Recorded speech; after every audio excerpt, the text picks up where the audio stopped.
69 funny number, haha.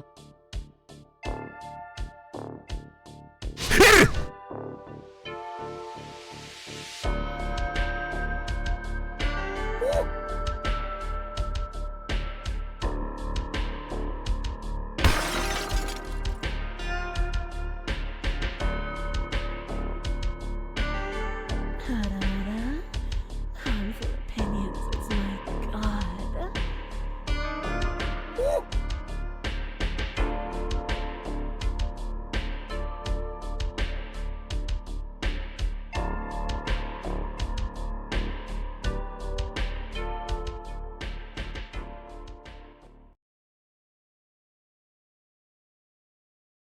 Hello! Thank you very much, Ives Riley. And thank you very much to the anonymous gifter. I am back. I was saying Monday might be a half stream or something, but no. No, fuck that. I thought, oh, I'll just push through. Nah, went to bed at like 11:30 p.m. and then had to get up at 3 a.m. to travel. Retrogoon! Wait, did she say it?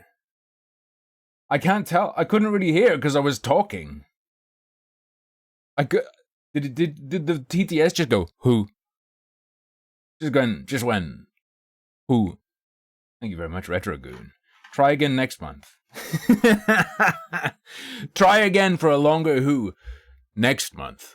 Yeah, it's me. It's the real me. It's not a doppelganger or something. It's not a doppelganger or something. All right, I'm back. Yeah, went to bed at 11:30 p.m. on Sunday. Had to get up at 3 a.m. on Monday. I'm thinking like a couple hours now, but just to make sure there are people here. Just to make sure the people who want to see it have time to get in now, but is what I'm thinking. Why am I red? Did I get sunburn? I mean, I didn't shave in like a week. After first break is what I'm thinking, yeah. That's my plan. I didn't shave that whole time, and I shaved this morning, so maybe that's why it's a bit red. But yeah, there was quite a bit of sun in Iceland. At least the first day or two, there was quite a bit of sun. It was also extremely clear. Very, very little clouds at first. After the first couple of days, yeah. Oh! Ives Riley's just donated £5. We know it's you. Nobody else could be that ugly. Thank you very much for the 5. Everyone far off another string of £5 donations, please. Because Iceland is expensive as fuck. Going there, pretty expensive. Being there, holy fuck! I didn't fucking know. Jesus Christ! I'll talk about it when we look at the videos. Holy shit. It is a remote island. Yes. No, I knew because of imports shit would be more expensive. But like, holy fuck. Like the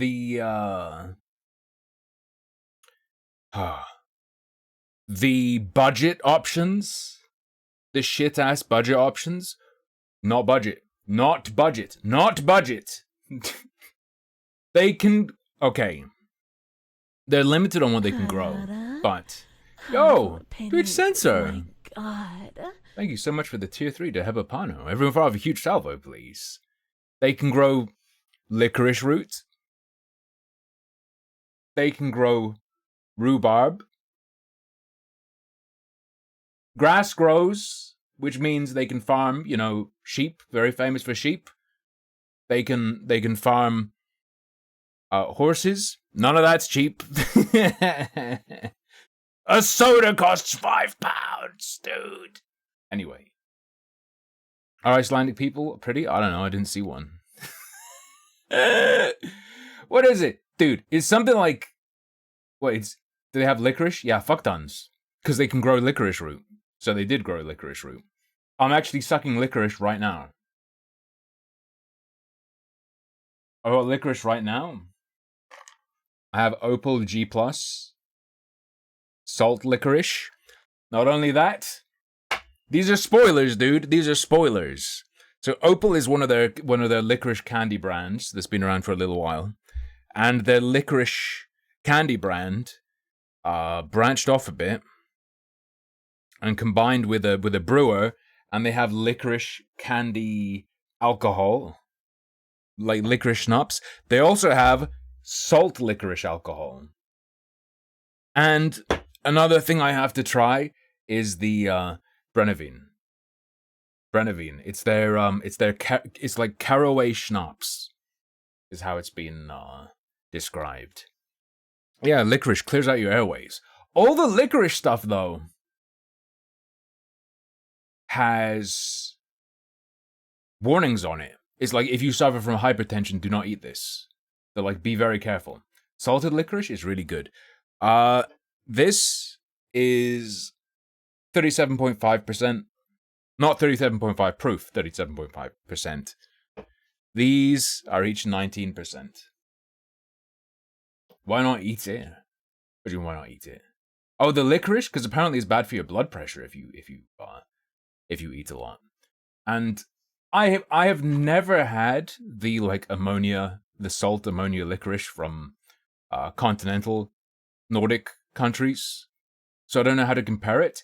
But they always say, everyone who talked about licorice there was saying the salt licorice in Iceland is very different because it has a much greater emphasis on the licorice, and they use a lot more licorice root. So I don't know.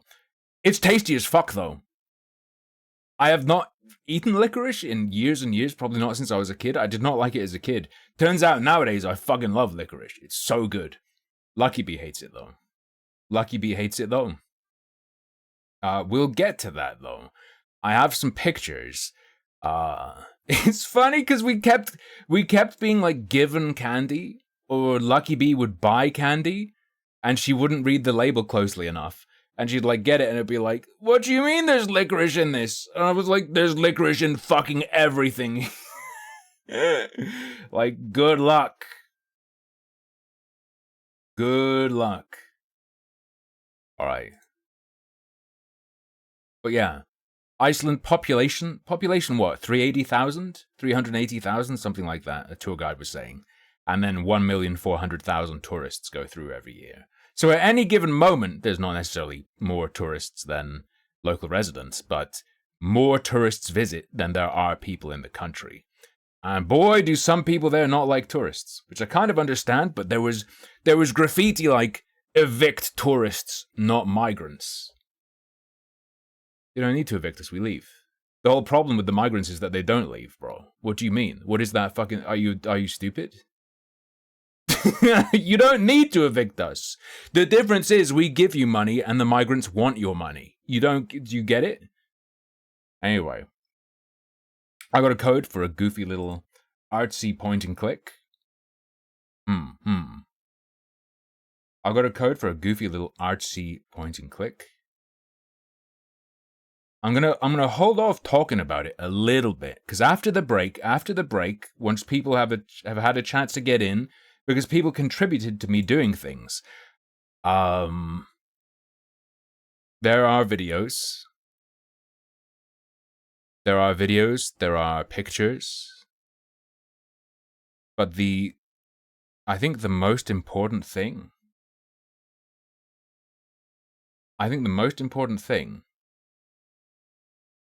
is the video, because spoiler, little teaser to get you coming, to get you staying. Haukarl. Or Haukarl. Looks like it should be said Hakarl or Hakarl or something, but apparently it's Haukarl. It is shark, the origin story of which is allegedly that people couldn't eat it because it was poisonous, so they buried it in their garden, in the same place they peed.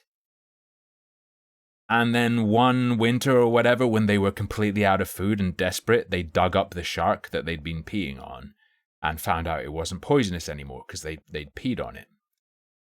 And the urea had cured it. Now, our guide assured us they don't still pee on it, but yes, it is fermented shark. And it is very, very... It is very, very unique.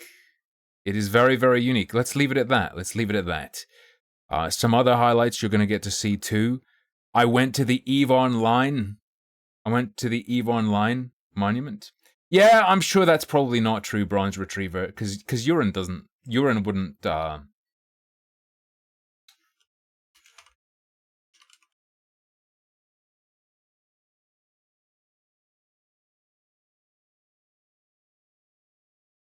Urine won't have enough ammonia to do it, right? Isn't it the shark's own urine? I thought it was the shark's own bladder, like leaching out into the flesh when they left it underground or something. Right? Whatever. Anyway, it was socially poisonous. Eating it was cringe. McDonald's moment. Hold up, I'm just looking at these videos, dude. I have so many videos. We went to the Eve Monument. We went to the Earth Boob. Dude. Man, I need to not spoil everything, but I saw the worst. Just that we did not we did not go to the pee-pee museum. The worst thing I have ever seen. All right? There is like a giant cube-shaped facility with a dome in the middle you can drive out to. It's for tourists. And they do digital experiences. I saw all these ads for Fly Over Iceland, and it had people in like a roller coaster harness, and I was like, holy shit, they fly you over? Like the Snæfellsnes glaciers and stuff? Dangling out of it? No. There are people who fly to Iceland to go to a 4D cinema and watch a video of Iceland.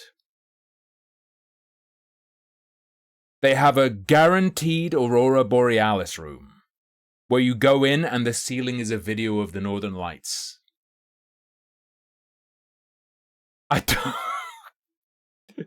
There are people who fly to Iceland to look at Iceland in VR. I don't understand. Why would you do that? Like, it's better to just not see it. By the way, tons of people pay tons of money to go to Iceland to see the Aurora Borealis. They pay hundreds and hundreds to get on a mega jeep to go right out into the wilderness onto a mountain in the hopes of catching a glimpse of the Northern Lights. And they go there, they pay that much for tours, there's no guarantee they'll see it. Lucky Bee and I were just walking around Reykjavik. She stops and goes, wait, what's that? We look up, fucking Aurora Borealis over our Airbnb. So, get owned. So, just get fucking owned.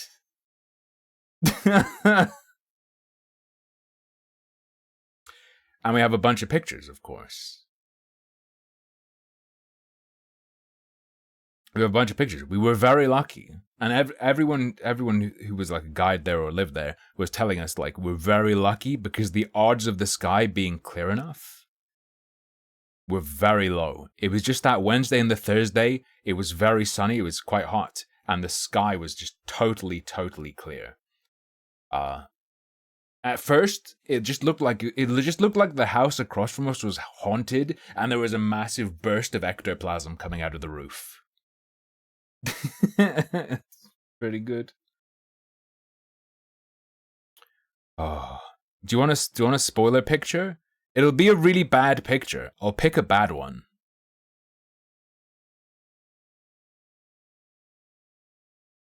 I'll show you the least Icelandy one. Okay? We were in a shop that sold Italian pasta. You'll never fucking guess what I found in Iceland. It's called Trophy. This Trophy is the pasta that Umberto at Umberto's in Tame called fist pasta. He called it fist pasta. It's designed to stretch out and then close in on pesto. This is the fist pasta. It was there. It was there. We flew to Iceland and I found the Italian fist pasta. All right. You can have one more spoiler photo. You can have one more early photo. Hang on.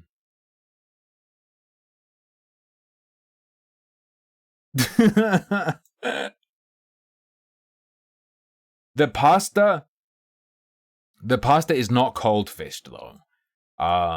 The Italian man at the Italian store when I was younger lied. It is not cold fished. It just behaves like a fist that grabs pesto. This is a very good chocolate bar. It is licorice and coconut. It is licorice and condensed coconut milk covered in chocolate. The pretty boy choco. The pretty boy choco. Anyway. I don't have to resize every photo. Spoiler, when I actually do the cover, I have this. And I just slot the photos into Firefox and they are the right size.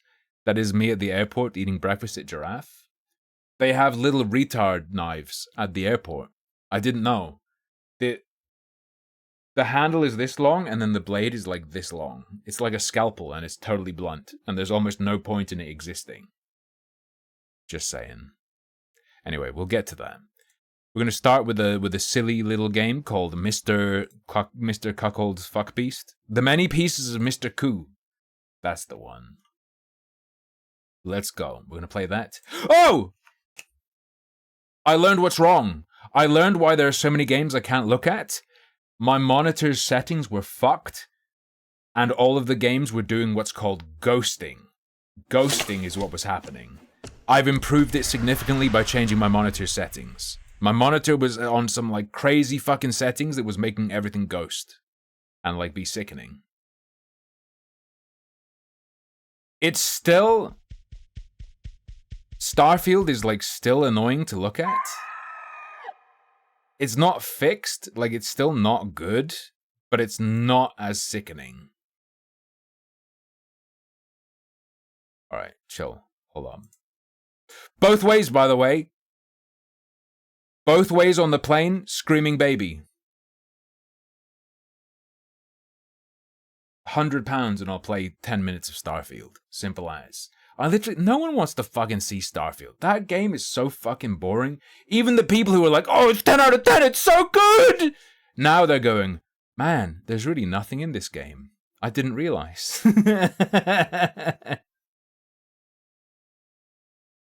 I lied. There was a screaming child on the way to Iceland, and then on the way back, there was a child who wasn't screaming, but only because her dad was blasting like Bluey and Dora the Explorer. Like, Jesus Christ. Real bad. Real bad. Are we good? Alright. Let's zoom. We played the demo for this? Please. I played the demo for this! Ah! Why aren't you registering my mouse? You want me to use my fucking controller? What is wrong with you? Arscumbaldi donated £1. Tim enjoyed the children's muffled screams as he shoved them down the basement stairs. I wish. He had himself balled for one of his most successful catches all year. I would throw a child out of a plane, no problems. No problems. Me experiencing the child is a worse evil in the world than the child being thrown out of a plane. Speaking of Starfield, wait, this is so fucking funny. Ludwig cheated on Cutie Cinderella. I don't care. Is the video itself funny? Oh no. Yeah, people were showing how all the models are fucked. The topology is fucked in Starfield. They don't care. Todd, they have a deal. They have a deal with Microsoft and AMD to make... Well, they don't need a deal with Microsoft. They're fucking owned by Microsoft now. They have a deal with AMD to make you have to upgrade your computer. Yeah, shove that glass in your eyeball. Shove it in.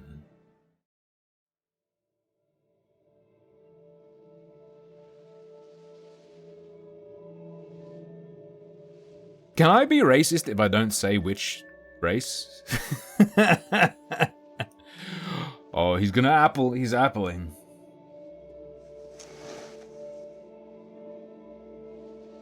There's a kind of tourist. There's a tourist of a certain nationality that is, like, noticeably just the fucking worst. They got up out of the tour bus for the tour we were in, and they left behind, like, 2 shopping bags just full of trash. They wedged trash into, like, the crack in their seat. They wedged trash into the little netting on the back of all the seats they were at. They just left filth. And all of the tourists of that flavor just left filth everywhere. Just fucking endless filth.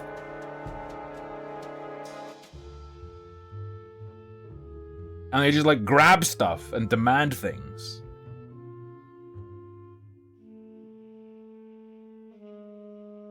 We're boing.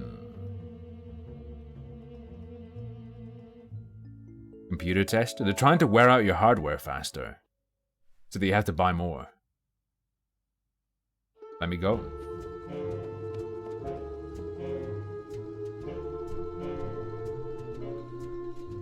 Did they skip queues constantly? There weren't queues, but when there were queues, I skipped queues because I saw there were so many of this type of person.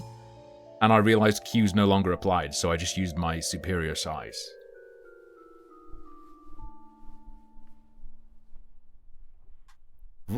Let's go.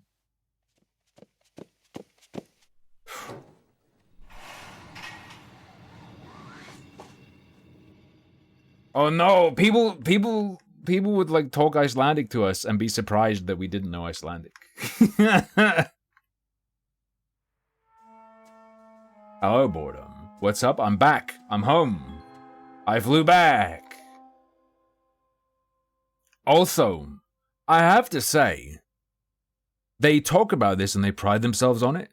Reykjavik, for a city, incredibly clean. Incredibly clean. To the point where I said to Lucky Bee, my first impression landing back home is just England as a feeling. The way England makes me feel is just that it's like a rotting vegetable. England just looks and feels like a rotting vegetable.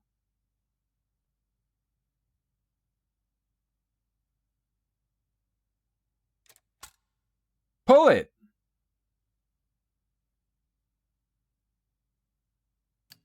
Yoink it.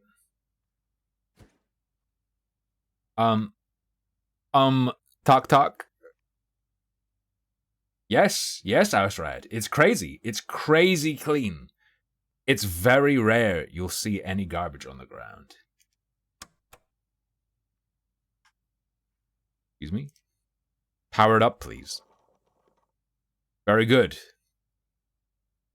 It can't be the red button.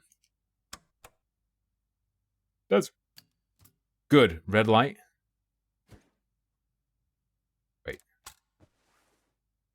Hook the hand. Get it.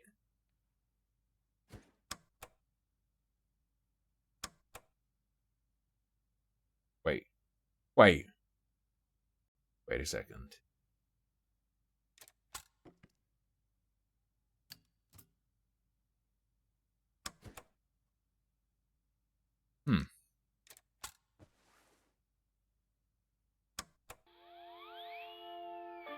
What?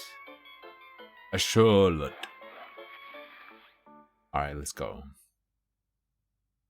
Salt Lacris. Fight. They're doing a heckin' violence? Do you think rich people actually recycle and all the poor people trash the tourist places? There might be something to that, to be honest. Although, I'm surprised people aren't filtered by the trash in Iceland. Because it's not just recyclable and non-recyclable. It's bottles and cans. Paper recyclables. Plastic recyclables. Organic waste. And then there are like 2 different non-recyclables. Monkey. Oh, and then the crozier.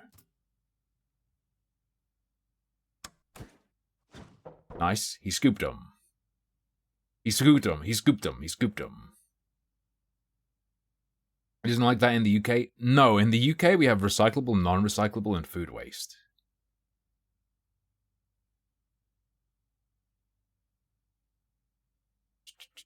Seen any Vikings? No, but I had a Viking hot dog. I need music in the background, man. This is too quiet. I also wish I could play with my mouse. The hell? What's recyclable? Recyclable. Vikinga Pilser. Vikinga Pilser. Bonk. Come on. Come on. Flash the monkey? I don't think I can. You can't just say Viking hot dog and not elaborate? You'll learn! I'll show you later. Paper and plastic bottles in the same trash? What the fuck is a paper bottle? Are you insane? Are you fucked up in the head? What do you mean? What do you mean paper bottles? Do you mean like milk cartons?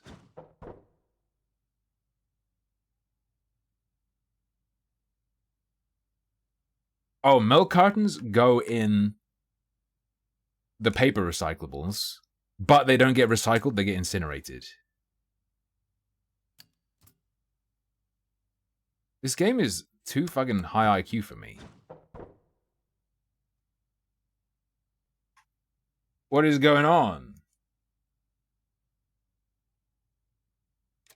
Milk bottles? If they're made of plastic.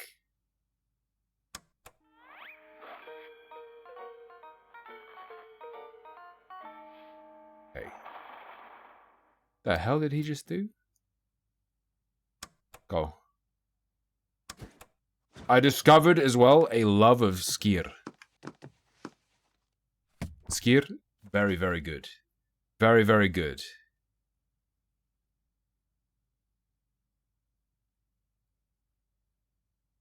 What the fuck?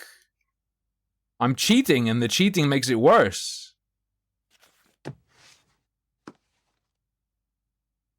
What the?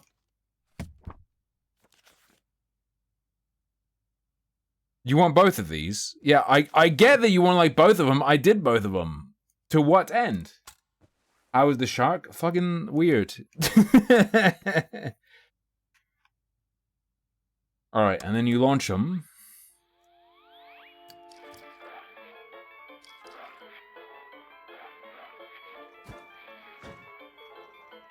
Wait.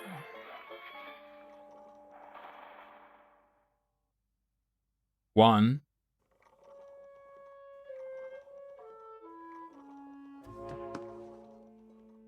Reveal your monkey.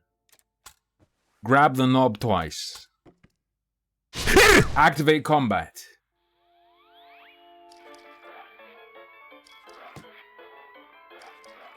Get monkey fucked. Oh! See, if I could control my mouse, I would have done that. Frag! Thank you very much for the prime. Everyone fire for salvo, please. Hallandir! Thank you for the gift of Squirt Dangle. Squirt Dangle? Squirt Dangle. Another salvo, please. Another salvo. Wait, mix it with what? Mix it with buttermilk sugar and vanilla sugar? And plop in some strawberries and crispy biscuits? I mean, that sounds nice, but like defeats my purpose of it. How does it differ? Yeah, it's thicker and yeah, tastes different. And zero fat and really, really high protein content. Very good breakfast if you want to increase your protein, I would say. I would not include all those things, Hallandir, even though it sounds really good with that stuff, but that would defeat my purposes. I didn't eat whale cum, but I did eat whale. I'm not going to spoil it if you haven't seen it. Dude, there's some fucking... Ooh. Whew. Let me double check something. Not spoiled whale, no. The whale was fresh. The shark was fermented. And the fermented shark isn't irredeemable in that it has some...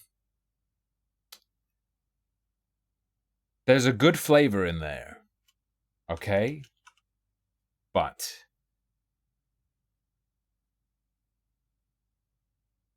Ooh. Alright, I think... Wait, I mean, I have the crookie thing now. Do I just... Oh!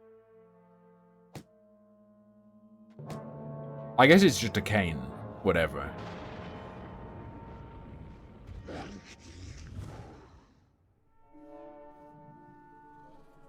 Cartilaginous fish. Let's go. The real revelation. Okay, so Skir is super good. Hardfish,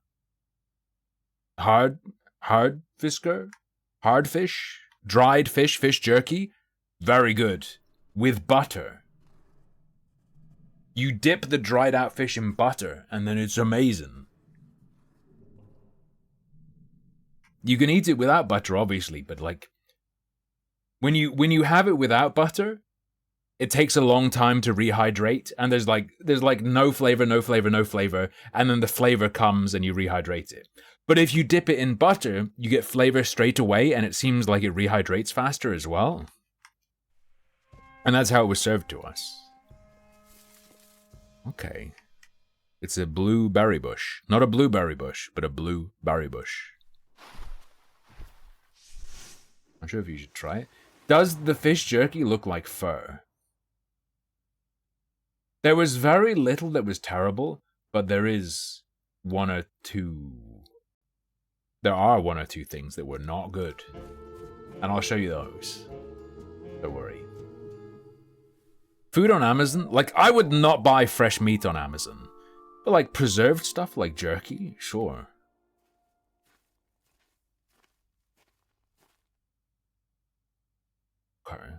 Okay.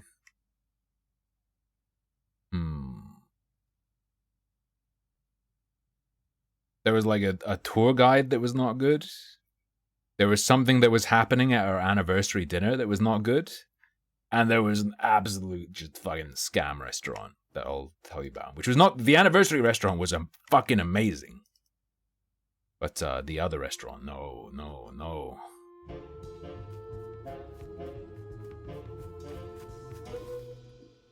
Let's go. Open this thing. Pop it open. You don't need a key. You don't need a key. Just pick it with your big ol' schnoz.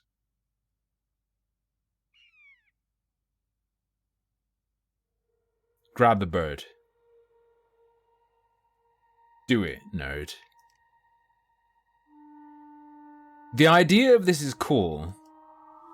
And a lot of the art is cool, but like when it zoomed in there, did you see how grainy and like fucking JPEG ass compression it just got? Alright, pick him. Or tickle it. Alright. Fucking did it. Oh!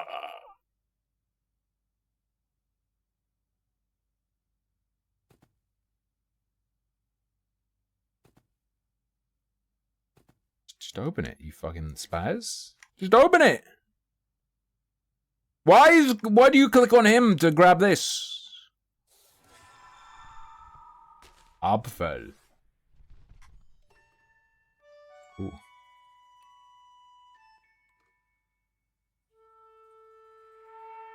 Delectable.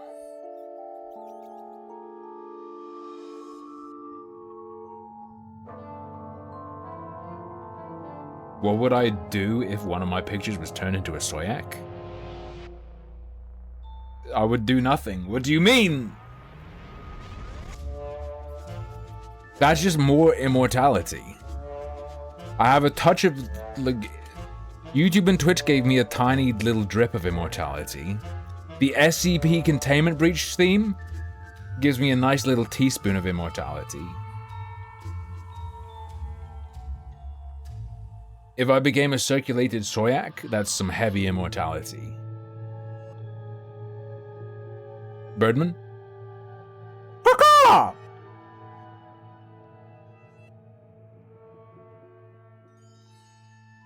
Sneedpod.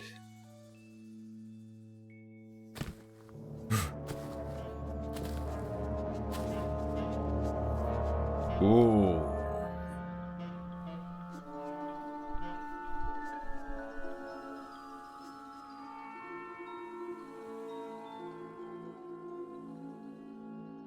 That's cool. A Charlotte.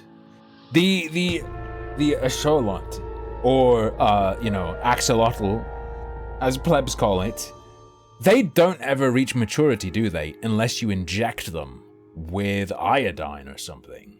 They don't naturally go through puberty, but they have like the blueprints to go through puberty and become a mature specimen, but they don't trigger it themselves, and their environment doesn't trigger it. You have to step in and go, here, have some iodine, or something. What was that about SCP? He Who Controls the Salt, the SCP Containment Breach menu music, is something I made back in 2012. And a lot of people have heard it, so it's like I've spread my virus to them. I live in their brain to a small degree. Okay.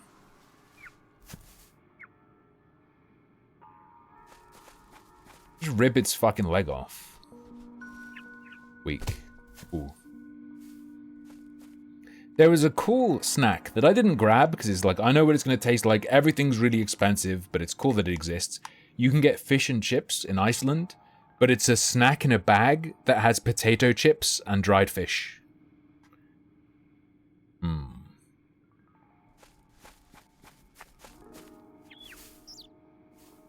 Did you just claim to be a cognito hazard? It's not a hazard. I didn't say it's a hazard. I'm a cognito symbiote.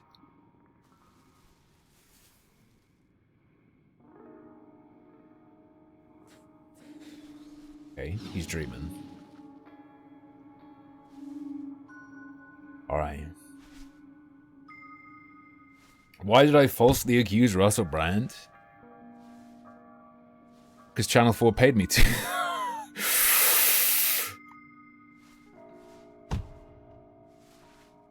Looks like judo. Made mouth noises for that SCP thing? Yeah, the SCP Containment Breach menu ambiance. There's the sound of wind and like a weird roaring sound in the background. What that is I shoved the camcorder as deep as I could into my mouth and went and then slowed it down and you know, tweaked the EQ and stuff.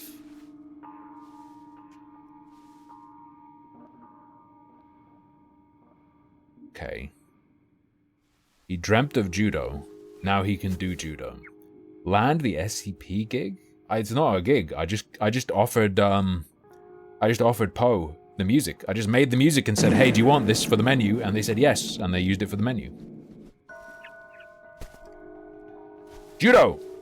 Judo chop! I like the way this looks. I like the little face.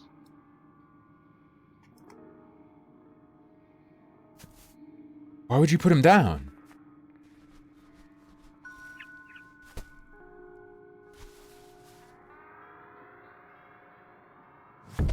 The egg. Let's go. Let's go. As Tim Morrison or Mr. Fingers? What the fuck is Mr. Do you mean Mr. Strings? I'm credited as a TJ Guitar Vids, I believe.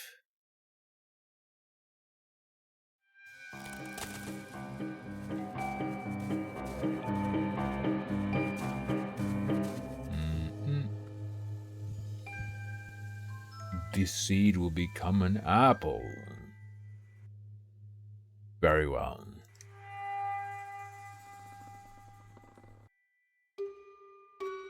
Oh, it just straight up says Tim Morrison. Nice.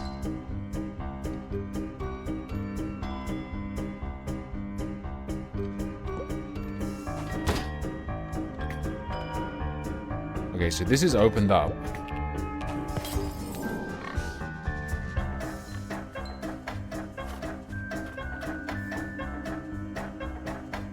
Fair enough. He wishes to finger. Nope. Okay.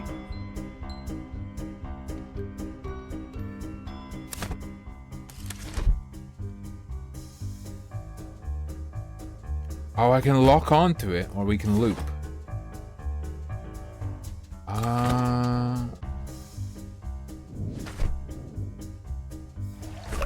Maybe it will be obvious which one we want. It isn't currently to me obvious which one we want. You dream.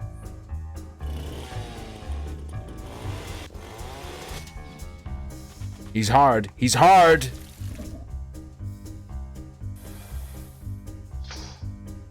Right. Launch it. What? Okay. The bird will grab. What the fuck? This went like 0 to 100 really fast.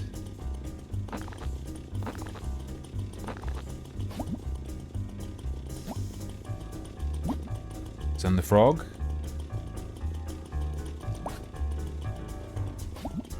Okay, travel me. Travel me.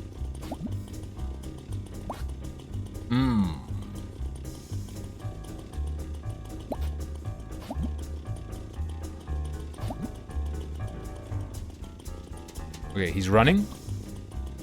The devil's machine is running.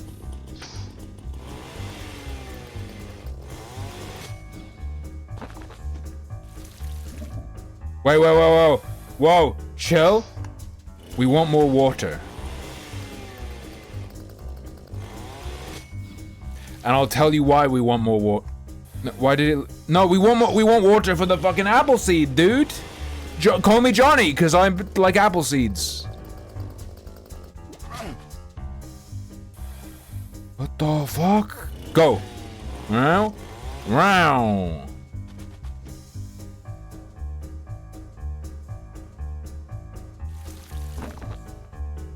Chat, he won't grab it. He won't grab it, it's fake news. Oh.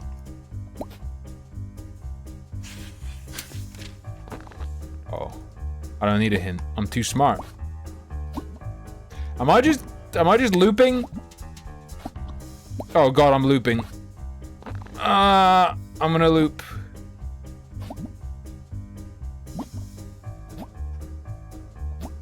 Good meme.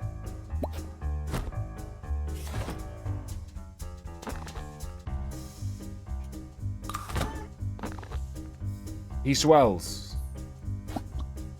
Okay.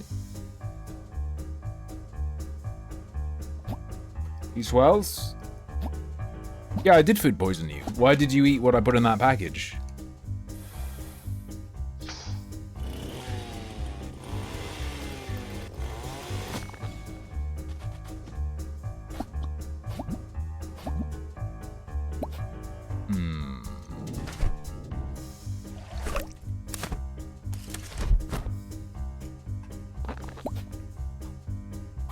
Auga!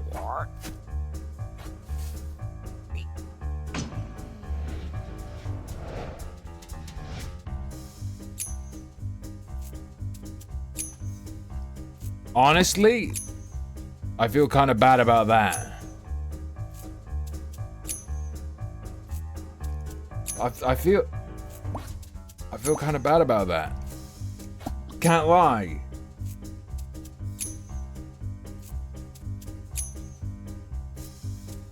No, chocobo. No! Relax. Is this some bullshit about capitalism bad? How high are you right now?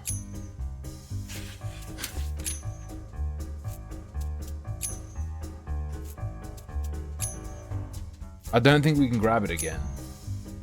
I don't think I can grab it again. Oh no, we can. Merely a matter of timing. Water me. Let's fucking go, Appley Joe!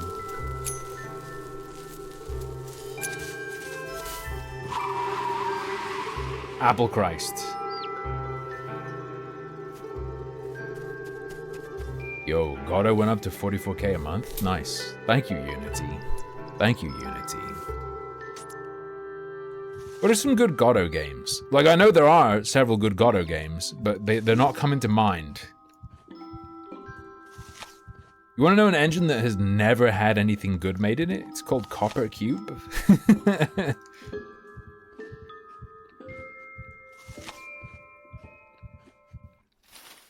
Goodbye. Dome Keeper is Goddo. Gotcha, yeah, yeah. Rotato is Goddo. Okay, okay.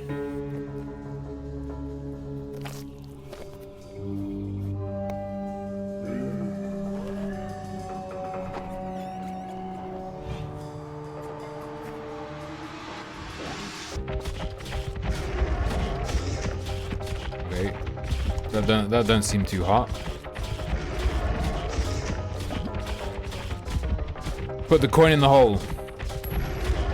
Coin me? Shit. Relax. Watch this. We did it.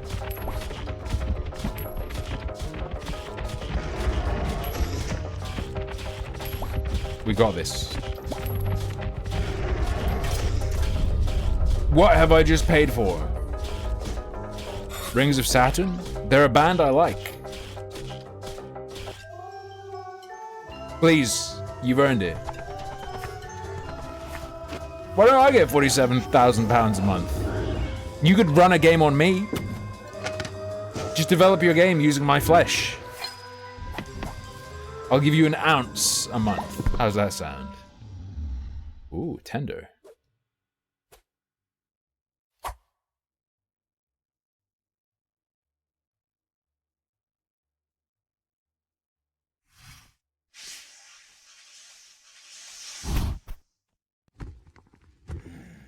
Oh, I thought that was a straw.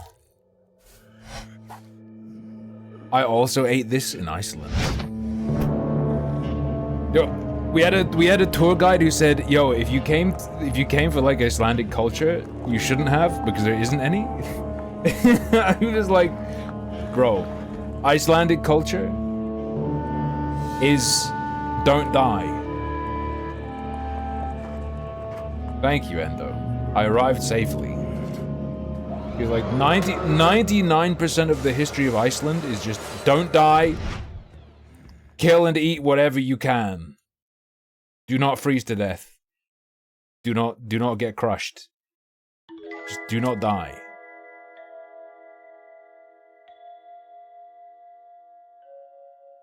And he just goes like, there are 3 Icelandic dishes. That's it. The rest is just, can you eat it? Yes, it's Icelandic food.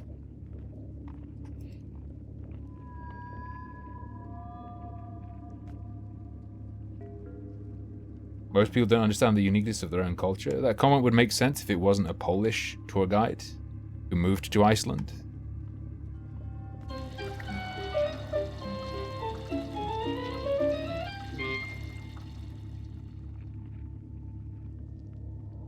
The wool garments, the hand knitted wool garments are super cool.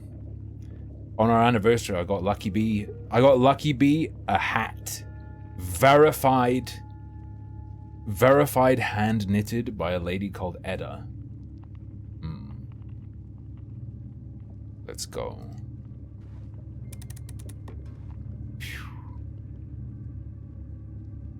Do I really think Polish people differ from my description of trying to just not die? It's not my description, it's his description.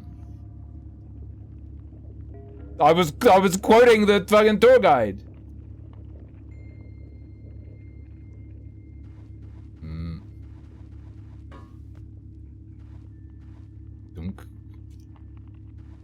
But also, yes.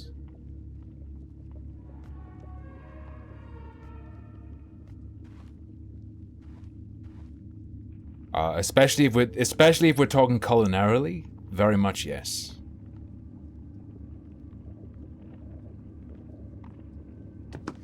Oh shit! I didn't know. No, don't show me the answer. I don't want to know.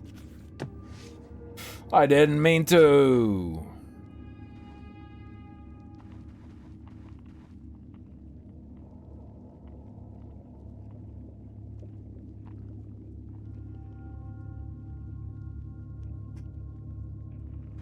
Okay. Okay.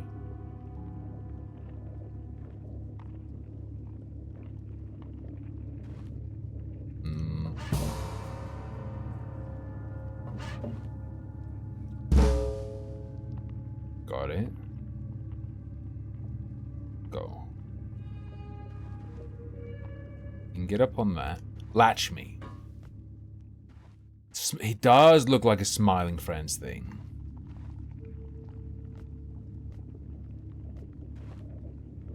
That's no good. Okay. You cannot jump down and grab it on the way down and then flip back up. I understand. Go.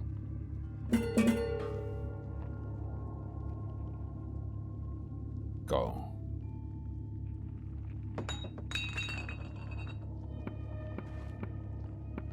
One of the coolest things in Iceland that I had no idea about before going there is that their hot water is heated at geothermal plants and then piped to towns and cities. I didn't know there was no or next to no local heating of the hot water. Like, they don't have boilers. It's piped in from far away, hot.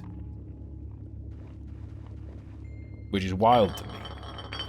It also means the hot water smells very eggy. Roll it. Ooh. Oh. Bitstar, why the fuck do you hate everything? I don't get it. Go. Wait. I can aim this. Didn't awaken him.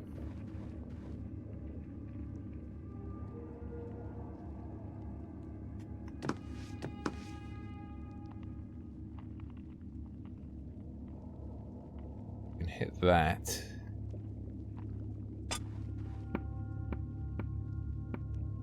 You can do like a combo meal, okay.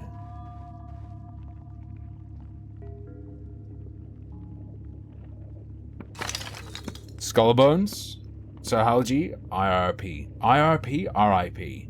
Holy shit. Apparently I developed dyslexia. Grab the thing, give it a spin.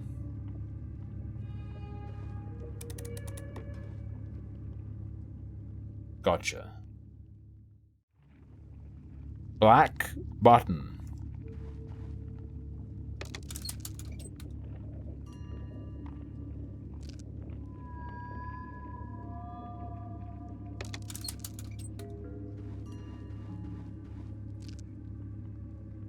Well.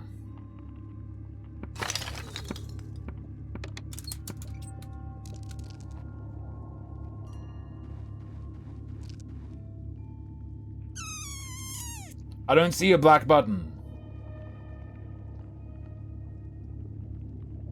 This, not clickable.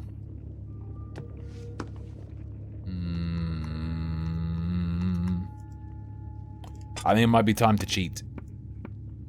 Boys, I think it might be cheating time.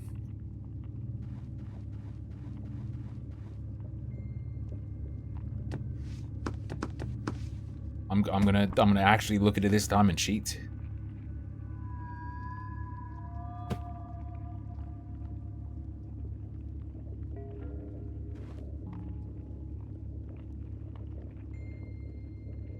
What the fuck?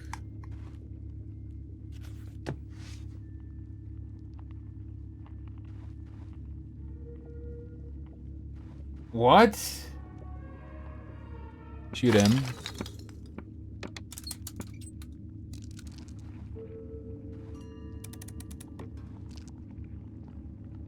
What do you mean? No. That's not a thing though.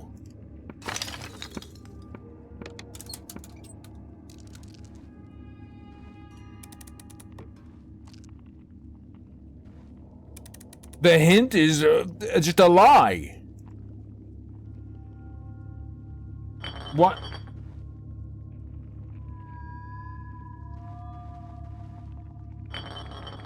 What the fuck? Pop it open. We got the juice.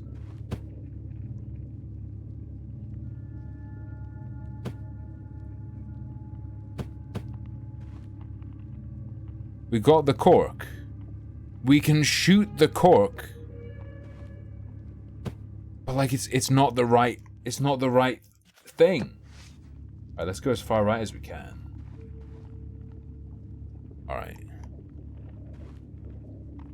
That's as good as it gets?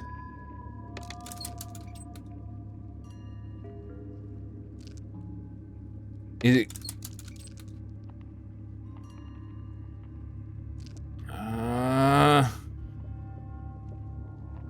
This would be a lot better if I could use my mouse, but like, doesn't take mouse input. God damn it. The red bottle. We won't do anything with it. Okay, that box.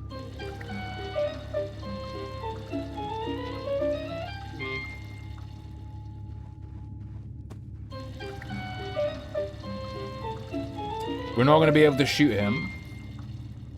Alright, fine. I might have to just fucking give up. This is too hard. Even with the guide, I do not comprehend. Yeah, you leap up there. You knock that shit down to get the cork, and then you shoot the cork at the guy. But here's the thing. It doesn't fucking happen or work. I tried that before I even looked at the guide.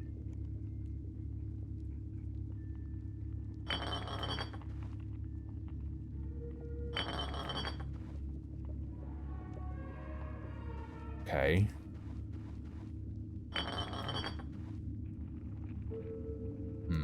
Fuck you.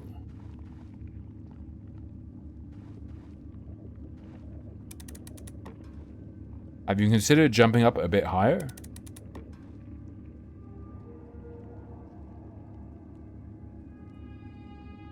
Look at the hint again. I mean, I could.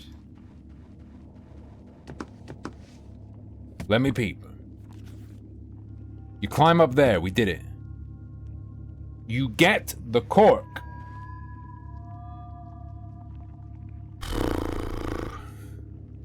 But it shows a non-skeleton. Look at the arrow. What are you talking about?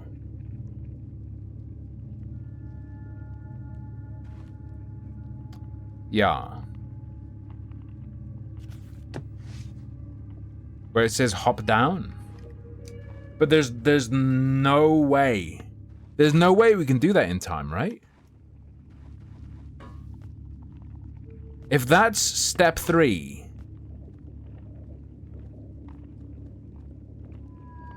Or maybe the hint is just a lie and it's not step 3.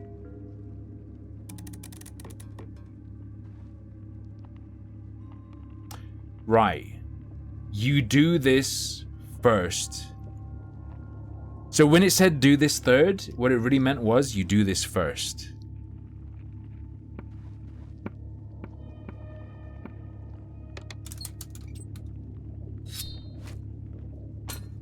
Very nice. Love me a bit of decap. Decap coffee. Right.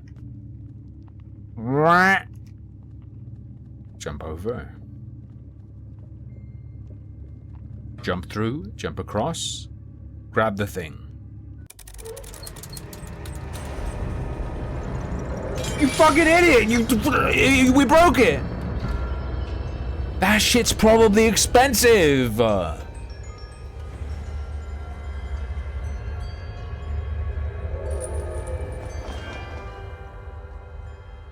I need to try Shenzhen IO, but not on stream. Because nothing will happen. Shenzhen IO is the one where you actually read the PDF of the made-up hardware, right? Yeah.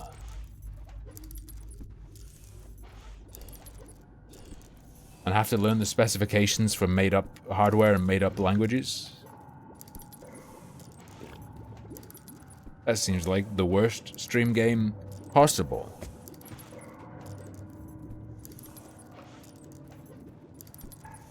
Alright, he's booting. I will simply take your boot.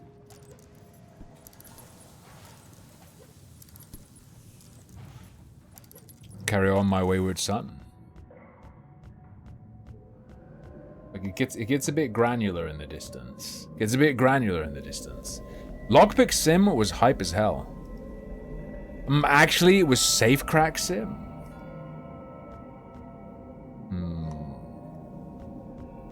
There's no such thing as safe crack.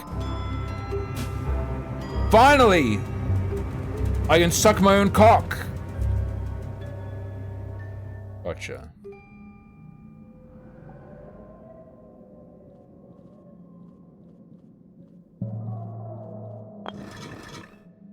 Nice.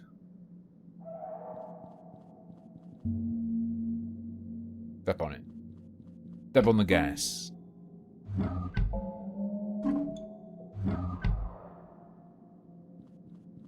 Sus. Judge. Not quite do it from there.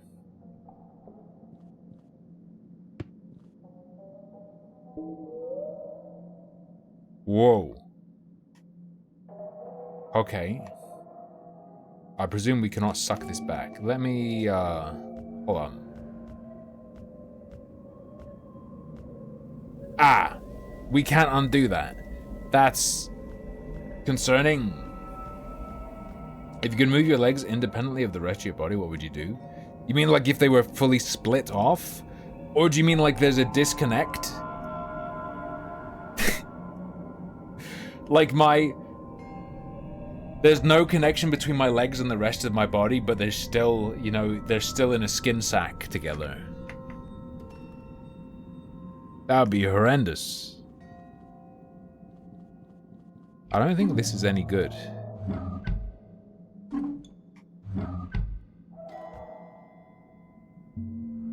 Chill. Yeah, that's no good. This is no good. Check this.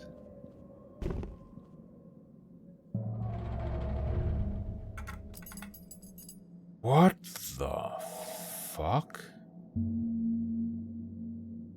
Again.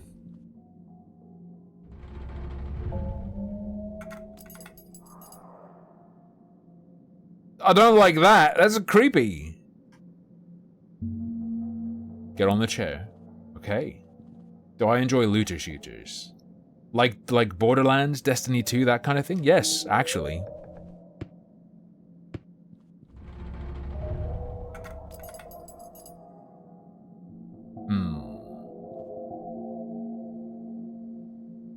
Yeah, I've played two out of three. 2 out of 3 Prince of Persias. Whoop. Alright. Oh. But why? You can't make it up there. Flicking the door is worthless. I think we don't have what we need.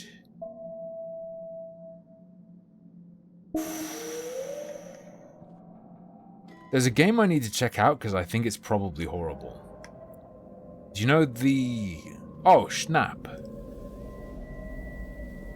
The 2D tile-based fucking Turok. Do you guys know about that?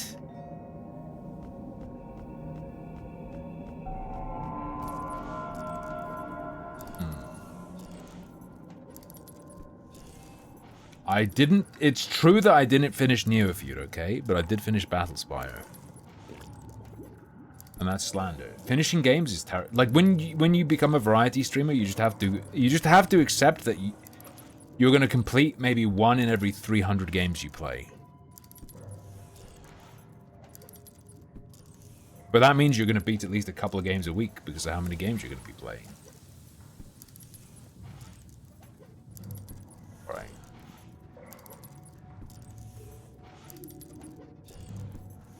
Does Dahaka return in number 3?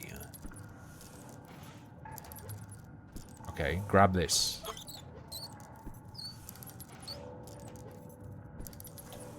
Yeah, my boy doesn't have the leverage.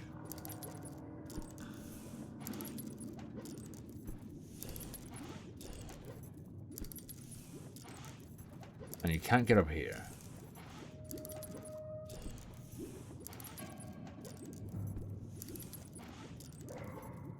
Yeah, Neofeud definitely seems to me like a great video for a YouTuber to do a video on. But with how fucked it is, it's not that solid for a stream. Unless you're gonna plan for it and cheat. Nexon.com. The first descendant.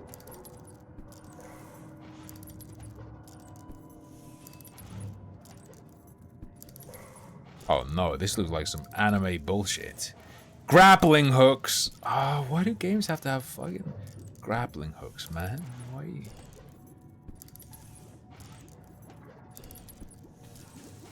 Link accounts and earn rewards. Sure. It's a bit like Warframe. Oh, so it's not like a... Oh, it's not... Like, you're not killing mobs to get them to drop loot. Are you doing the shit like in War... Dude, the Warframe farming the pieces is so addictive, and I don't know why. 150 caliber and plastic matte black paint. Give me them steam drops. Get weapons, but you also have frames. Okay. Do I not know my Steam password?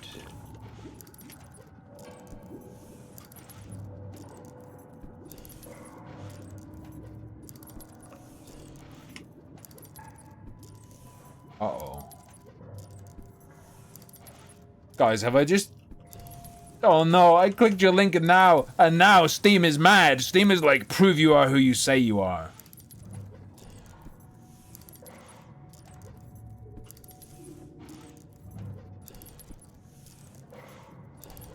Oh no, I did it. Unfuck my Steam account? You mean the game ban? No. I don't think that's ever happening.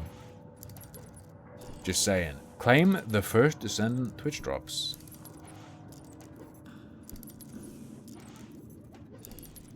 Claim reward. Oh, people are playing it right now. Right? Meow! Iceland. Like, incredibly so. They let me back into the country.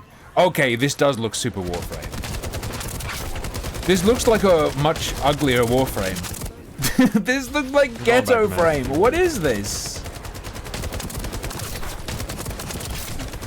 Oh, no. That's got to be like a long way out, right? That game is not releasing for a long time, right?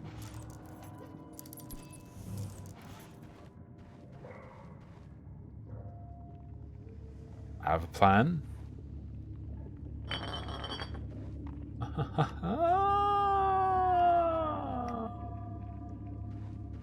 Okay. This is the crossplay open beta, so I can play it. Maybe I'll download it tonight. Or maybe I should just fucking download it right now and then play it later.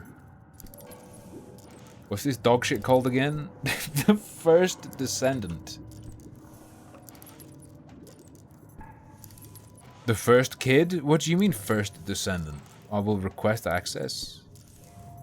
Welcome to the P-test. I'll play now. 20 gigs? I'll install that on my D drive. Sure. Oh, it has boobs and a platinum blonde lady. I understand. I fully understand this entertainment product. Alright. Kick the can.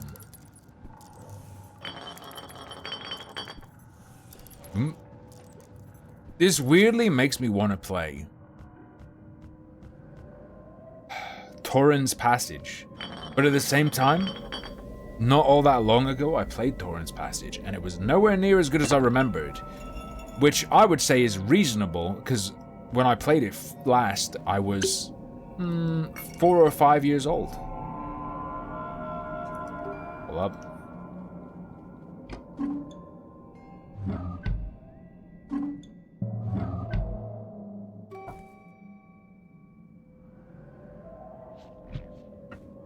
Yo.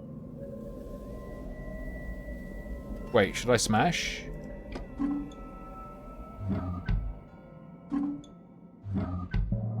That's pretty good. I like that. Yes, Nicandros. Like the extreme graininess as well, which would be like, look at these steps. These steps versus this block, and the gritty line they've cut there. I presume they used GIMP, maybe. All right, go. Can me? Is this E.T. with a beard? That's pretty good. Whoops. Hold up.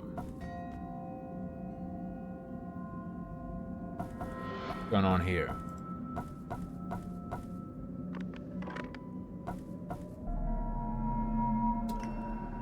Okay.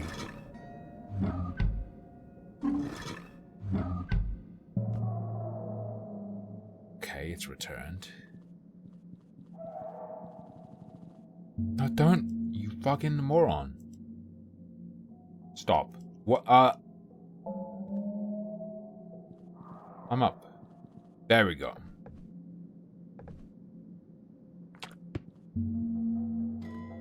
Push it through.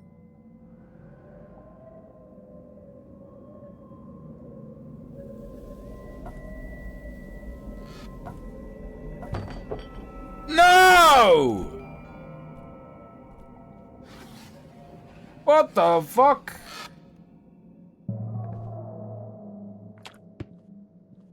Oh wait, no, this is fine. You get him stuck in, and then you grab his donger. Yes!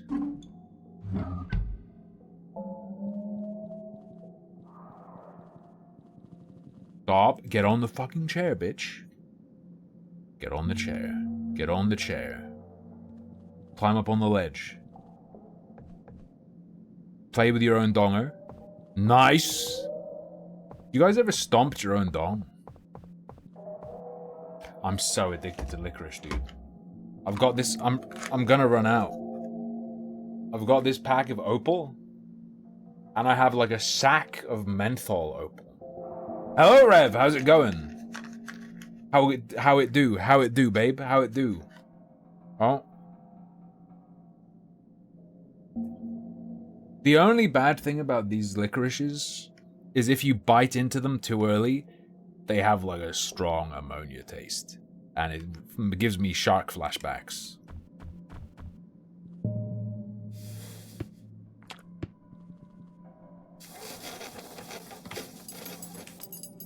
Nice. 2 weeks till Vegas? Nice. Not to dox you, but is that a long trip for you?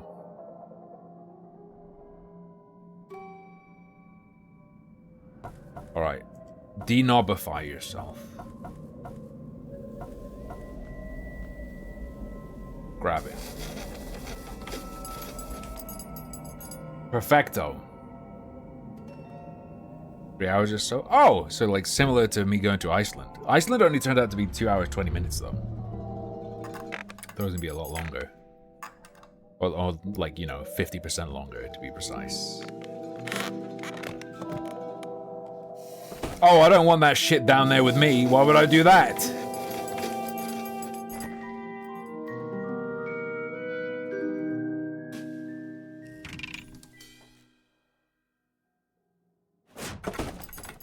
I hate that a lot.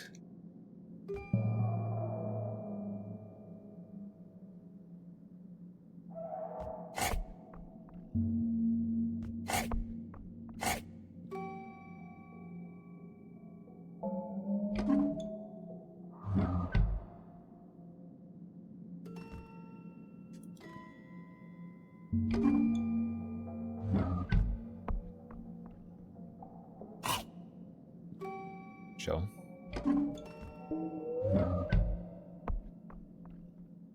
Why are you such a puss?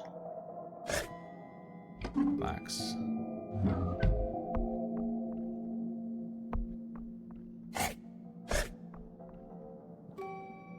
Well.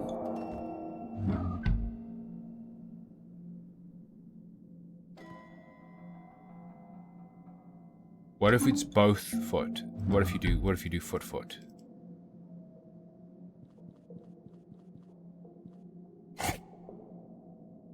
Stealthed. Oh baby, kill him!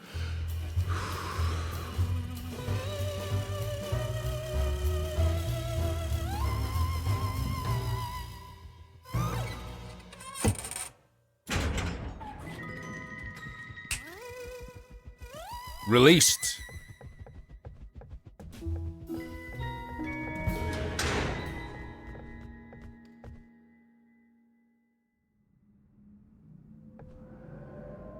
Alright. Wait. No, don't kick. Climb. Climb on. Right, now that we have legs. I didn't cheat. I didn't cheat. Wait, what?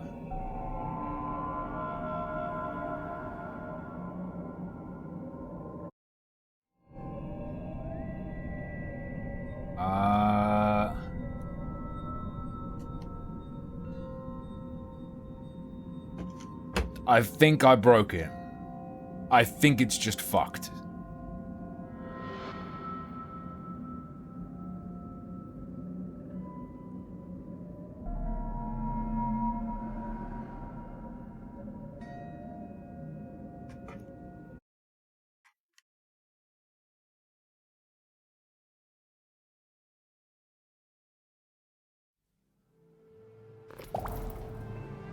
And then continue.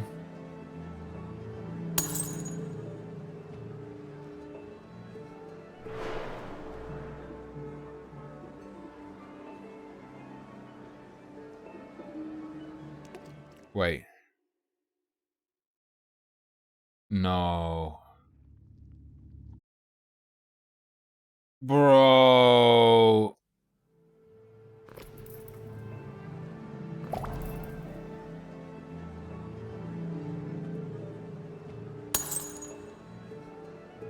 In my opinion. Is that really?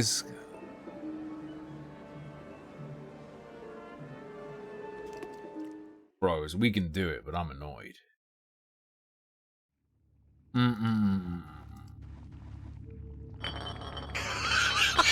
Oh well. Look. This is just some pre-Iceland filler.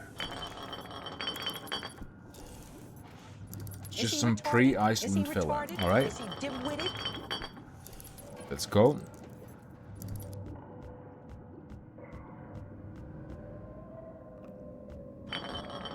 Do that. Do this.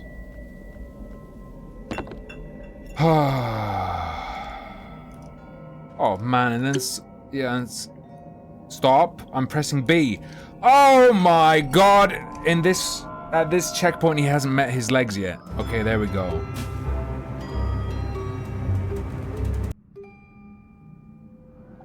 Right, we have to push this brick out. That laugh is Mobility Mary at Spider Island. Stop! Good. The game's cool, but it is... like, there are problems. Let's just... You! Fucking slut video game! Stop! What are you doing?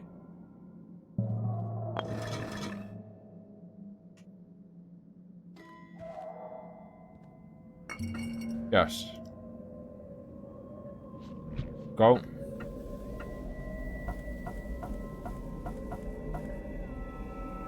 The cane.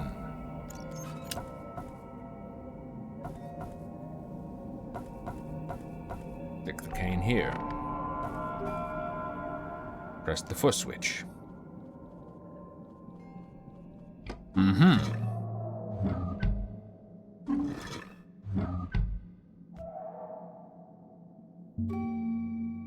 Pull the cane out. Delectable. It was doing a react. That was definitely going to become channel content. Oh, the cane returns. So I was like, fucking stop.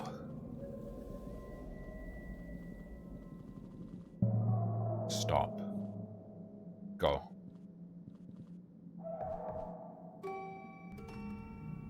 Suck my penis.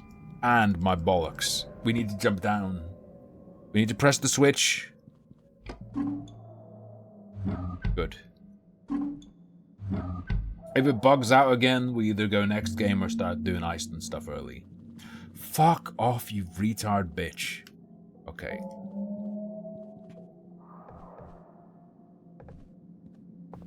There we go.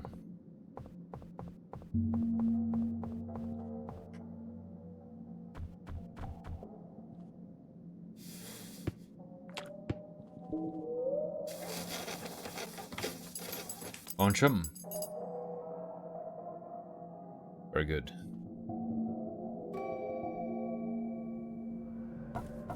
Jump down. Climb all around.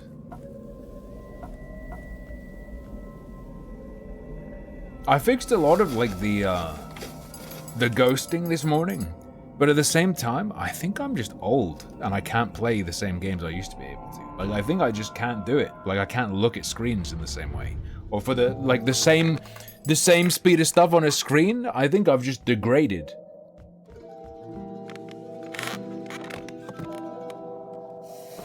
Right, we're releasing the beast.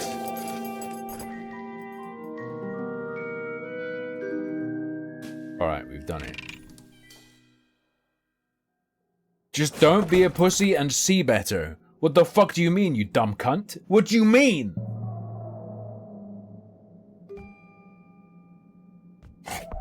Press it. Zoom.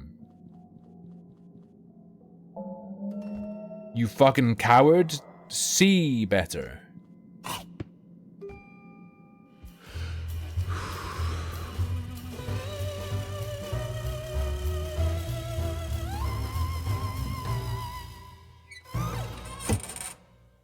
There we go. Released. So this is where shit broke before.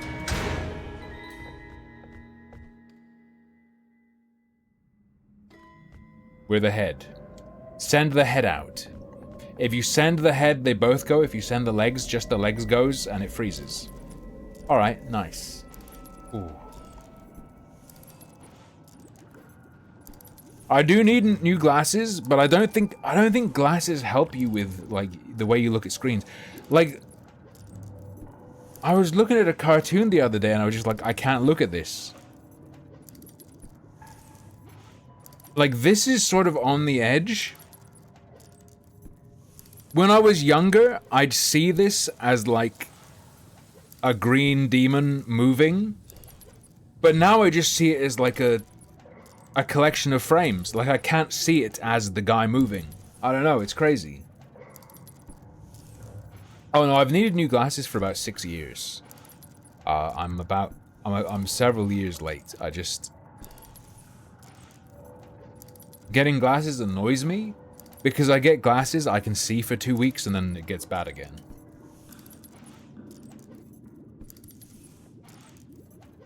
Feels like a scam. Doesn't feel legit to me. And then you get the fucking... What's going on? The fucking eye doctor, the guy who does the test. He's always like, oh, you need this prescription, but that will be too intense on your eyes. So I'm going to give you a lower prescription. It's like, thanks for not giving me glasses that work. Appreciate it.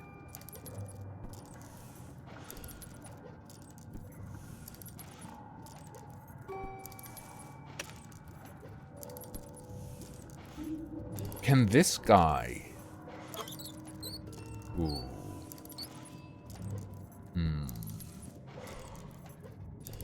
It's unavoidable, Rev. There we go. I thought he was gonna kick himself. Not even blue light filter. Oh, I have level 4 blue light reduction.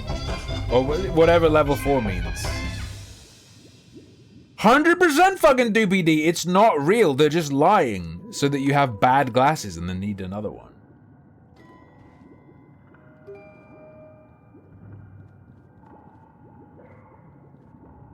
Yeah, there's like, it's called blue light filter. There's 0, 1, 2, 3, or 4, and I have it on 4. My monitor is actually very, very dark. Because otherwise it hurts. Content creator requirements, positive and diverse community. You need paused diversity? Is there any other kind? So like everything on my screen is like yellow. Right? You feel me? You know what I'm talking about? The blue light filter is like turns everything dark and yellow. Faster! Can you just like ram it up its ass so it goes faster?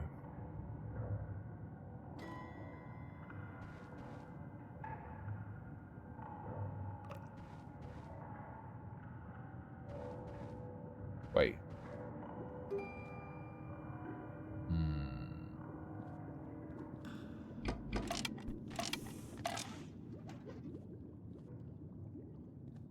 What am I even... Wait, what am I even trying to do? Hold up. He takes it off.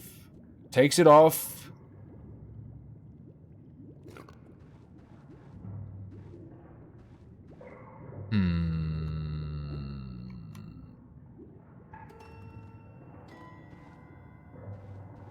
Is the trick he was sitting on the wrong side? Sit on this side, brother. Sit on this side. I dare you.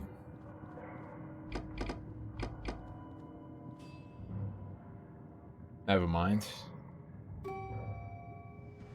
I don't...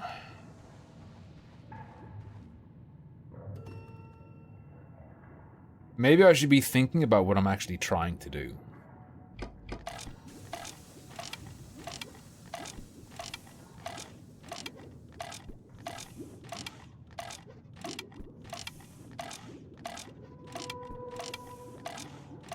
Okay. Yes, Lucky Bee sent me that. I was saying to Lucky Bee, so, okay.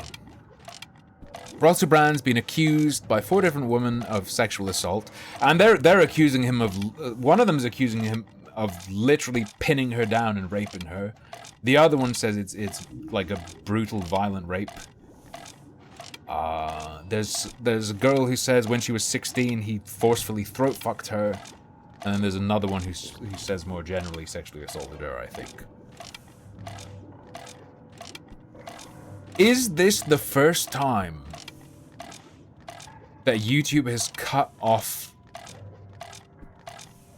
someone off from their ad share, their ad revenue share, and their subsystem for their personal conduct disconnected from political events? So like, YouTube will cut you off for the content in your videos. They will cut you off like if you say sensationalized shit about, you know, Ukraine war, or if you support terrorism. But in terms of like being accused of rape or something, I think this is the first time they've ever done that. I don't think they've even done it for people convicted of rape. Have they?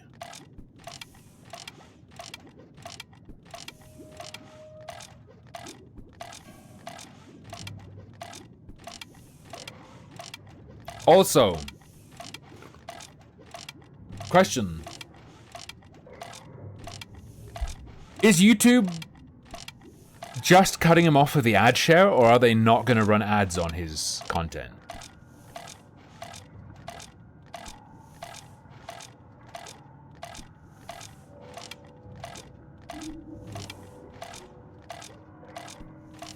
Oh, probably DPD. Probably. I think probably. It is. So there's a perspective from which this is really fucked. In that, imagine if you're accused of something and then every source of income you have is stripped. Now that people look at this in terms of, wow, so your life's ruined without even being convicted. Yeah, and also you're accused of something and then your ability to defend yourself is totally compromised. That's, to me, is some wild shit. You're accused and then everywhere you make money, it just cuts you off. So you can't afford to, you know, go after them legally or defend yourself if they go after you legally. That's insane. That's crazy. Ah!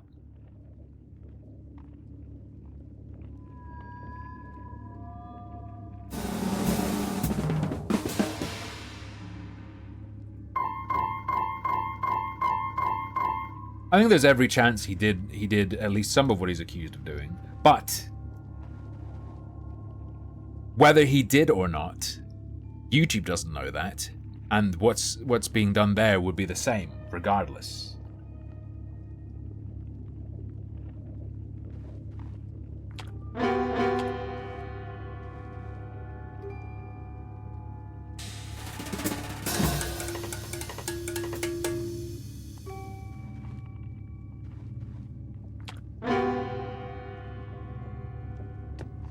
I'm gonna do a little bit of cheating. Oh, we were just talking about Russell Brand a bit.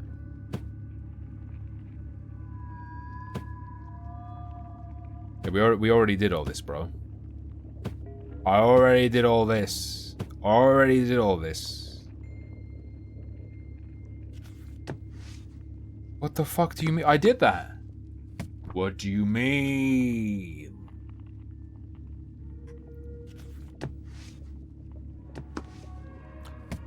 Oh, censor. I don't think they're colluding.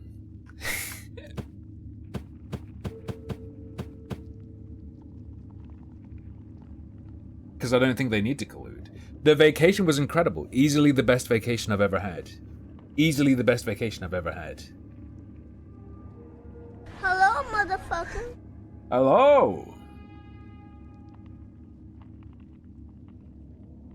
Although it shows him on the left, which didn't work for me. Very, very crazy. True, maybe that's the way it goes. Well, why would he leave the... No, whoa, tell us. Why would he leave the platform?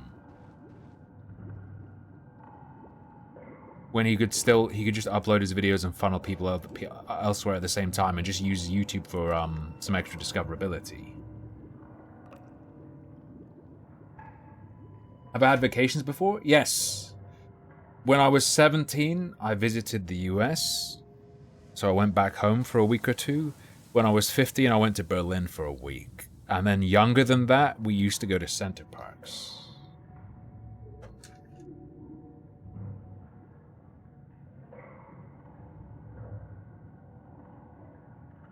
Creator responsibility policy.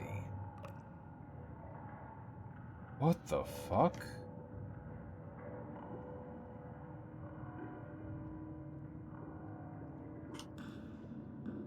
I lived in the US for 6 years. I'm a US citizen. I could be removed from the UK anytime if they wanted to. I have no guarantee of being allowed to stay here.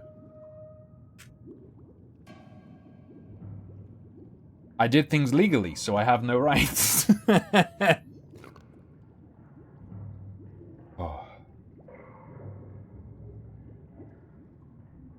Google creator responsibility YouTube help. What the how long has this been here?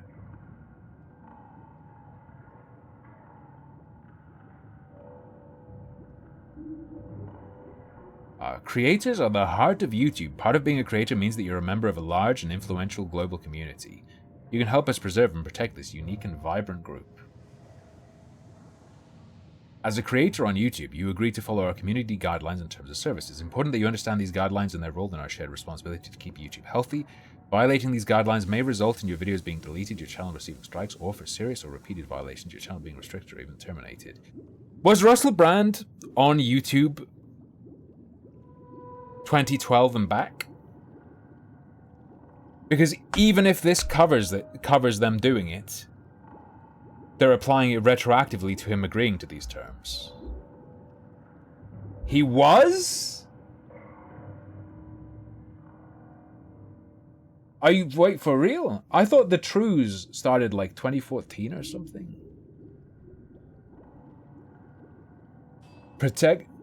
Okay. Protect the YouTube community. As a YouTube creator, you should remain responsible both on and off the platform. If we see that a creator's on and or off-platform behavior harms our users, community, employees, or ecosystem, we may take action to protect the community. This challenge from 2007. Okay.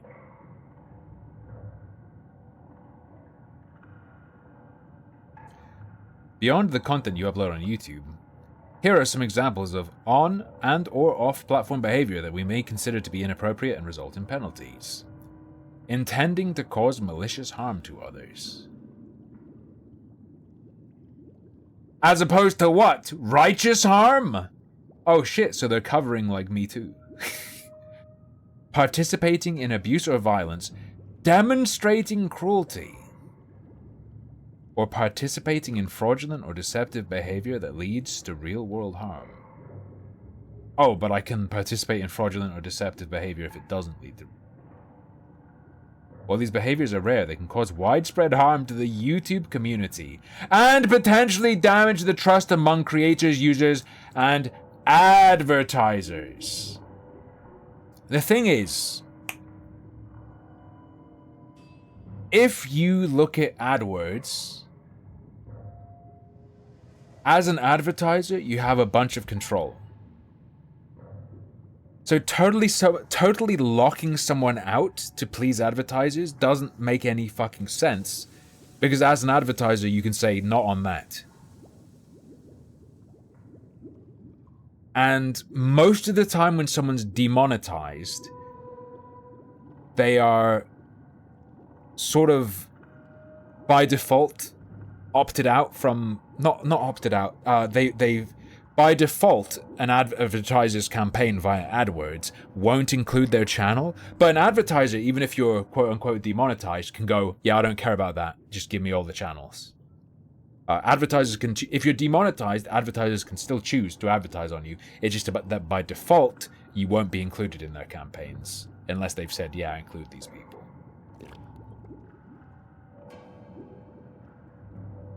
So with how it works already, there's no need to completely cut someone off entirely.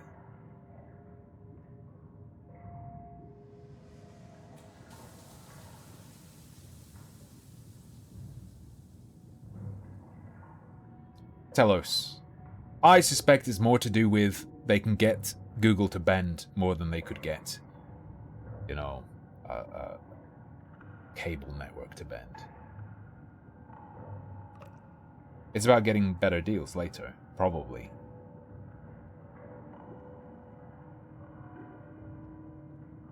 But some people write the ad companies? Yeah, and the fucking ad company can just choose not to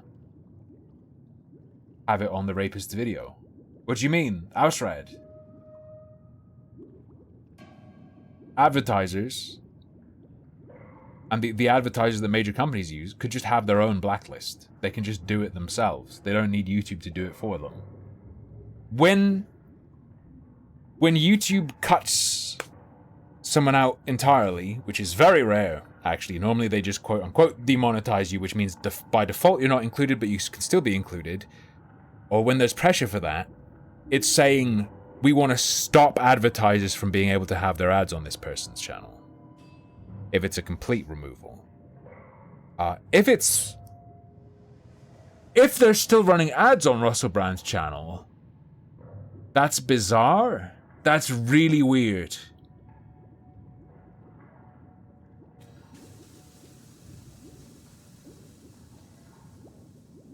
Nicandros, it mostly does that by default. You have to opt in to that kind of content. Controversial content, you have to opt in on AdWords, so yeah, probably.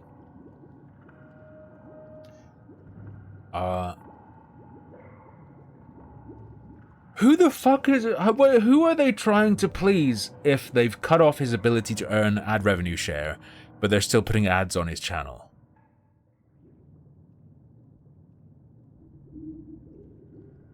That's a weird one.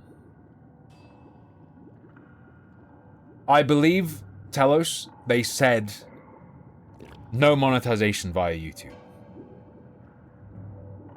Just for the headline? Yeah, I guess PR. And it's directly for the journalists, isn't it? It's directly for the journalists. And a very small number of, you know, a very small quantity of the general public.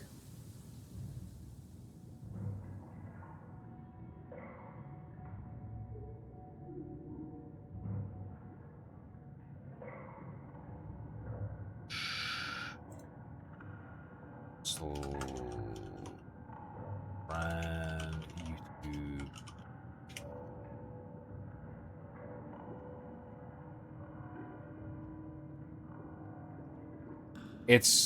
All the headlines talk about it in general terms. Monetization blocks his revenues. So presumably it's no ad revenue share, no channel memberships, no super chats, etc., etc.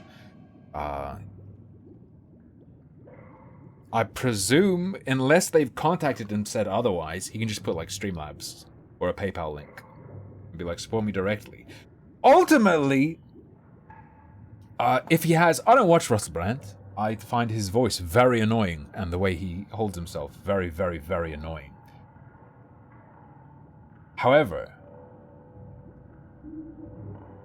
if he's done a flip to the right, like people are saying he has, this happening is gonna make him a fuck ton of money. This demonetization is gonna make him more money than he ever would have earned from YouTube ads and memberships.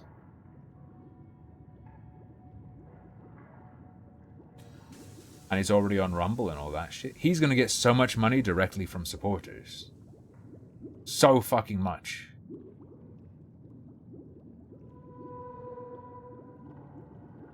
You gotta look at his hands. Yo. Russell Hypno. No one actually knows what he says.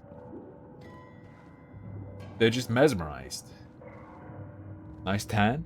I don't know. Look, it was sunny for like 2 days. Actually, you can't really see it in the video, but like all around, there's like a clear border between brown and white.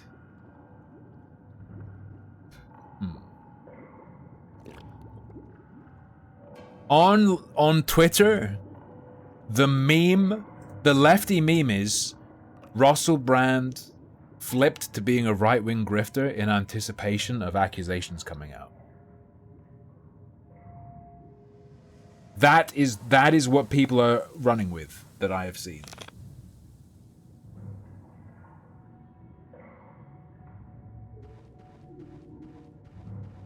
Join. Boing.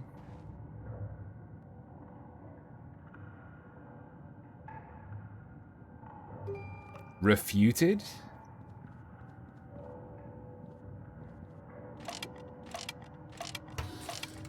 How? What I've seen of the accusations, I don't know how he'd refute it. Or do you mean he, like, just claims it's false?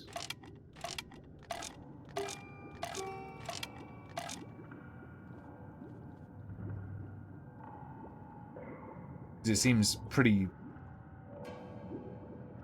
like, pretty... You can still say refute. I think refute works for that, but it's also commonly used for, like, someone has proven wrong. Yeah, to refute something is to prove it's wrong or false, but it can be used as denial. So you used it right. You used it right, just the less common use of it. Yeah, the smart strategy on his part, because his fans, especially if he has flipped over to appealing more to the right, he's gonna get so fucking much support.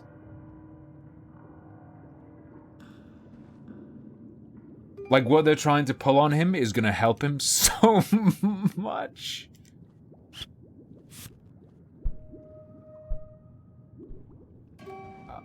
Why did you breathe? Stop breathing.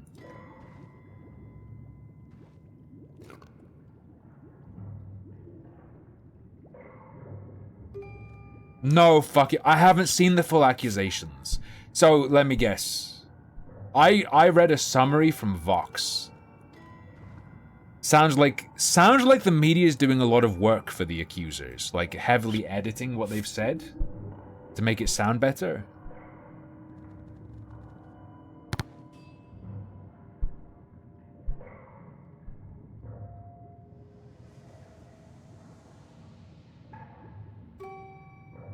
Because if those details are included, Jesus.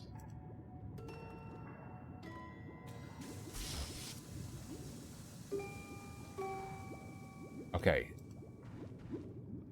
No!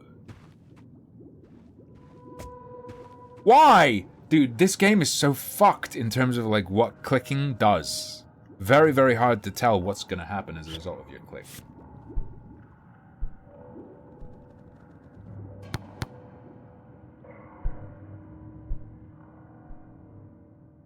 When I saw his The Trues or whatever, years and years and years ago, it was very much a like, here's what the media's not telling you. You see, you gotta pull from both sides, innit?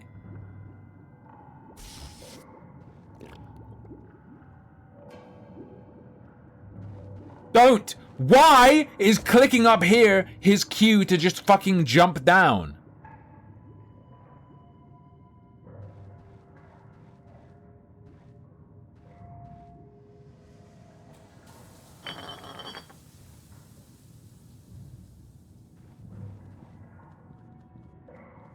Explain your fucking self.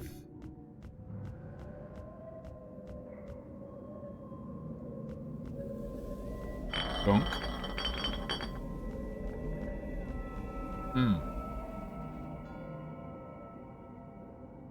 Okay. We're bringing sexy back.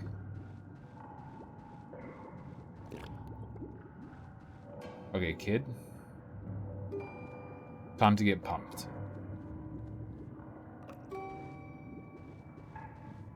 Go.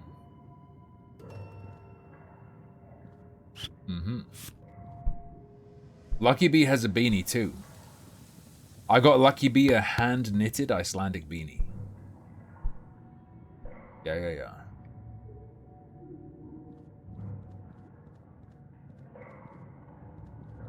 What? Okay, the legs can just climb. All right.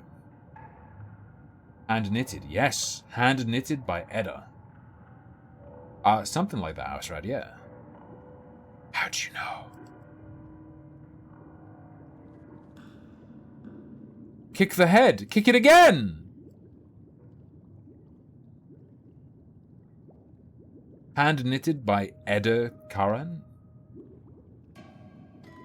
Every piece of clothing in the store was signed by had like a tag signed by the person who knitted it.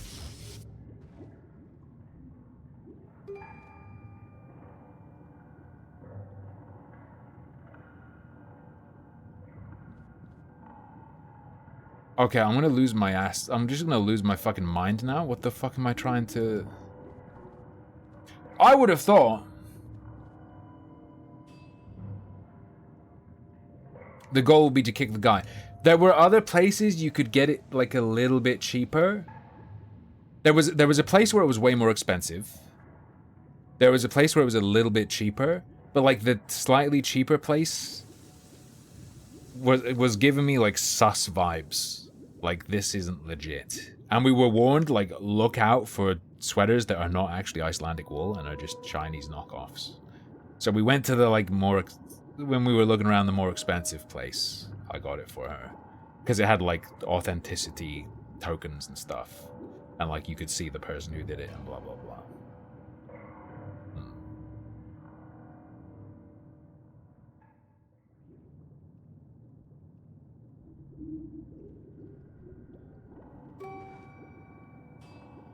Click on your legs. Okay, that wasn't clicking on your legs, it was clicking on that thing. So...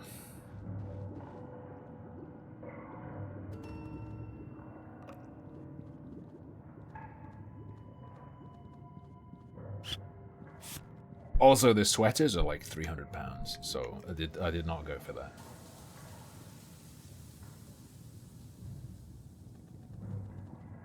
I'm gonna blow your mind, esoteric dimension. Iceland is pretty ice. That meme is not correct. Iceland, pretty ice.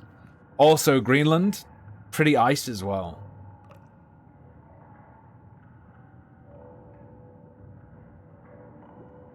The Icelandic wool, the wool from the sheep that we saw as we were driving around. I mean, we went to Snæfellsnes, and there's like a big old glacier there. Like, Iceland has glaciers. Iceland has mountains that were carved by glaciers that aren't there anymore, but it also has glaciers. Yeah. That is correct. We'll play that video after the break, Rev, which will be soon. I think I may have hit my limit on this game, just in terms of what I'm capable of doing.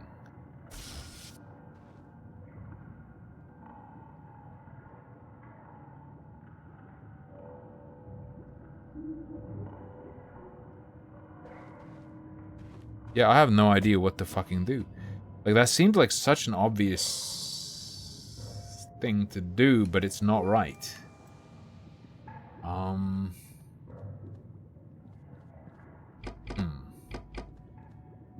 It is egregious, yeah.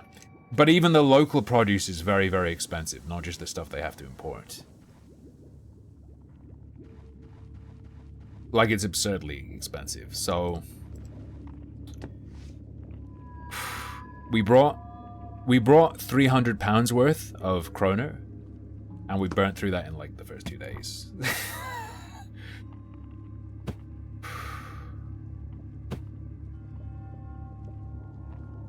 Wait, what?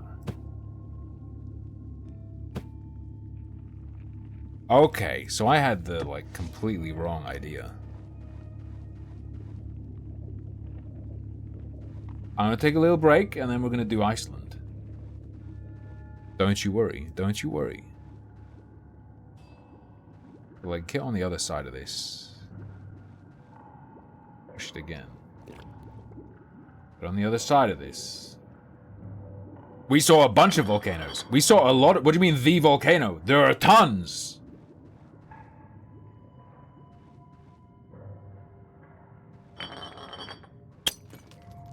Gotcha. Yo. We released Illuminati.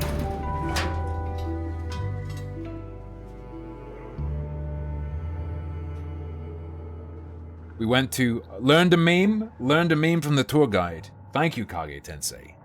I'm going to take a break very soon, and then we're going to look at photos and videos from Iceland. We saw Geysir. According to the tour guide, this might be wrong, okay? I'm trusting the tour guide. Geysers are called geysers because of the Icelandic geyser called Geysir. But they're not called geysers in Iceland. That's just the name of one of them.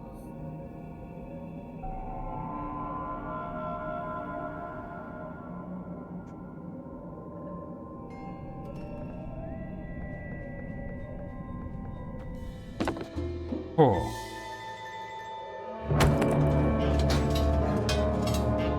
Go post your holiday shit on Instagram, but I'm not gay or female. Why would I use Instagram?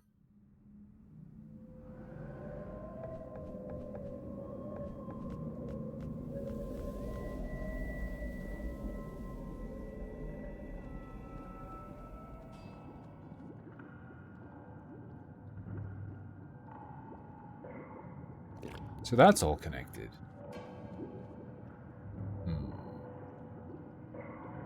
The term geyser in English dates back to the late 18th century and comes from geysir, which is a geyser in Iceland. Damn! It's real! The sad thing is, the geyser called geysir has not erupted in over 20 years. So we didn't see that one erupt. But we did see another smaller one erupt. Called Strokur. Strokur, I think it's called. Yes, Stroker. Okay, so that's incorrect. That doesn't do something different this time. Okay, go.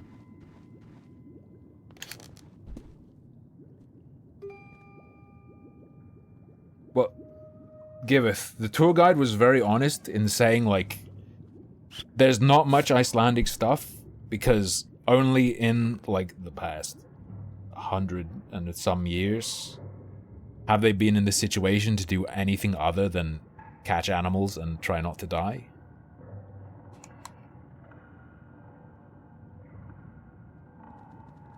True, the video shit is so bad. I need to look up what that's called because I kept looking at it. There kept being ads for it and it's like, do you want a guaranteed Aurora Borealis? I was like, okay. And then you look at it and it's like, just come here and look at the roof. It's a screen. There we go.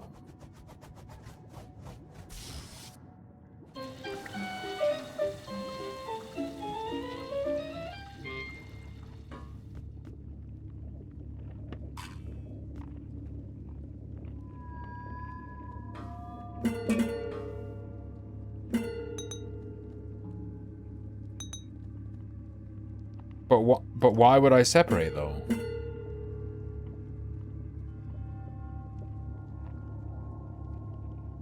Yo, hello, Evil Bunny. Finland? I didn't go to Finland. Okay, I actually have a meme about Bjork. Bjork?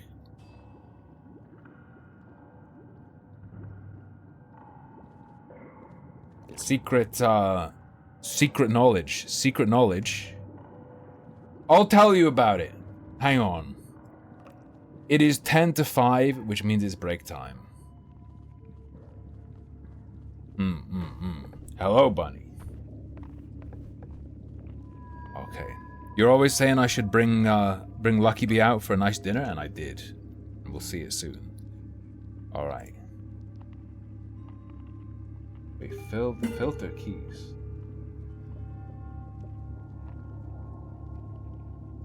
What is filter key? Dude, my laptop keyboard keeps doing random shit. It keeps doing random fucking inputs when I'm not touching it. It's crazy. Alright, we close this. I'm gonna take a break real quick.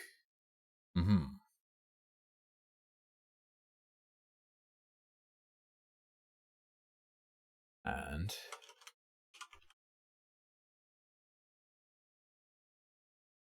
back from Iceland.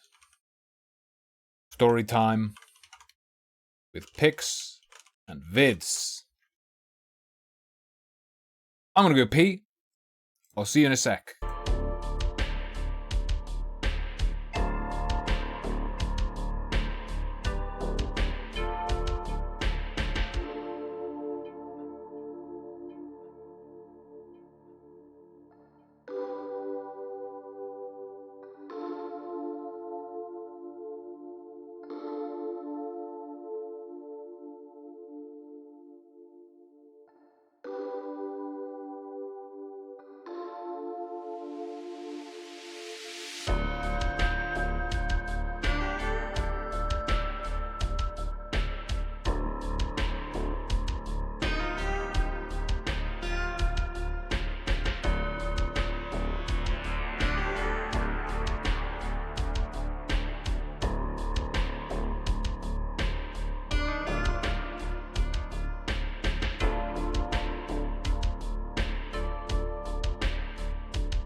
I'm back. It was just a quickie. It was just a quickie.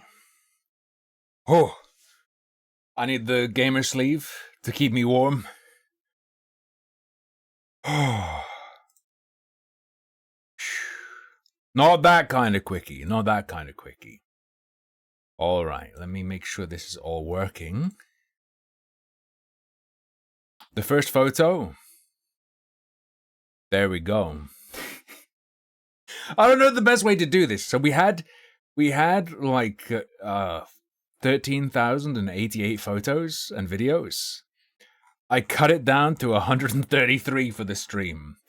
And then I'll probably make a video talking about Iceland. Just a vacation review. Wee knife? It's not a pea knife, okay.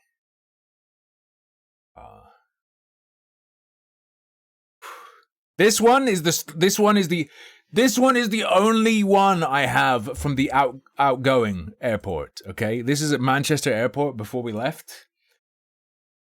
And it's just, unfortunately, the perspective doesn't look right. I mean, the perspective kind of screws it because it is a very tiny little gimp knife. I didn't know about this. I didn't think about this, but it makes sense, obviously. Once you're past security, they can't then have a bunch of knives. So at the airport, if you haven't been to one, they have knives where the handle's like this long and then the blade's like this short and blunt. It's like a surgeon's cosplay kit. Had a full English breakfast at Giraffe. What is World Kitchen? It's Giraffe World Kitchen. This is before things got cultural, all right? This is before things got cultural.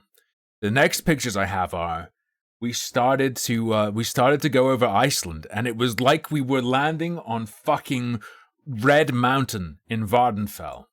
This shit is wild. I don't know what else to say about it.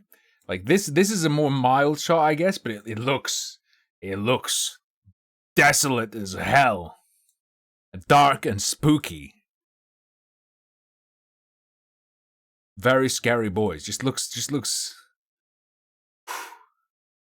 I don't know if I actually included the right photo here. There was one where there was like a fucking little crater in the middle that I posted on Twitter. It wasn't Iceland? Yeah, this whole time I've just been in Vardenfell. You went to Norway and didn't notice. You can go to the middle of Norway, right? Versus Iceland, where they're like, dude, if you go into the middle, you're gonna fucking die. Unless you have a super jeep, you're just gonna die. Do not go into the middle. Everything, look, the city's very clean. Reykjavik's very clean, and not only is it very clean, the street art is much cleaner. Why are there no trees? Our tour guide said, essentially, they were all just used up by the first settlers. It's a hostile-ass island. They were all fucking used up. Most of the trees you see are very small. Why not replant? They do. They have been. Which is why there's the joke our tour guide told us. If you don't worry if you get lost in an Icelandic forest, just get up off your knees and you'll be able to see how to get out. They're all very tiny and still growing. That's some Icelandic street art that I liked very much. Very cracked, very high detail.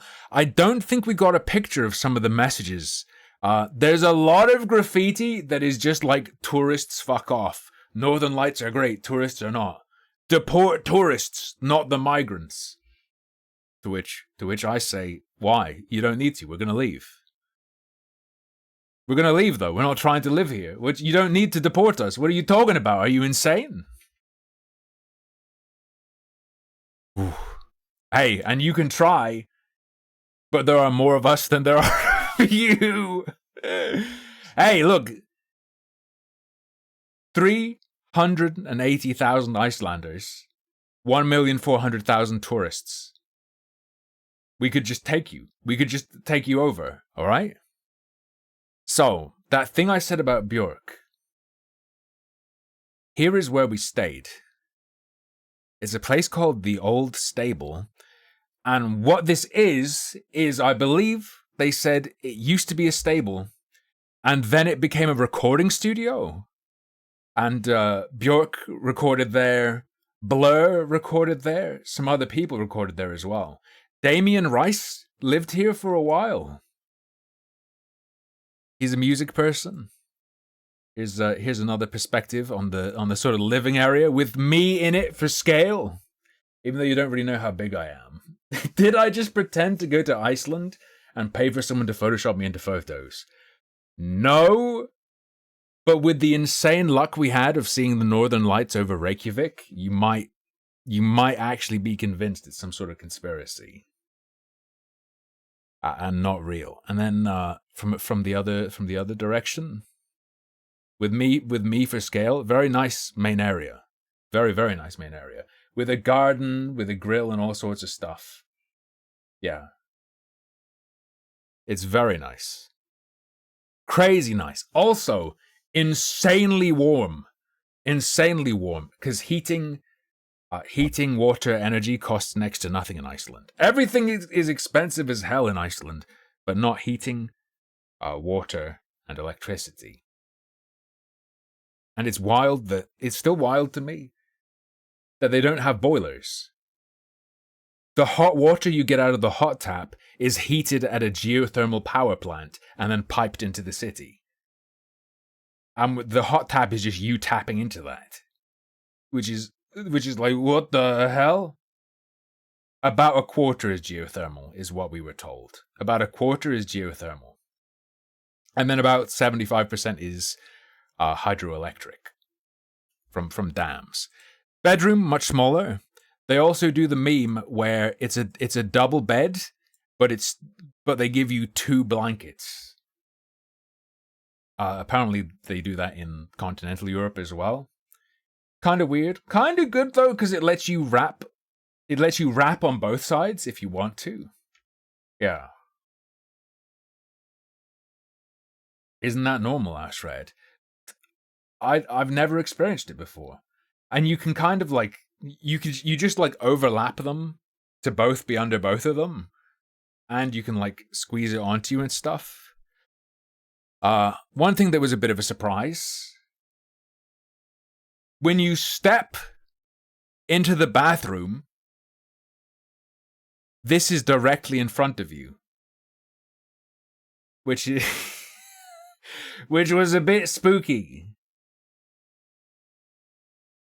Which was a little bit spooky.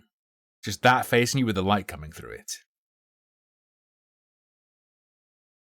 Iceland's version of, I guess, what would you call it? Tesco or Lidl or Co-op? Iceland's version of the cheapo, like cheapo stores, cheapo supermarket is called Bonus.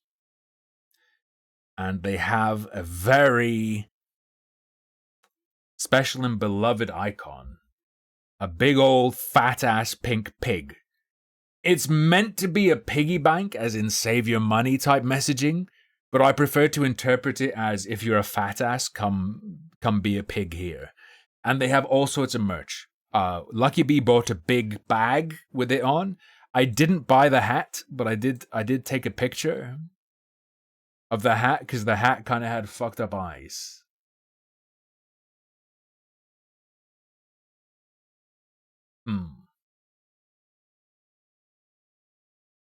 Boo? Why are you booing? Are you booing because I didn't buy the hat? I didn't want the hat. They have Lena Dunham merch. Something to be aware of. In Iceland, they take their dairy products very seriously. And it's a lot more intense. They make Parmesan? But the Parmesan there is a lot less consensual. And it's actually called Rapazan. I don't know if this is an Icelandic brand, but this was all the pre-grated they sold. Let me just double check this picture before I show it to you, because there's a lot of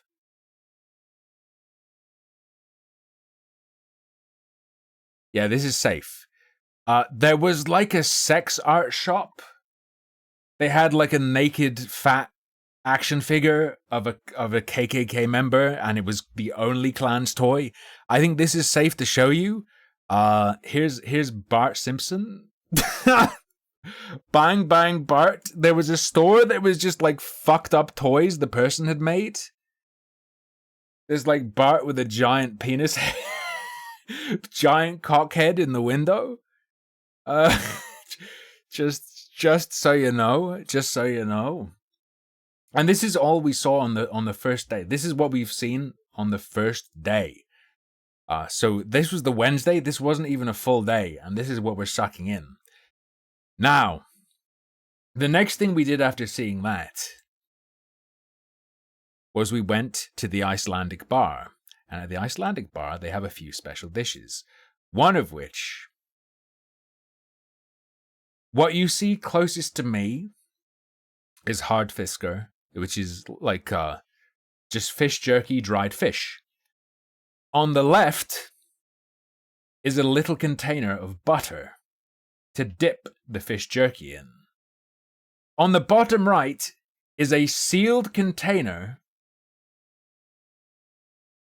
with 6 cubes. Would anyone care to guess what those 6 cubes are? I'll give you a close-up. Vienna sausage. Baby shark, pretty much. It is indeed haucatl. It is the fermented shark. And on that note, I guess I should shut up for a second. Because if I can fucking get to it.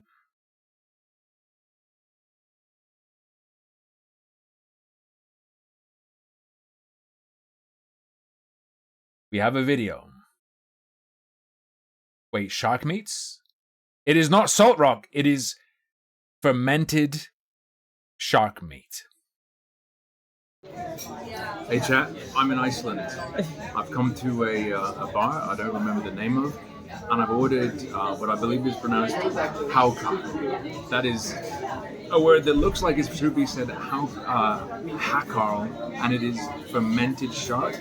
That, if not fermented, is dangerous to eat, but it's perfectly safe if it is fermented. And I have a feeling this is going to smell quite strong because it's served to you in a hermetically sealed container, and you get this much of it. So, without being a coward, I think I should just go for it, right? I overheard the waitress talking to another table, recommending at least 6 bites or 6 chews, but less than 10. Just to let you taste it, but to not let it get. Well, wait. What's on the plate here? What's on the plate? Yeah, like what's all this that we've got going on? We've got some dried fish. Mm-hmm. That's my carrot, by the way. I don't really know what I do with that. And we have a little container. You dip the dried fish in the butter, which is the main attraction, the main repulsion, perhaps. No, just go for it. Don't worry. I'll edit this down. So prepare yourself. I messed up, guys. It smells fishy even without opening. Which is reassuring because I've heard it smells of much worse things than fish. The dried fish is not shark. Only what's in this tub is shark. The dried fish is just like cod or something.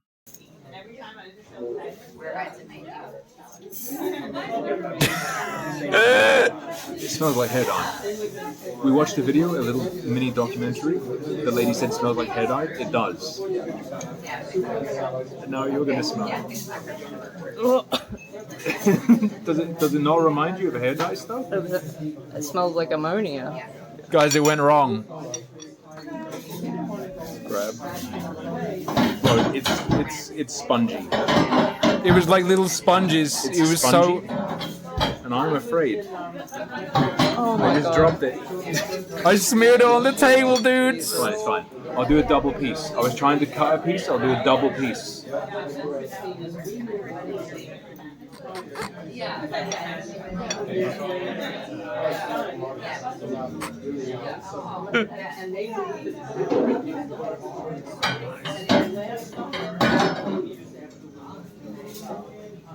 Alright guys, so is everyone ready to try the jar?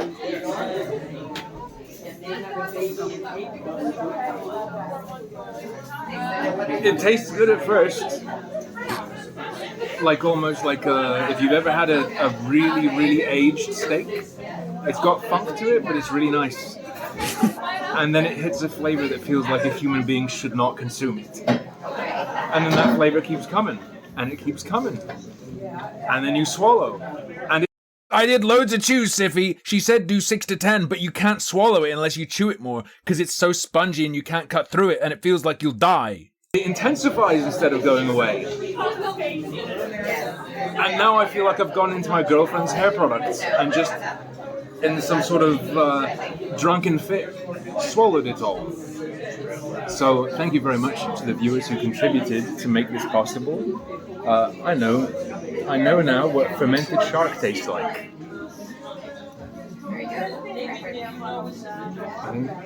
I think you should try some of the fish. Some of the dried fish. True. This wasn't on the itinerary. I did one more afterwards, but filming it didn't work. I ate 3 cubes. There were 6 cubes. I ate 3 of them. 2 of them just now. 1 of them the filming failed. I couldn't eat more. Like I said, like at first, there's a flavor to it that is like the funk of... If you've ever had a really, really aged steak, it's funky, or like a stinky cheese, that funky smell that's good, but like a bit off. And then it starts foaming. It starts like bubbling and foaming, and then it starts tasting like bleach and hair products and ammonia. Really, really strongly, like you have a cleaning product in your mouth that like burns your nose. It foams up, yeah. It starts foaming up as you chew it. This third piece I had that I didn't successfully film is where I had to stop, because that first piece was just like uniform in texture. It was like a sponge. Right? The piece I had where it didn't film, something went wrong. The outer layer of it sloughed off in my mouth and was like soft and putty-like. And that's the point at which I decided I could not eat anymore. What did it cost? I'll finish this video and then I'll tell you what it cost. I'll look it up. Whoa, you're not gonna just not eat the rest of that, are you? I don't want to get just blaze through it, you know? Yeah. You gotta meter it out. You gotta meter it out and enjoy it.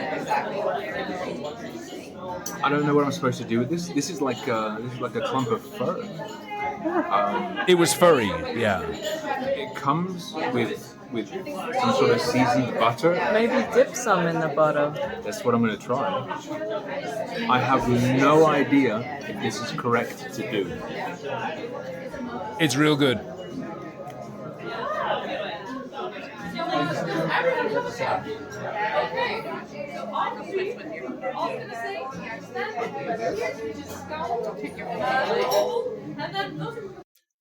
Scappy, she wouldn't taste it. She was scared she'd throw up in the restaurant if she tasted it, so she didn't. It tastes like dried out carpety fish with butter. Not repulsive by any means. Is it delicious? It tastes more of butter than fish, but it's a welcome change. When you chew it. So I'm underwhelmed in this example, but like it gets, the longer you chew, the better it gets, and it gets better faster when there's butter. I ate all the dried fish. The dried fish dipped in butter, really good. Highly recommend.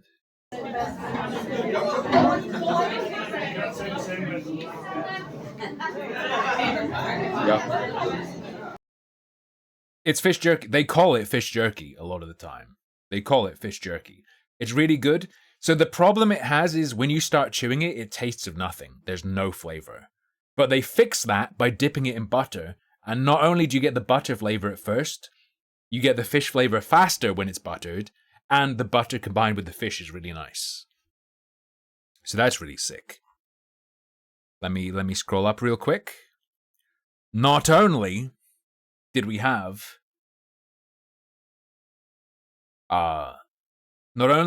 fermented shark on the first evening. Oh, my camera.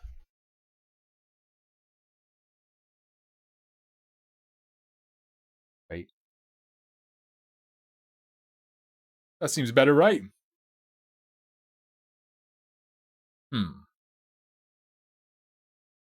Oh, I think there's no exclamation mark thrown. You have to click it underneath. You have to click it underneath the stream. I should add exclamation mark thrown. Mystery gifts are enabled on Throne again because we're back. I turned everything off while we were away so that we wouldn't get deliveries. Mystery gifts can now send me anything from Amazon. So if you want to send me stupid shit like it's a PO box, if it's on Amazon, you can send it. So fucking knock yourself out with penis confetti or whatever.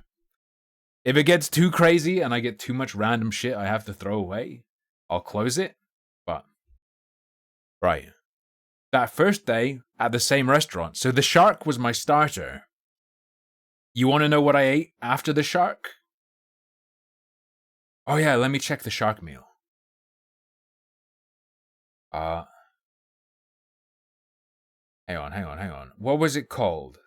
The Icelandic. So there were a few different options for the shark.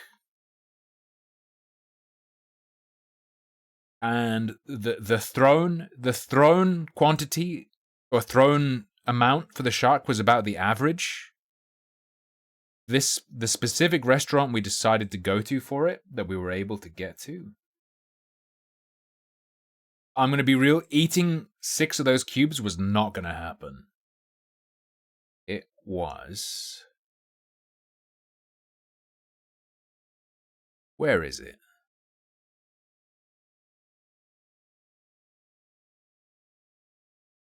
It's here somewhere.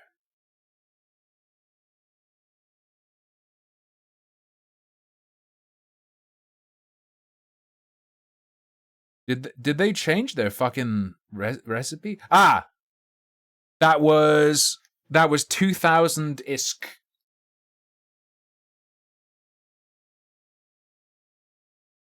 Probably like £17 or something. To GBIP. Yeah, that was like £13 at this place. Next. At that same day, we also, at the same day, same place, my main was whale. Fin whale, the second largest mammal on Earth. I consumed the flesh of it. Whereas the shark was fucking horrendous. The shark wasn't irredeemable. When you first start chewing it, there's a funky flavor that could be enjoyed and is good. The whale, however, was just godlike delicious. Insanely delicious. You can only have it served rare. They refuse to serve it anywhere but rare.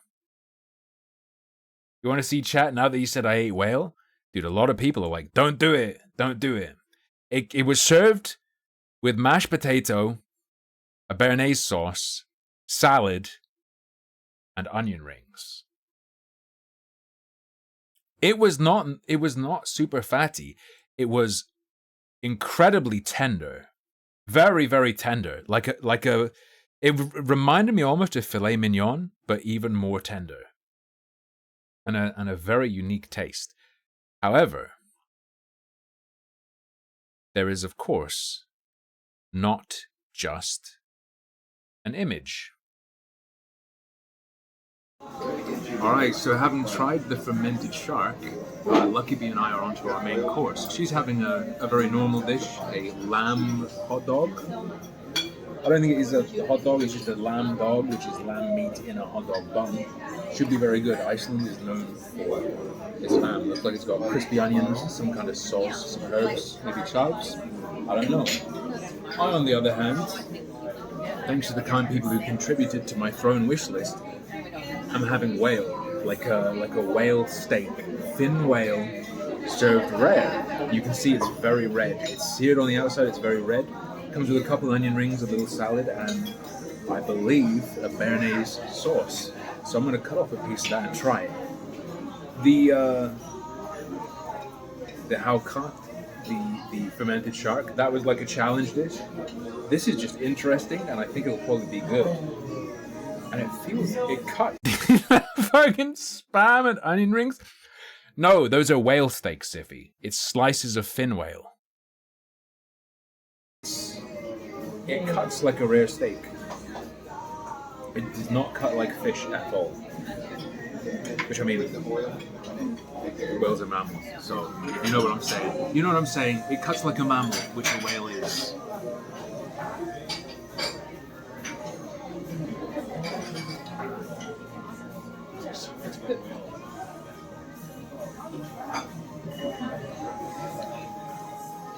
That's delicious. Good. That's delicious. It's just like a very, very unique steak. I don't even know how to describe the flavor quite. It's like a very, very, very tender steak. More tender than filet mignon. It's really, without being fatty, it seems like it's very lean, but at the same time it melts in your mouth. And the sauce is very rich and delicious too, and it really helps it. That is just delicious. But thank you for this one. Fuck you for the fermented shark, but thank you for this one. Let's try an onion ring. Let's go. Oh, and it's got mashed potato. It's mashed potato as well. Real talk, the raw onion absolutely popped off in this dish. Crispy.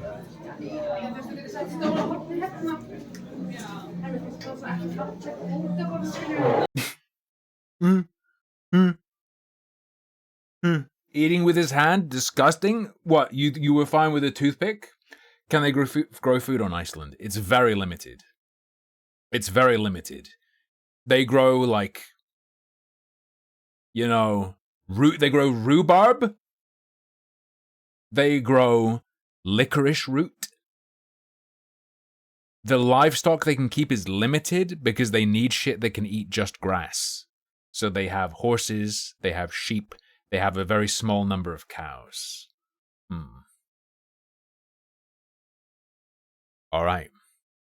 That was dinner day one and some day one stuff. Now, some of you may know I did not eat horse. I did three. We need to send you on vacation more often. Let's go. I don't know. Bro. Very expensive, but very, very worth. And you guys helped a fuck ton. You guys helped a ton. There was horse at some restaurants. The interesting thing about Icelandic livestock is they do not allow livestock to be imported. So every horse, every sheep is a descendant of the earliest brought over livestock. And the horses have a unique style to them, and the sheep are unique compared to other places. Which I'll show you. Well, I'll show you the horses, because I toyed with the horse. Toyed with the horses? I played with a horse, and I fed it my candy. Like, the candy I bought from the horse place, I fed the horse. You know what I'm saying. You know what I'm saying. Also, the horses are very small. And we were warned, do not call them ponies, because Icelandic farmers are a bit touchy about how small the horses are. So, Reykjavik has a little famous street. It is Rainbow Road. It is the road. It's called the Rainbow Road. It is a place that you go. And I, of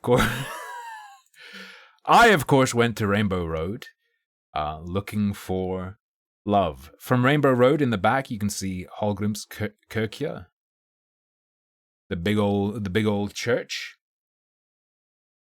And unfortunately, because I was disappointed, I had to express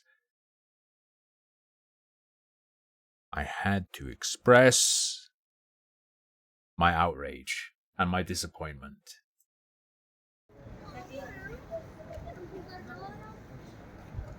I came to Iceland to go to the Rainbow Road. No one here is even gay. None of them will fuck me. It's messed up. False advertising. I want a refund for this vacation. There we go. I don't know. Lucky Bee started filming, so I started talking. I don't know. No turtle shells. So that church that you can see way in the back, that big old donger, I also got a bit closer. It is Hallgrímskirkja. We went inside, but they were doing renovations, so we didn't get to see very much. It was roped off. It's pretty big. Looks like a big old rocket ship. It's nifty enough. It's nifty enough. And that, I believe, is the end of Wednesday. Did I meet Piclu? I did not. Are you driving that route? Think you drive in Iceland? Cars aren't real. Cars are real, but most of Iceland you cannot drive without a special car. You can only go around the edge with a regular car. If you want to go anywhere but the edge, you need what is called a super jeep, where like the main chassis of the car is regular size, but then the wheels are gigantic. It's like a mini monster truck. No, it's not a 4x4. You will die if you just go, I'm going to use a regular 4x4. You need mega big wheels. So, the first place we went to was a national park where you can peep. On one side, there's the North American plate, and then on the other side, there is the Eurasian plate. And you can see both. Here's a picture of me there. It's where the plates meet and are cracked. It's pretty nifty. Lucky Bee also got I need to stop saying fucking like. Lucky Bee also got a really nice panorama of this area from above. It's unfortunate that there's a car park down there, but it's very, very, it's unbelievably beautiful there. Also, here's me in front of some rocks. I think, if I'm not mistaken,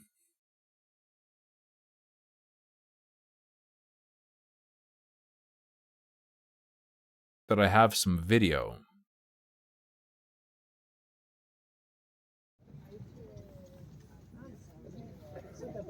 Yeah, this is the place. It looks like, an alpha test of a new MMO.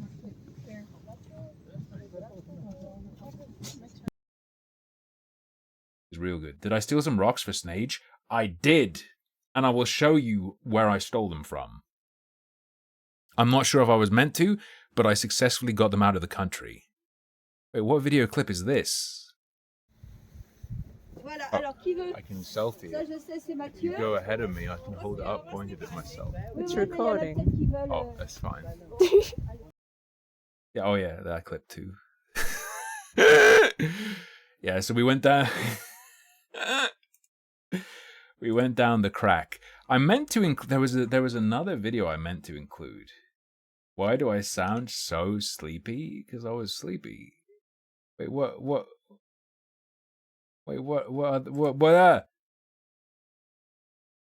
23. Let me. Oh no! Oh, wrong folder. Hold up. I think there's another pic I can get. Yes, another video that I meant. Oh, fuck off. There's another video I meant to include but failed to include. This is me walking between the plates. Let's go. I made it. Yes. Wait, Civi, you don't know about that? They call it leveling up the country.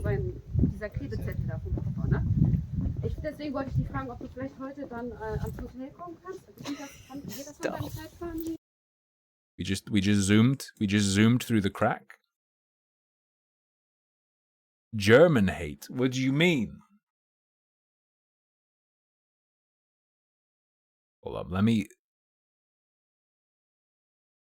I'm gonna delete from this. I made like a shortlist folder of photos to show on stream versus the general folder. Now, on the trip, there are some set places you go to. So there was that first national park, and then the driver of the van was like, because you all got on at the right time and you didn't hold up the tour, we can have a special treat. And this is where we went as the bonus treat. Okay, so we went to a farm, and at the farm there was some taxidermy. There was a summer coat, whatever this is. I think it's a fox. I don't remember. Like a summer coat one, and this is the winter coat one. Some scuffed taxidermy. Besides the scuffed taxidermy, though, at this farm, there is an ice cream shop. And from the ice cream shop, there is a window directly into the cow zone. While you eat your ice cream, you can watch the cows the milk to make your ice cream came from as they gobble away.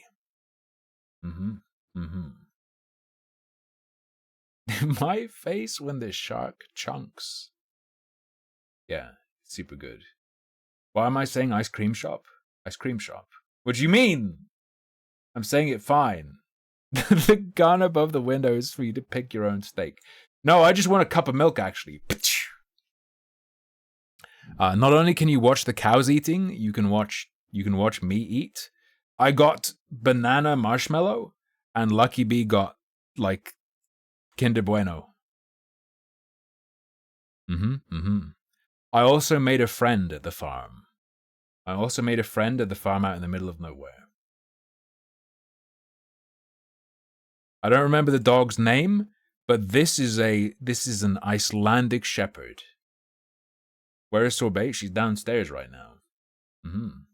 Is the banana marshmallow the same as those bars I got? No. But the banana marshmallow I got from the farm was just white. I got banana marshmallow somewhere else from a place called Valdez, and the banana marshmallow ice cream was bright blue, and it was really good. Did he bite me? No. He has a very woolly coat, like it's surprisingly long. Surprisingly long fur on that dog. No video here, but this was very nice. This was a very nice experience. I love the ice cream, love seeing the cows, love meeting a new breed of dog that I guess you don't really see anywhere else. Right. They told a story as well that for the horses, there are Icelandic horse contests that are not held in Iceland. They're international, and because Iceland's laws about importing livestock are so strict, when people from Iceland leave Iceland with their horse to compete, they can't bring the horse back. So they have to dispose of it. Find a new home for it, or, sell it to a butcher or something. Like they do the contest, and then they go back without the horse. Because they can't bring it back into the island. Because once an animal has left Iceland, it can't come back, and no animals can come in. Because they have something like only 10% of the diseases the rest of the world have, they don't let animals come back. Yeah, that's exactly it, OpsB. Yeah, they want their genes pure, and they want no disease. So, because outsiders can't come into Iceland, because you can't bring a horse in, and there are people outside of Iceland interested in it, and there are more people outside of Iceland, if Icelanders want to compete in the Icelandic horse contests, they have to leave the island with their horses, and then they can't bring their horse back. We went after that little short stop at the farm to Golfoss, the Golden Waterfall.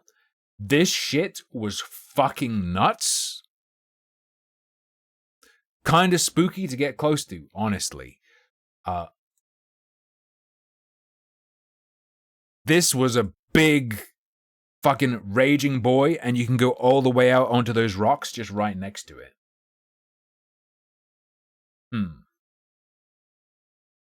Like, it is wild. We also, because it was sunny, and you can see how clear the sky is in this shot. Because there was a bunch of sun,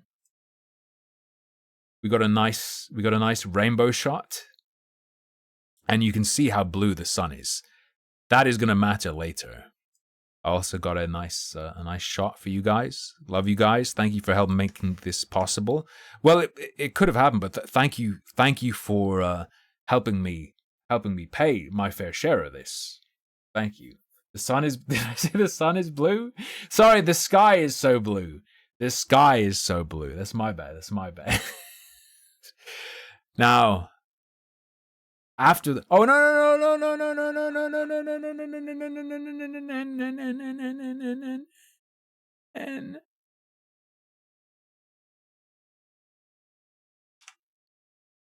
little bit of footage to give you some idea about the intensity of the waterfall.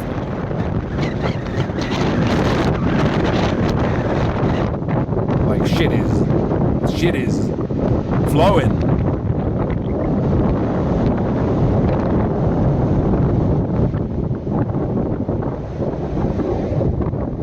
I was a very wet boy.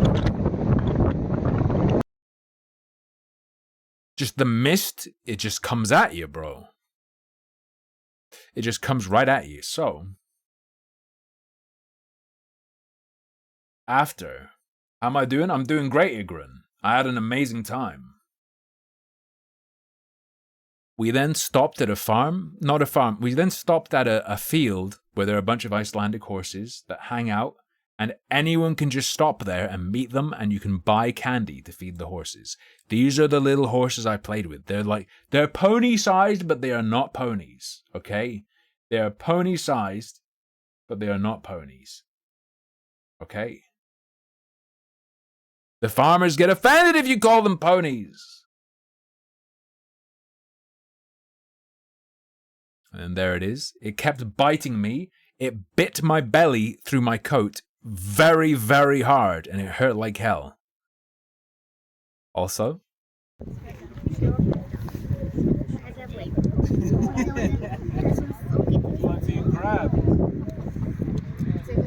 very dry lips, scraping my hand and then dribbling on me. And then it'll let you feed it, and then you go to give it a pet, and it just goes, It just goes like, I don't think so. Thank you for letting me pay your email head. You got it?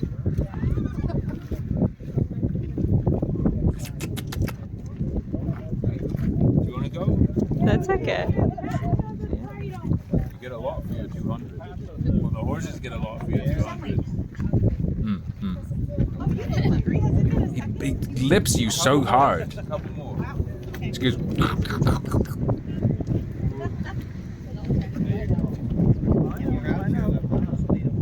Too fancy for me, huh? Even after I give you all these, too fancy? Oh, this side, I see. Felt lovely. Felt like a welcome mat.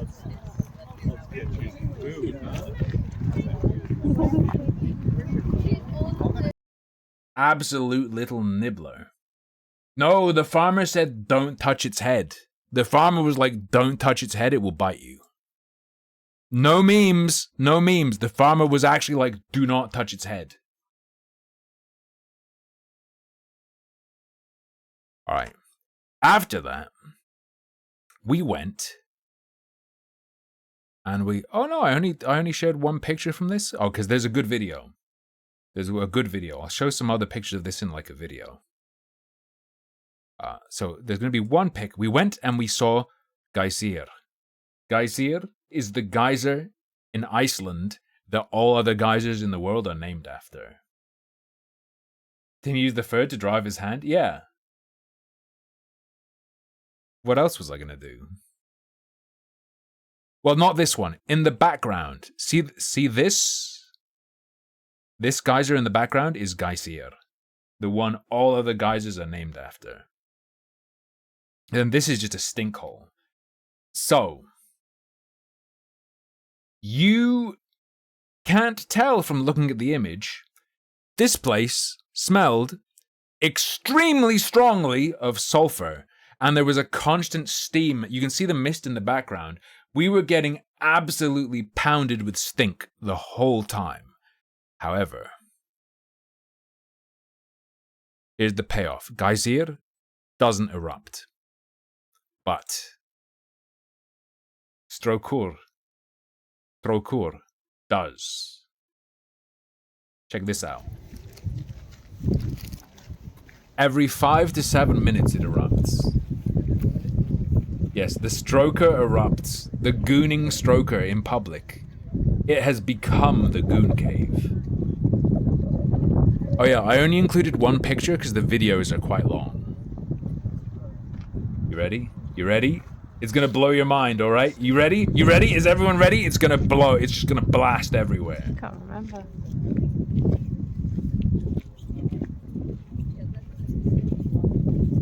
Get ready. Of course, right? Of course, right? Yeah, that's a miniature eruption. It does mini ones sometimes. Here's a real one. Oh, jawohl. From a better perspective.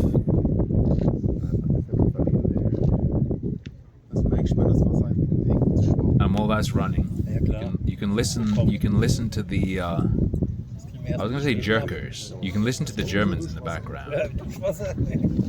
Wasser! Das sind Eier. Das ist Schwefel.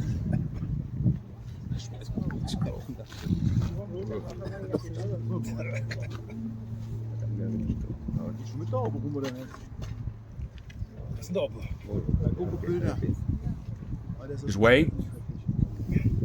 It's coming. It's coming. So there's a problem with this video that you're going to see in a second. You're going to see the full nut.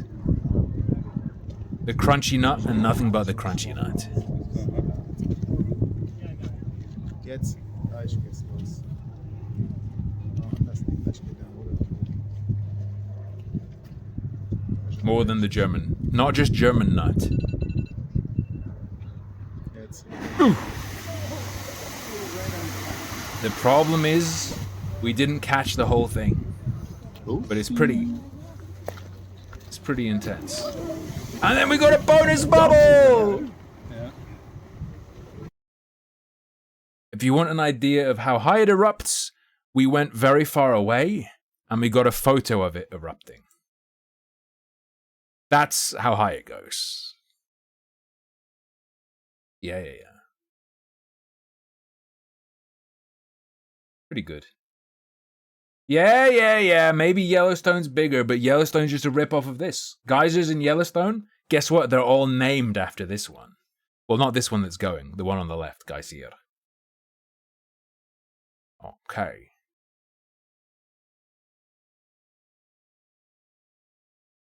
After that, we went to our final stop of that day. The final stop of that day was the Carid Crater. The Carid Crater is a lake that is formed in a blown-out volcano hole. This volcano is absolutely just blown out and used up. And I took some photos from above. Well, Lucky Bee took this photo. Took a more stylish one, more stylishly posed, showing off my super dry hoodie a bit close. The water, you can tell when you're closer, is incredibly clear. It is very, very clear. And you can see the algae and stuff, seaweed and whatnot, growing from underneath, and you can walk around it. all you want and whatnot. I was wiggling a bit. I'm very unbalanced, so Lucky Bee decided to take photos of me very carefully walking around the edge, trying not to fall. I also sat on my throne as the Prince of Bel-Air. And this is the place.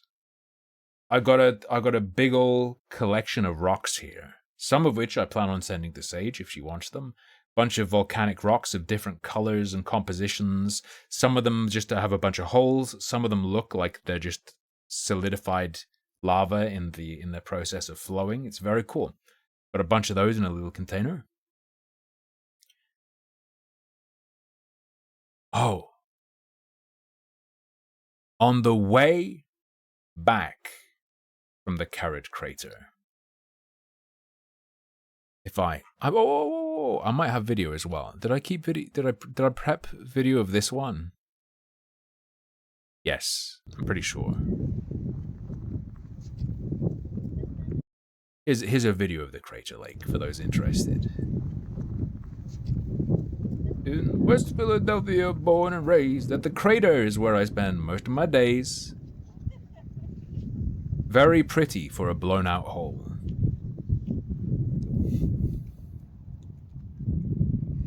I'm not talking about me.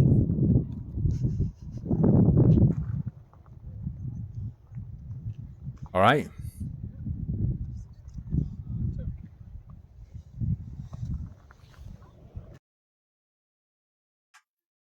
After that, on the way back home,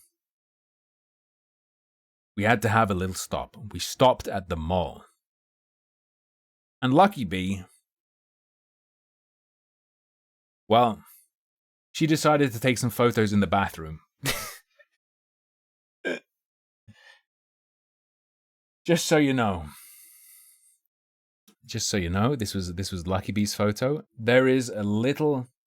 Did you miss the anniversary dinner? No. The anniversary dinner was from the last day. So the anniversary dinner is the last thing. There are instructions in the bathroom.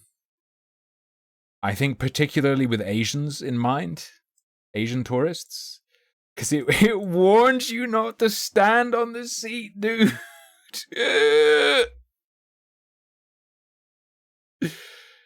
Please flush only toilet paper and what nature provides. Also, do not stand on the seat.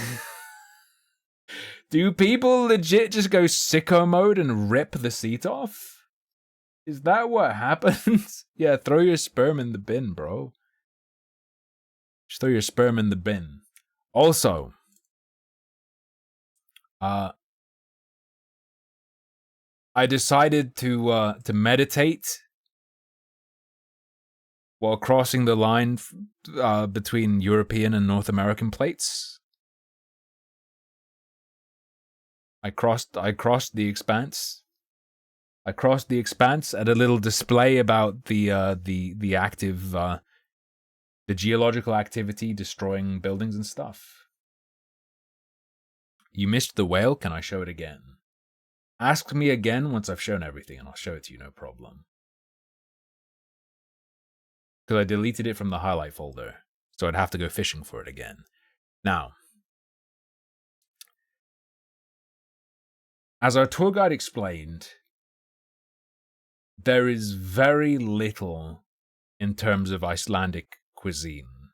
There's a lot of good ingredients, like the lamb is really nice, all the fresh fish is really nice. In terms of veg and stuff, they don't really grow much. They can't. They import stuff. And his explanation was essentially for most of Iceland's history, they couldn't really be concerned with learning how to cook stuff. It was just, there's an animal, kill it, eat it. There's an animal, kill it, eat it. Fish, kill it, eat it. That's about it. They never built up any recipes. So, he said, all they really have in Iceland is there's a traditional lamb stew, which is just lamb with some root vegetables. There's fermented shark. And in terms of actual dishes and not just eat fish, eat lamb, there is something called plokkfiskur, or plakari, which is somewhere between a fish stew and a fish pie. It literally translates to plucked fish, or people call it mashed fish, and it's a bunch of white fish mashed together with mashed potatoes and, you know, like maybe onion and little bits and pieces, and then topped with some cheese. We got this. Now, that might look okay to you. This is our first of very few things that were not good. This was fucked. The service at this place was bizarre. It was a bar where you go up and order yourself, which is normal, right? That's common. We have that in the UK a lot, where they don't do, they don't like have a waiter take your order. But we went up and we placed our order. They didn't bring us cutlery, and we didn't see any cutlery. It turns out the cutlery is only in the entrance right in front of the door, and you can only see it as you're entering the restaurant, and then you go past where it is and you can't see it from the other side. So that was weird. They also didn't bring us the drinks we ordered. I had to go up to them again, and I said, hey, we ordered a couple Coke Zeros. And the guy like pasted back and was like fucking scared, and he's like, okay, and like hands me the Coke Zeros. It was very weird. Now, the flavor of this was okay, but there was like a bunch of oil around the edge that clearly hadn't hit the right temperature, and it hadn't done what it was supposed to do. The temperature of it overall was like, it was bordering on like, I'm gonna ask for a refund and give this back. Because the temperature was it was like lukewarm, and there were like patches where it was hotter and patches where it was almost cold, suggesting to me it had been microwaved. The flavor was pretty good, although it was absolutely dominated by sharp cheese. Very, very sharp cheese flavor, very, very strong. The bread is rye bread, which in Iceland is incredibly sweet and is infused with sugar syrup. That was interesting. We brought a brick of that home, and the smør or whatever is just a pack of butter. So this wasn't disgusting, but was definitely below the standard of what should be served. It was way too cold. It took too long. The service was terrible. The place is terrible. That is Reykjavik Fish Restaurant. There are multiple Reykjavik Fish Restaurant. It's a chain. Don't recommend it. Don't recommend it. The really fucked up thing is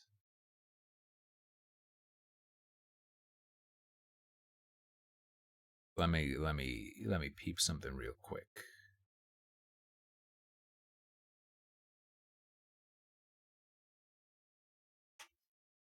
This very, very small serving, just to give you scale, here's a picture of me with it. And the bottom of that cast iron skillet is quite thick, so it doesn't go all the way down.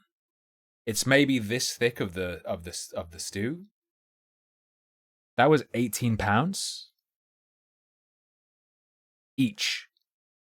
That was £18 each. Absolutely fucked. Terrible. Like, overall terrible. Not like disgusting, but like pretty poor. Considering what it is, especially. Yeah. This, I would say, is the only like bad eating experience we had. This was like ridiculous. We picked up a newspaper, by the way, sometime after this. And in the newspaper was an entire section of a local ranting about how much of a scam this place is, especially this dish. Yeah. Yeah, this is tourist trap shit, yes.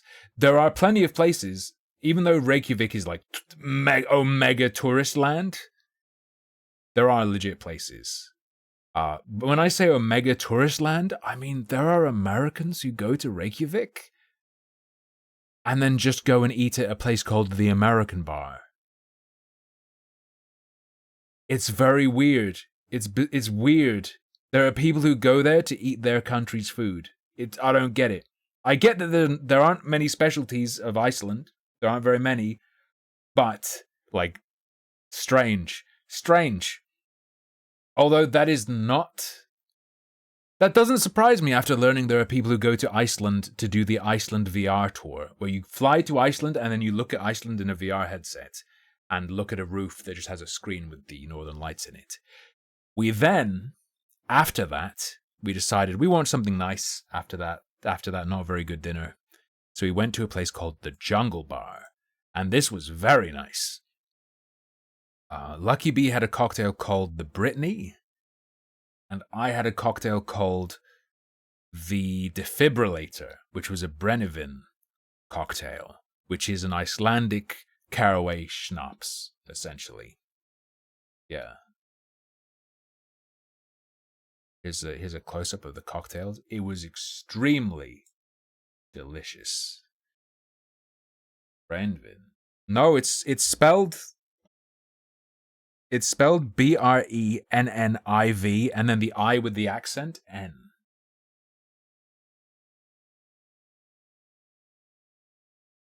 Brennivin. It's not Brennivin. It's something else. But also, everything Icelandic is Danish, because it's Danish people running from the king.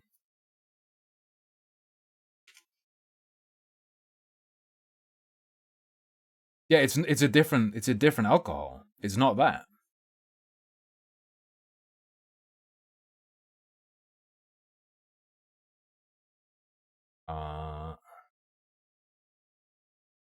I'm trying to find it also being called something else.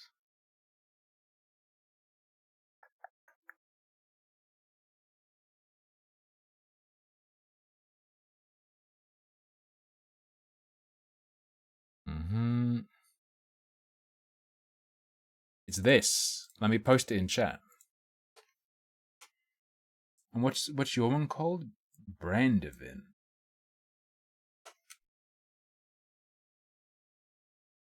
Oh shit, why is it in like weird fucking alien language?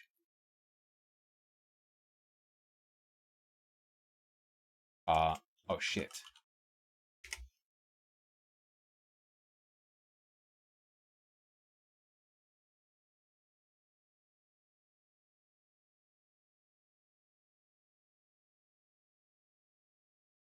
Yeah, this isn't the same thing. And it's not made with caraway. Wait, it says that in there? What the fuck? Wait, but then it's... Wait, but... Then it is the same thing and it's not Swedish.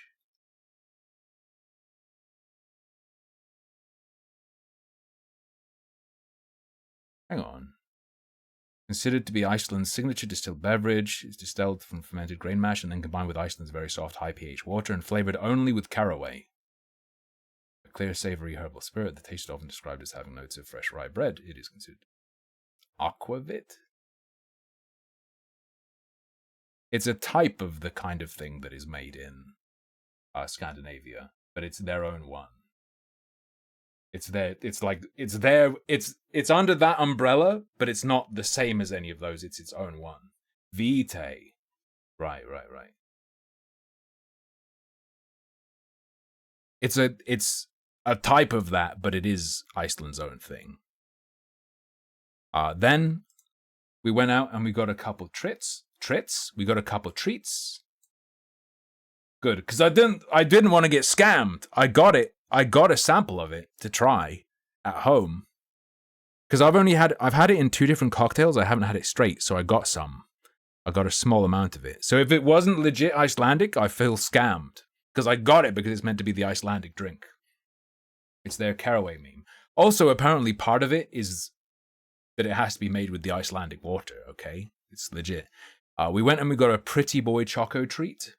Really good, actually. It's a layer of licorice and then a layer of like cocoa milk condensed cocoa milk, powdery, flaky, and coated in chocolate. Very delicious. Very delicious. So as we were walking around town, I got jump scared by something. I got very scared. I didn't take a picture of it exposed, but it's just a layer of pink and then a layer of black wrapped in chocolate. Yeah. I got jump scared, and I scared Lucky Bee because I stopped and I pointed and I went, "What the fuck is that?" And the thing I was pointing at was this. This statue scared the shit out of me. I did not know what I was looking at. When you're distilling the water, it doesn't matter.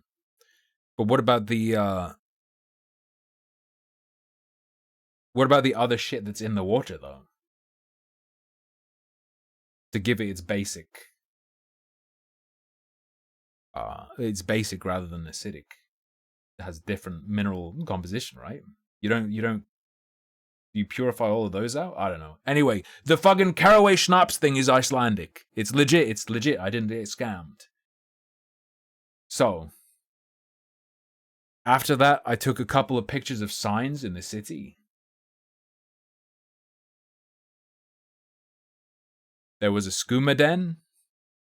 The skooma Scott. Here, outside of Iceland, we only have Baldur's Gate 3. Right? There's an entire section of the city of Reykjavik dedicated to Baldur's Gate. There are at least 40 Baldur's Gata there. They have like Baldur's Gate 42, and it's just in one house. It's crazy, dude. It's crazy. It's mind-blowing. I found a place that I thought would appeal to me. Would appeal to a place that I think was made for me. I don't know what this is, but it is. I took a picture in front of the Eggert sign. Hopefully Siffy is here. But is it flavored only with caraway frag? It has to be only with caraway. Siffy's gonna be mad if he misses this. This is one of the things he calls me, right? There we go. There he is. I took a picture next to the Eggert door. I don't know what this is. Eggert felt scary. I don't know what it is. And this, right after this, we took this picture and then we walked past Hallgrímskirkja. And then we went back to the street where our Airbnb is. Grettisgata. And Lucky Bee, just before we go in, suddenly stops and shouts, "What the hell is that?" And we look up into the sky, the incredibly clear sky, which normally wouldn't be clear. Bang. Aurora Borealis! It just materialized. The solar winds, reacting with the gas in the atmosphere. There it was, just right above. Pretty much in our kitchen, more or less. You see where I am there? Right in front of me is our Airbnb. I took a little selfie. We took tons and tons of video, but here's just one. And it was just the video, it's not so clear, but it was just up there morbing.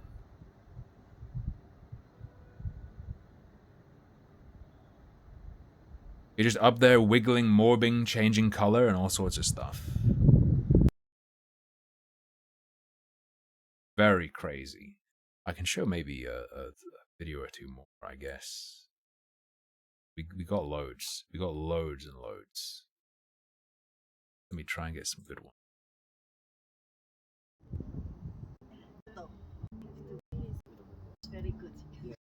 There was also a Chinese lady who stopped and stood with us.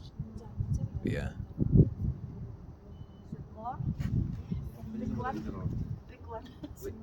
You're just wiggling and morbing and zapping around. Eggert is like a tailor leatherworker something studio? Oh, nice. Thank you, Boredom. Oh, that's what that link was. Yeah. Yours is very good. Yeah. It's pretty crazy. I didn't think we'd see it. Yeah.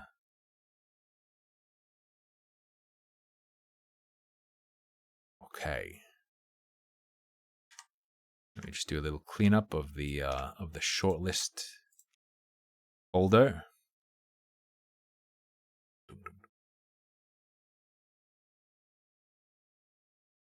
To make it easy for me to get through.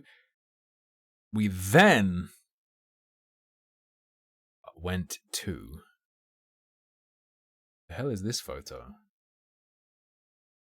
Oh, we then... I don't remember what the beach is called. I can look it up for you if you want to know. We went to a beach where seals come and hang out. There is also a whale skeleton. A whale spine you can have your picture taken with. And so I did. Unfortunately, we got lucky with the Aurora Borealis, but the seals were not there. The seals were not there. Also, we came like 3 weeks too late for any puffins. No puffins. Hard to get puffin at restaurants, and if you could, it was like preserved and smoked. So we didn't manage to get puffin either, unfortunately. Sorry, bros. But we didn't see any puffins, and we didn't see any seals. When you turn the camera around from this perspective, this is what you see in the other direction. So in this direction, there's the sea and a beach. In the other direction, there's just fucking this, which is pretty fucking tight. I do not believe we have Scotland. Oh, wait, there are puffins. Puffins go to Scotland? Oh, that's tight. Do they eat them in Scotland? Big mountainy bow. Big mountainy bow, big mountainy boy. Like, actually, just... It doesn't... Iceland does not feel like real life. Iceland does not feel like... It's actually insane. It feels like I said, like you're inside an alpha test for an MMO, where they made the landscape but nothing else. Everything in the distance feels like its textures haven't loaded in. It's crazy. Very, very Lovecraftian beach. It looks like a scene out of Dagon. Lots of fucked up goo. There is a ghost that Hexathian thinks is hot, I guess. I don't know what to tell you. I don't really understand. Now let me check what this is.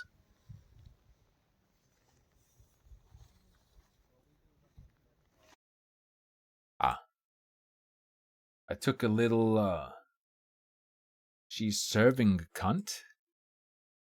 What do you mean? Doesn't that mean someone's hot?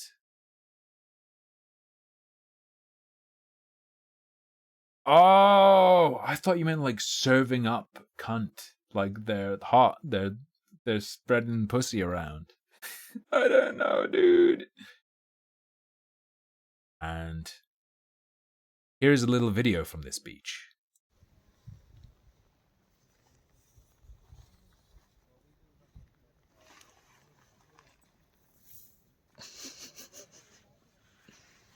No seals. People said they saw seals. I ain't see no seal. I ain't see no seal. If you give me a sec, I can probably find another one. 2023-09-15.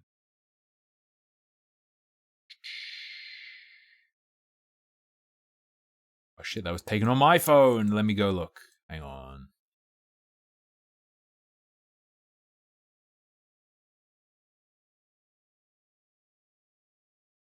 Is this the one? Isn't the one? Hold up. I see. Alright, here we go. We did see animals though. We saw fish. Ooh. Jesus. They swam away really fast, but there were fish in there. They're still there.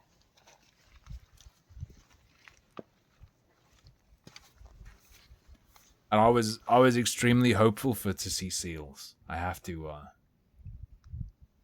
Oh, there's a little tiddler. A couple little tiddler, minnow-looking boys. In the distance, something big. Did you see it? Where?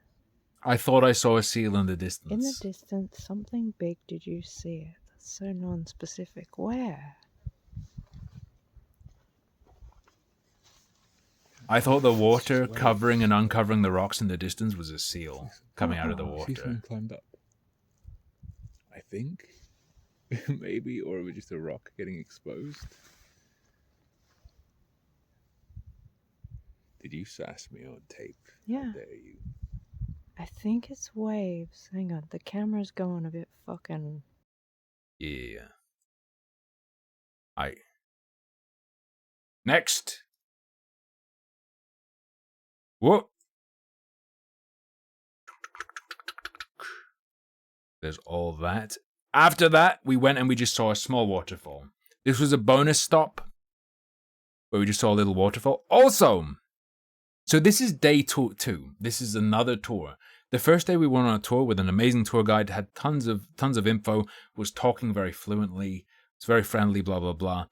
This day, so starting at that beach with the spine, was a different company and a different tour guide. This guy is a very old Icelandic man who could not talk.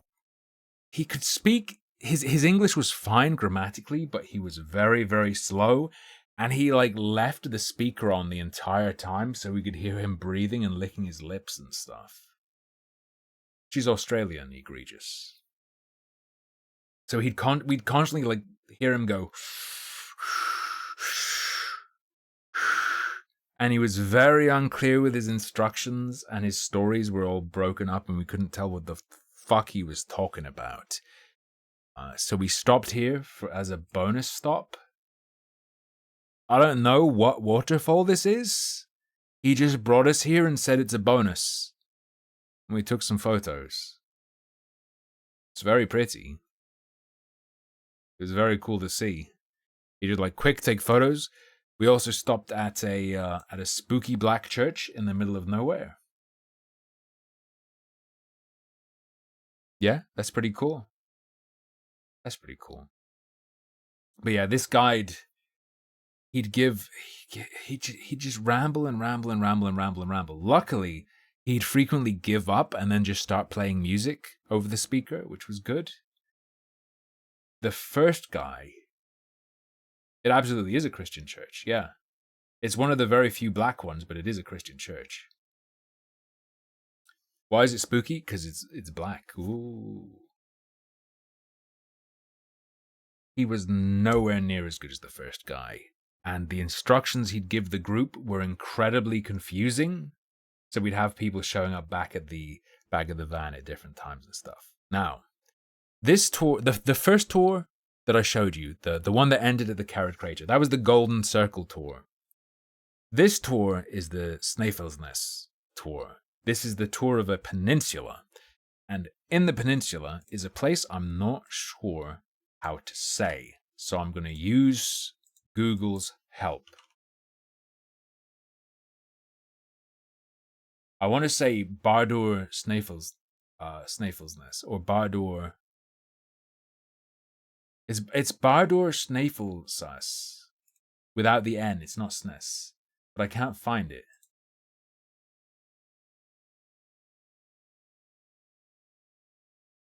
Yes, Bardur Snæfellsnes is like a mythical giant. And the tour guide was telling us a story about him, but he was telling us in these little bursts of fucked up English. Very slowly with tons of interruptions, and I could not tell what the story was. However, the gist is like a giant fell down and made a canyon. And that was our next stop. You might not be able to tell, but it is absolutely fucking pouring at this point. It is hammering down with rain. See that big crack in the mountain? That is supposedly where, I guess, a giant fell or something and made the crack. And we, while it was pouring rain, we slowly made our way up, walked all the way over there. There's like a river running down the middle. We got closer and closer. Even closer. It's steeper than it looks, and to the left of here is quite a drop. You get closer and closer. You get right up to the Krakusi. And then an internal shot from the giant's crack. Now, we don't have shots all the way up because it turned out to be a much harder walk, or harder, it became a climb. We didn't really realize that we'd be climbing across wet rocks in a mini river deep inside of this. So here's a shot Lucky Bee got.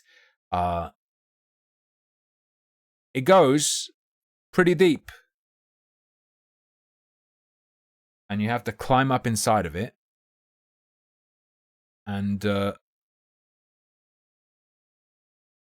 got right up into the middle of it and had a picture taken.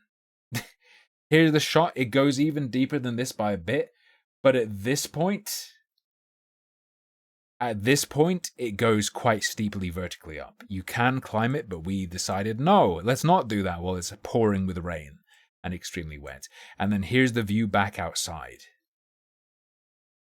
Also, the floor in there is littered with bones. The floor in there is littered with bones. The tour guide explained that apparently birds like the smell in here and fly in there, and something about the way it is confuses the fuck out of them, and they can't get out, and they just wait in that hole until they die. It's littered with bones. You lived there for a while. Eating tourists again, Bunny. And then there's where it goes even deeper, and like that's the shit you have to climb up and through. It's very slippery. I got a little boo-boo. I cut my finger open and was dripping a bit of dripping just a bit of blood around. Didn't take a pic. No, we wanted to get the fuck out. After that, we went to some cliffs. I don't know what this place is called, but they were cliffs by a restaurant. There's something fucking shit that these tours do.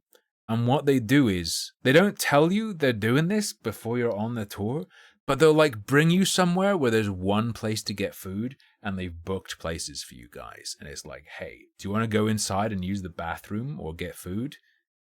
You have to go to this restaurant. So we brought sandwiches with us on both the tours. And this was the stop.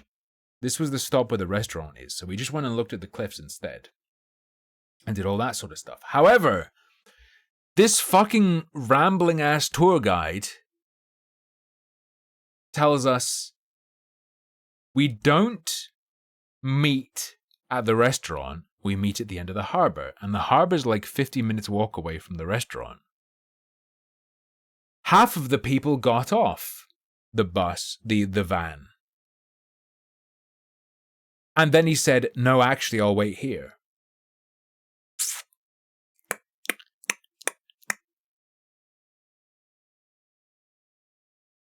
So 1/3 of us had like one set of instructions, another third had another set of instructions, another had another set. So getting back on the van at that point took probably like half an hour instead of the 3 minutes it should have taken. He was also very unclear about when we were getting back on the van, so it was a bit of a nightmare. Additionally, it didn't affect us, but they didn't book enough tables, or too many tour companies booked into this restaurant. And people had to wait 40 minutes to sit down at a table. So it was a bit of a mess. I do not think this tour guide was anywhere near as good as our first one. Yeah, Lucky Bee and I were just chilling. We just ate our sandwiches that we made from the bread and cheese and smoked chicken we got at Bonus. And here's me at the there was a cliff with a big old black anus. I tongued the black anus of Iceland. It was pretty good. It was indeed bonus chicken. What is this? Ah! And then after that, we went to the Black Pebble Beach. This was really cool. There's a bunch of beautiful water and stuff, but the whole beach is just slate gray and pitch black pebbles.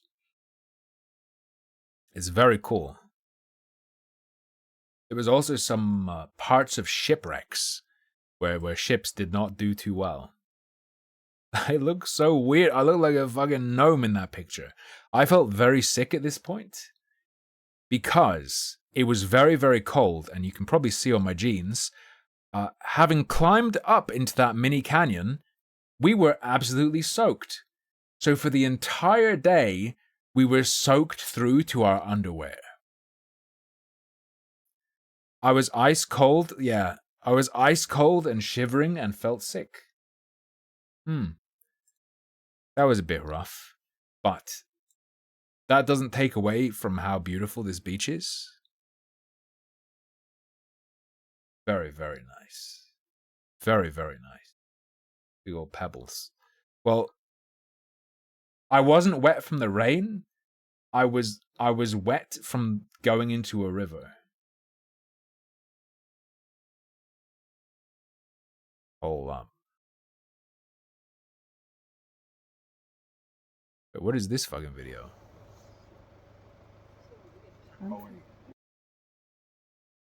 I apologize. I missed a video. There was a waterfall video. Is it going? Yeah. I thought it was a photo. Well, I'll take a photo as well. There, that's the one we missed. And then here's the video at the Black Pebble Beach. I mean, if you start filming. Oh, are you filming? Yeah. Shipwreckage on the left a bit.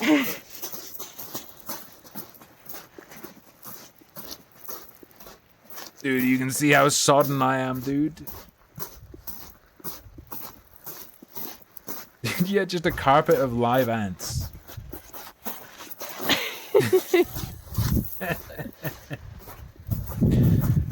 Do you see the wreckage in the background?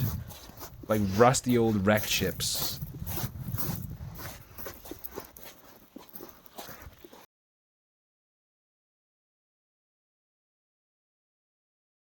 No, it was... Well, maybe it was? The sign outside of the little canyon thing had the name of the giant. Berdur Snæfellsnes, or whatever his fucking name is.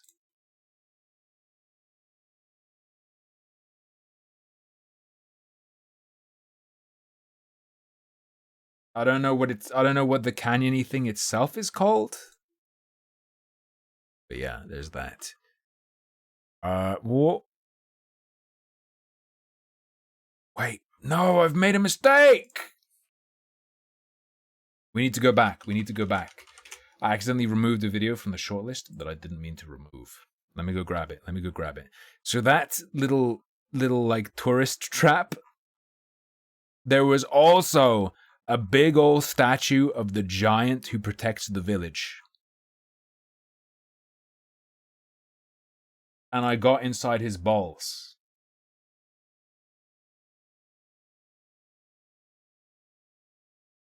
Wait, hold up.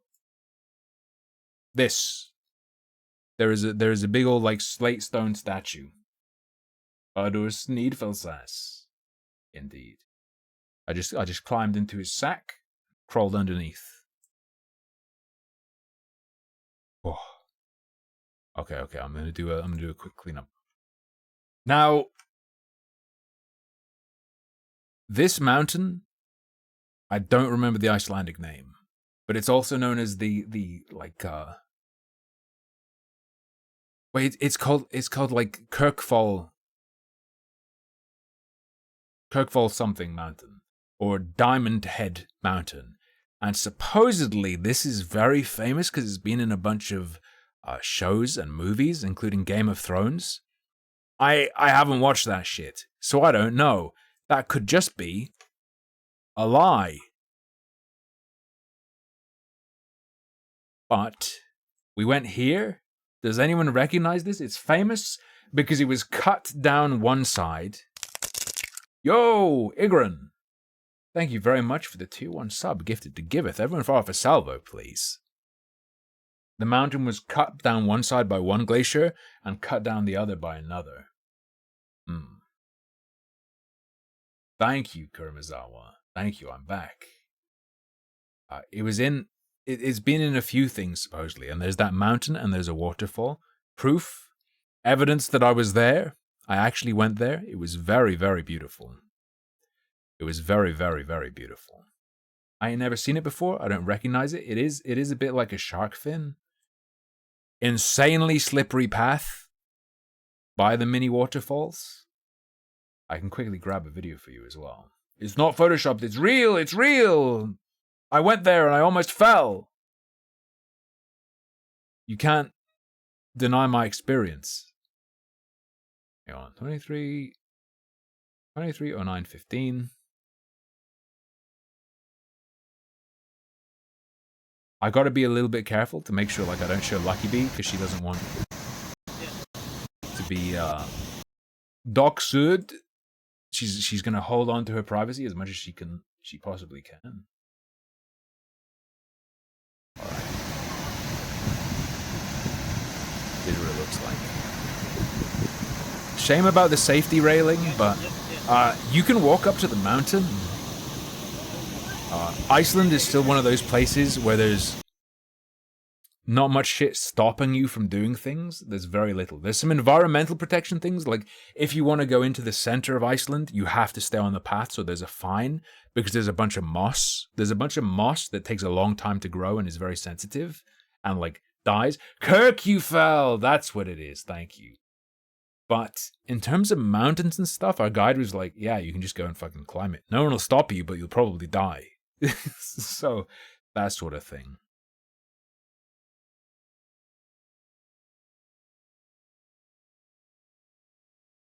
I did not die.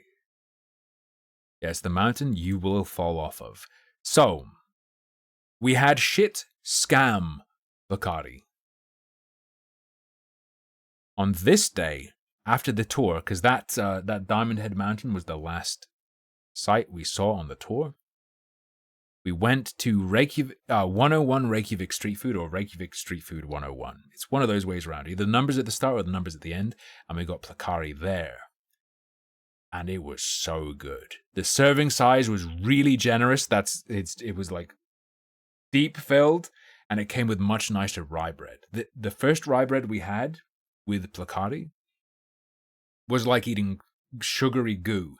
This one was still sweet, but it was tasted like bread. And they were big, like, this is the same dish as the stuff in the skillet from the beginning. Yes. And this was cheaper. This had a much richer flavor. This had big chunks of white fish in it. Big old chunks of juicy white fish, fresh fish, baked into it. Just a little bit of cheese mixed in on the top. So it wasn't like dominated by cheese. Very warming, very rich, very delicious. It was a cold, rainy day. Yeah, this was great. I would absolutely recommend this place. I would say do not go to Reykjavik Fish Restaurant. Reykjavik Street Food 101, though. Very, very nice. And then the other dish, which Lucky Bee ordered, is the traditional lamb soup. And lamb in Iceland, even in the cheaper stuff, is amazing. Very delicious. Very delicious. And then here's me tucking into it. You can't see the bottom of the bowl in this picture. It goes deeper than that, but very good. Traditional Icelandic Pepsi Max. Iceland is a Pepsi Max country. You can get your hands on Coke Zero, but good luck avoiding the police. Oh. we found as well a super rare site. The abandoned croissant. There is an amazing bakery that we went to that I'll show you later, but someone lost their croissant and just left it left it on like a bollard. It was just there in the middle of Reykjavik. So Lucky Bee took some pictures.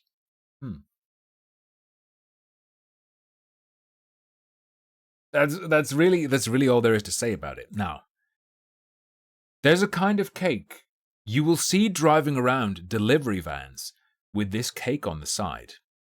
In the supermarkets, this kind of cake is everywhere. It looks like this. It looks like this. So, after having seen it every day, this is only on the it's only on the 16th. So having seen it when we got there on the 14th and the 15th, we decided finally we have to try this. Right? I have to try it. It looks like, so it's like that. It has the raised edges and then there's like what looks like icing on top. People are asking, what's inside? Is that custard? It was called, the translation was almond cake. So I thought, oh, maybe there's like syrupy almondy cake inside or something, or maybe because it's lemon flavor, it's almond cake with lemon curd inside. No. It's just a cupcake with a rim. It's a cupcake with a rim on top, and then the icing goes inside the rim. It's just aesthetics. It's not holding anything. It's just cup-shaped for literally no reason. It's just plain cake. Like, what the fuck? Oh, Lucky Bee's home. I just heard myself. Yeah, now she's laughing. Won't be laughing when I beat the fuck out of her later when we get home. Anyway, that was the day we went to Sky Lagoon. I do not have very many pictures from Sky Lagoon. I did steal it from her. But she stole it from the people she heard actually say that to their kids. We went to Sky Lagoon.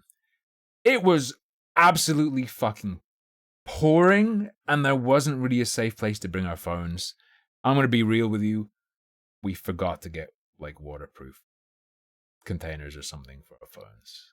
So I have stories, but I don't have videos or photos. It also would feel kind of weird because there were so many people pretty exposed. But here's me outside of it. It was very, very wet. I will show you pictures. I will show you where we went and tell you about it. What's inside of it? A lagoon. Yeah. It is essentially an infinity pool. An infinity pool over this. So we got to chill in that. It is about 40 degrees. The water there is about 40 degrees and there's like a little waterfall. There's also a bar carved into the rocks. And in the main part of the building, so there's the main building that has a restaurant and a bar and like a gift shop and changing rooms. But then you climb out into this and it's about 40 degrees. So it was freezing in the air and hammering down with the rain, but we just crouched down into the water and we were perfectly hot in the steamy water. However, we paid for what's called a pure pass. There's a basic pass, a pure pass, and a sky pass. And the basic pass just gives you access. The sky pass gives you the bonus if you get a private changing room. I'm fine getting my dick out in public, so I just, change in the regular changing rooms. The Pure Pass and the Sky Pass give you access to something called the Ritual. If you climb out of the water, he's lying? What do you mean I'm lying? Do they check what your pass? Yeah, you have a wristband, and you use the wristband to lock your locker, and they give you a black wristband, that shows you're here for the ritual. So, step 1 of the ritual, after you chill in the 40-degree water for a while, you're supposed to get into this. This is a -5-degree pool that you're supposed to stay in for 5 to 30 seconds. Lucky B and I hopped in and stayed there for 30 seconds. Happy birthday to you too, Gankupus. After you spend your time in the pool, you hop out and you go into the turf house on the right. That is the inn. At that point, there is a bouncer. There is a bouncer, and you have to hand the bouncer your black wristband. That gives you access to all of the other parts of the ritual. There is a step after the ice bath. So you come out of the warm lagoon, you get into an ice bath for 30 seconds. Then you come in here for a few minutes. This is a sauna that features the largest window in Iceland. And you just get absolutely baked. Jesus, this is dick sick. You get absolutely baked. When we got in there, we were going to sit in the corner at the far end, and we did. But there was an Asian guy who just looked at us and said, "Watch out. You might not want to sit there. It smells like feet." It didn't smell like feet. The pool itself is 40 degrees. The ice plunge is -5. The sauna isn't that hot. I would bet like 60 degrees maybe?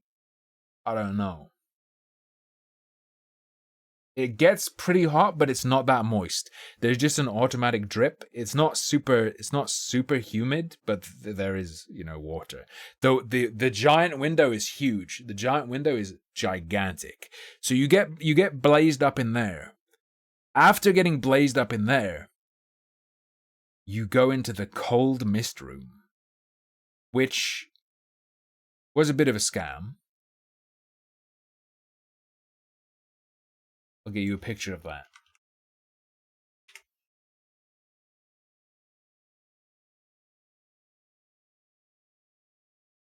The cold mist room, I would say, is not a mist room. It's just like a sprinkler. It's a sprinkler of -5-degree water. They squirt you with it. You get tingled up, you get cold again. Yeah.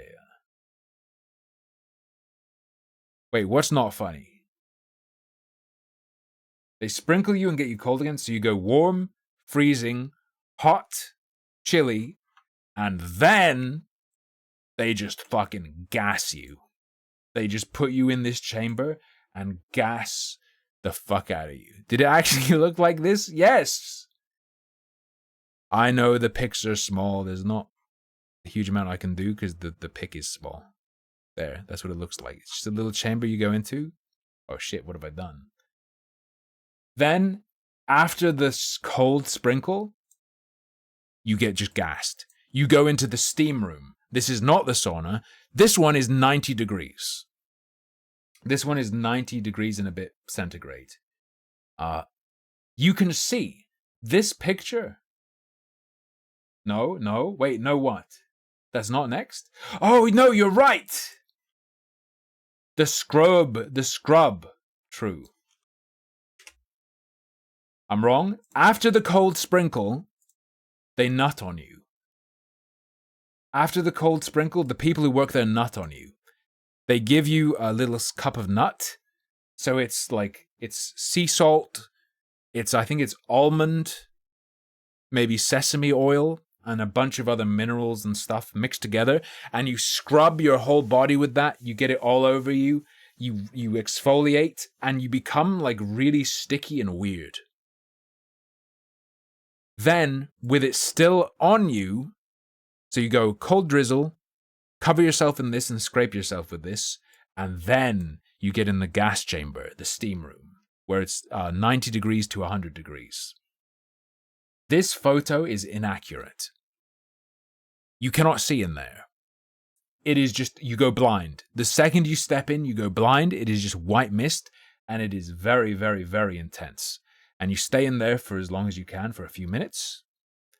Then you get out and you shower off, and you just feel oily everywhere, and you cannot get the oil off. It's like your skin becomes oil, and you get back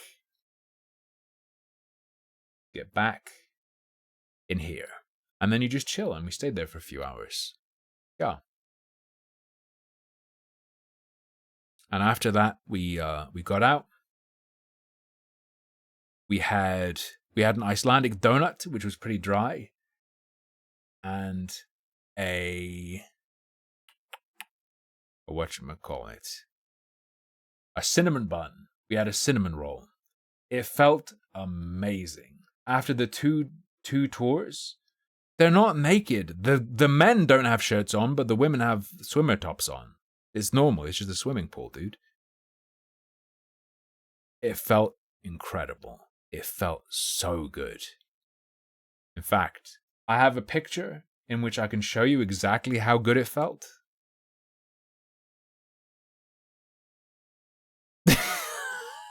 I didn't zoom on this. This is how good it felt. Just chilling by the fake fire, eating cinnamon buns and Icelandic donuts.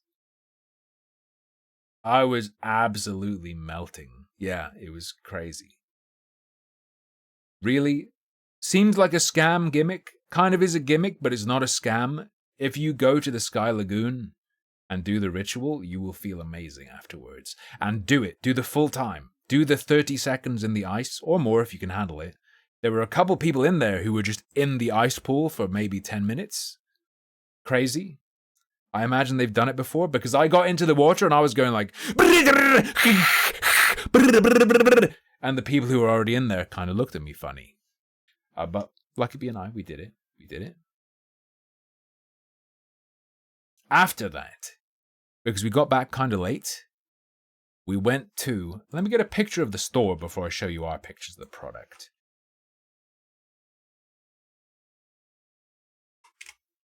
Not Peisler. Sorry, wrong word.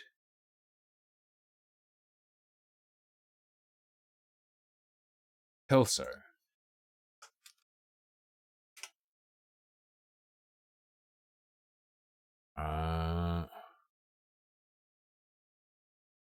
Yeah. Outside Hallgrimskirkja, there is a van.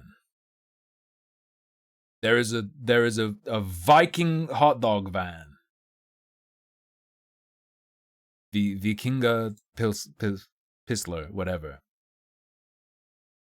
And it's that man trying to skibbity.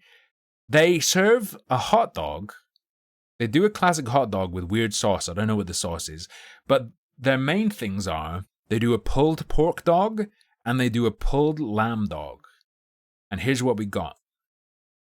We got the... Lucky Bee had the classic and a pulled lamb. I had a pulled pork and a pulled lamb. The classic had like some brown sauce on it and crispy onions, and then another sauce underneath that is probably béarnaise, knowing how many things there have béarnaise. Well, what she had at the whale place was basically this, the pulled lamb. The pulled lamb had béarnaise on it, and underneath the lamb there was beetroot and crispy onion and something else. The pulled pork had barbecue sauce on top, mayo. It had sriracha, and underneath it had beetroot and potato chips to make it crispy. It's very, very good. Very good. Not too expensive either. If you ever find yourself in Reykjavik and you want something tasty that's kind of unique and not too expensive, go there. I think the brown sauce on the hot dog might be salmon. There's a salmon sauce places use and make. Which, if it was on the hot dog, tasted really good because I stole a taste of hers. Of course... It's not for my birthday, even though every day is my birthday. That's In case you guys didn't know, Iceland was a combined Lucky Bee birthday and our 1-year anniversary. 2 days ago, on the 17th, the last full day of our vacation, that was our 1 year. Or what we're counting as our 1 year. Yeah. Got a nice photo in front of the Eve FanFest ad. Got a photo next to a big old metal sculpture called... What's it called? The Sun Voyager? The Solar Voyager? It's a famous metal sculpture. It looks very cool as well. Looks like a big old forkmobile. Oh, there's more EVE Online to come. The pinnacle of the whole trip, of course, as I'm sure you're aware, as an autist, this was the most incredible moment for me. We found a train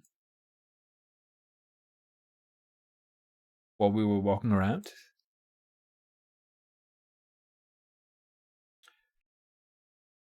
But additionally, you know, I took a photo in front of the Eve FanFest ad. We also went to this. Who knows what this is? Someone must know what this is.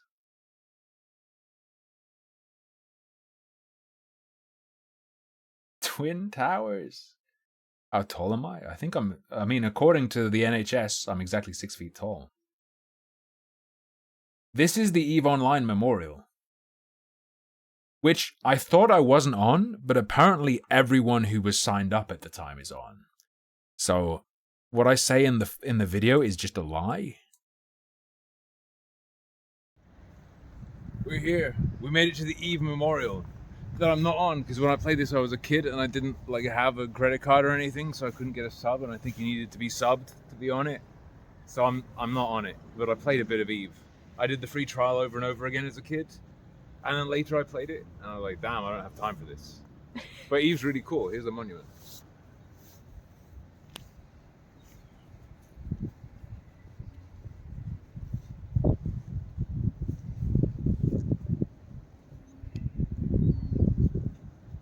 Let's go. I don't know what my characters were called. They would be on there, apparently.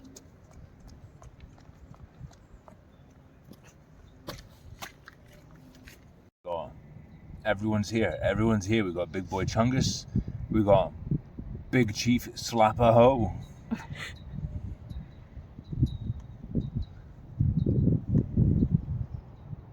We got Big Booty Judy. Finally.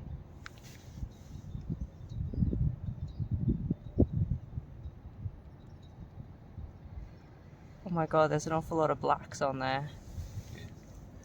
We took a look at some of the names. We just had a little peep at some of the names. Because that monument was at the harbor and by the Maritime Museum. There were also some fucked up ships. We got some photos in front of a big old fucked up ship. Pretty good. Pretty good. The hell is this? What the? Oh, it's that! At the harbor, there is a big mound. There is a big mound. It's called the Poofa. I don't know what that first letter is. If it's a B, D, P, whatever. I don't know what sound that makes. But I choose to believe it's called the Poofa. It's a big old nipple on the harbor.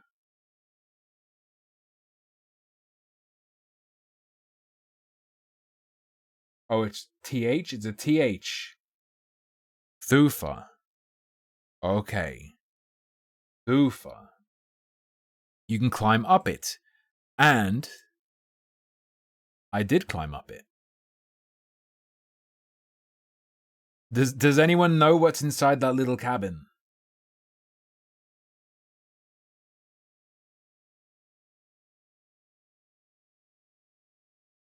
There is not a key inside that, no.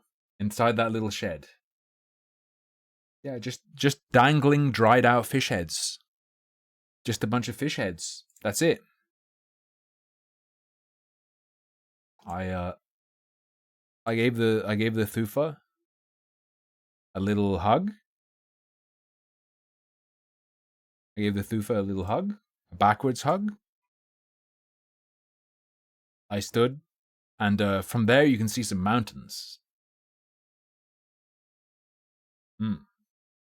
I'm gonna foof! Ah! I'm foofing. We have a little video of this place as well. Oops. Oh. It was Lucky me accidentally taking a video. Hang on. There's like people walking down.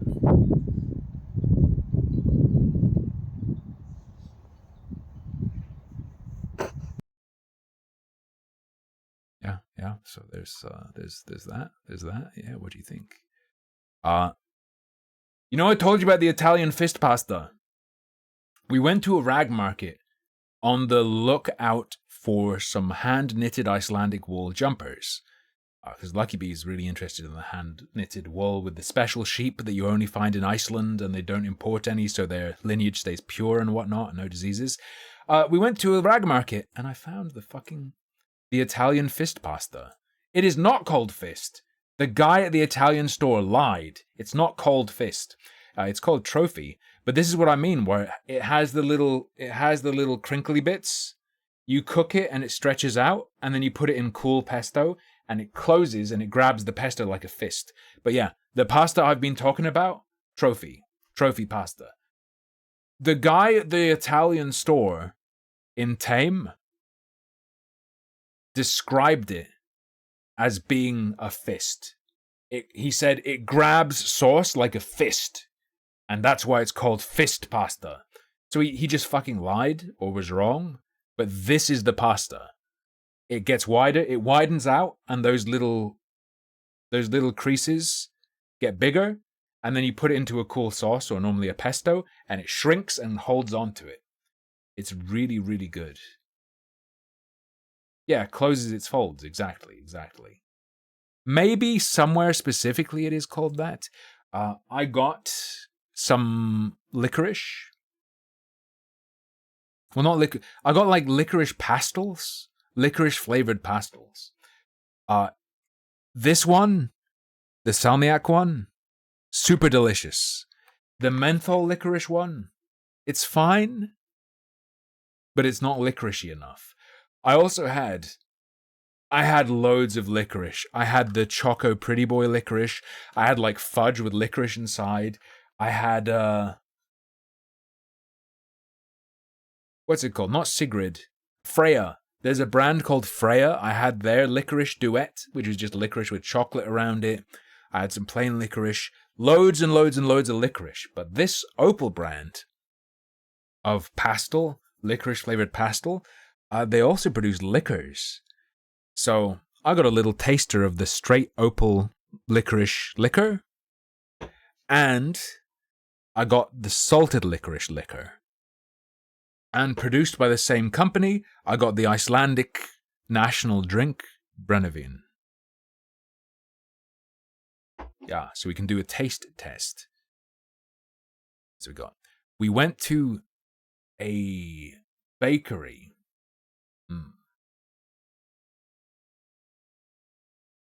Game dev plays The First Descendants. Yeah, I just downloaded that to check out. I just downloaded The First Descendants. Yeah, it's under my account. We went to a bakery called Broud. I presume it's pronounced Broud & Co. Where we got a cinnamon roll. We got a blueberry licorice roll. And we got a vanilla nougat roll. Not roll, vanilla nougat, some sort of weird pastry. Story. I was trying to tell Lucky Bee about the vanilla nougat, there was like in the window, but there was a lady between us, and then Lucky Bee started like jabbing me with her ass. It was weird. I don't know what was happening. And then a lady stepped in and she was like, "It's the best one. It's the best one. They're normally sold out before 12. You're lucky to get one. You're lucky to get one. There are only 3 left." And then Lucky Bee turns to her and goes, "Which one? Which one?" And then the lady's like, "The one he said." I had to say it again. The vanilla nougat. And Lucky Bee was like, "Where is it?" But eventually we got it. And the vanilla nougat one is at the bottom. On the left is the blueberry licorice. And on the right is the cinnamon bun. They were already good. The nougat was more like Nutella. The blueberry licorice one, the licorice is that black powder and there were black flecks all over it. And it's just, dude, it was so insanely delicious. It was so good.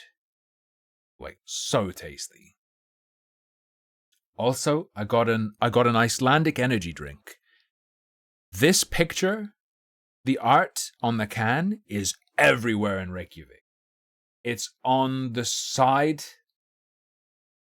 It's on the side of buildings. It's on manhole covers. It's everywhere. The flavor is very mild pineapple and lime. It's pineapple and lime flavor. It's okay. It's just very mild taste, very mid taste. Low amount of caffeine compared to other drinks as well. So maybe if you want some caffeine but not too much and you like a mild tropical flavor. Now, what is the drink called? You might wonder. I don't fucking know. Bika? Oka? Oxa? I don't know what the hell this is. Can I do like TTS for PEF? Hell no. Because then no one will donate. And I need donations, bro. We got another candy bar as well. It's very small. The candy bar is about this big. It's called the Banana Stung. We got the Banana Stung. Tastes okay. It is like a stick of powdery material that tastes like those foam bananas coated in chocolate. It's called Orca. Okay. It is very chemically, yes. It tastes like banana chemical. Drink is Orca. Very well. Very well. But yeah. Moving on. We move on to our final day. So that was the penultimate day in Iceland. On the final day, we had breakfast. Oh yeah, by the way, we've been having breakfast at home. I've been eating stupid amounts of skyr with granola. With like granola sprinkled on for breakfast. But on the penultimate day, we had lunch at Icelandic street food. And we got soup in bread. Lucky Bee got the shellfish soup in bread. And I got the lamb, the traditional meat soup in bread. Very huge serving. Very huge roll.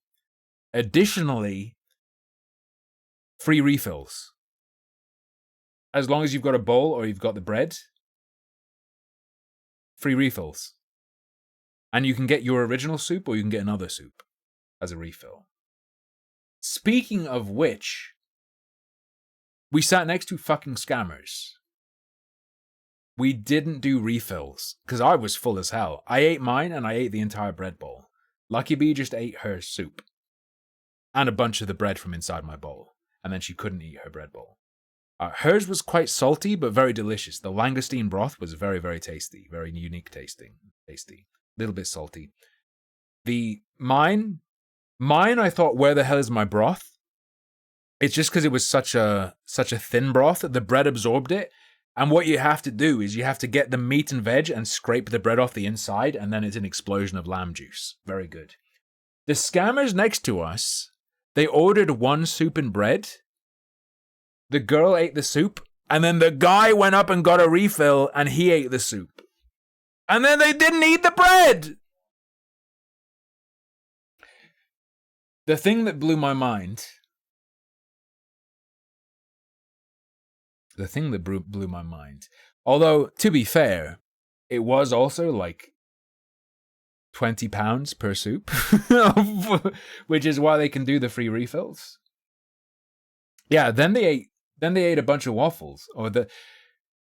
When you get a bowl of soup, you also are buying access to endless waffles. Egregious. It's Reykjavik. 20 quid is like cheap for anything you eat there. It's fucked. It's crazy. When you buy soup, you get access to all you can eat waffles. There is a waffle station. There is a desk with a plate with waffles. And they're constantly coming out and just dumping a pile of waffles, and you can just take as many as you want. There's sugar to put on it, and there's some sort of brown goo, which might be jam, it might be syrup, it might be like, I don't know what the hell it was. I didn't have a waffle. They looked floppy and bad. But also, the last day we were there was our anniversary. So this was our anniversary lunch, and I didn't want to fill up because we were having dinner later, and it was a late lunch and we're having dinner later. After we had lunch, I'd noticed throughout the whole vacation. True. Wait. Oh yeah. Like Lucky B says. Who was asking? Strawberry Loop was asking, where do locals eat? They don't eat out. So when we checked out of the Airbnb is like an extra house. Because the Airbnb we stayed in was a music studio that people like Björk recorded in, converted into a guest house attached to a huge house. And at the end of our stay, we had to throw all the garbage in their bin. Well, when I went to empty the garbage into their bins were absolutely packed, totally full. Pizza boxes, sacks of chicken nuggets, breaded mozzarella stick sacks.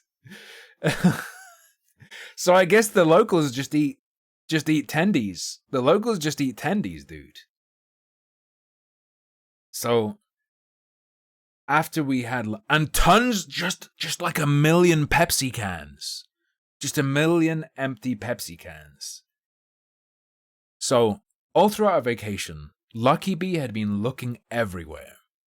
She really, really, really wanted a hand-knitted Icelandic wool something. She was looking at sweaters, but we're talking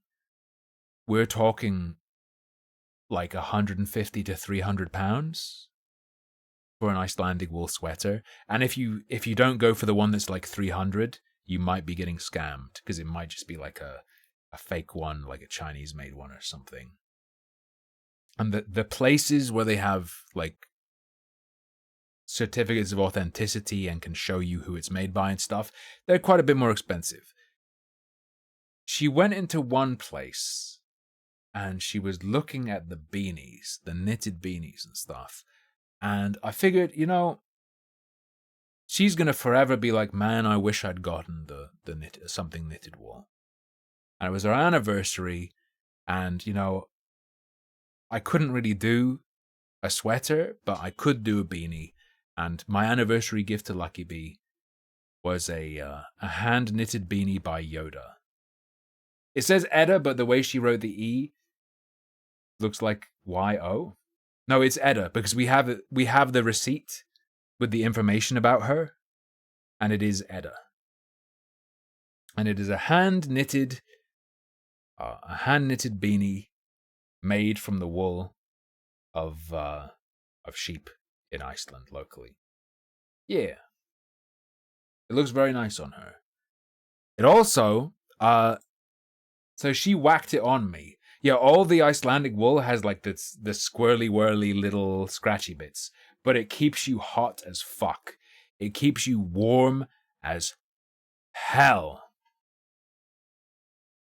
Hang on.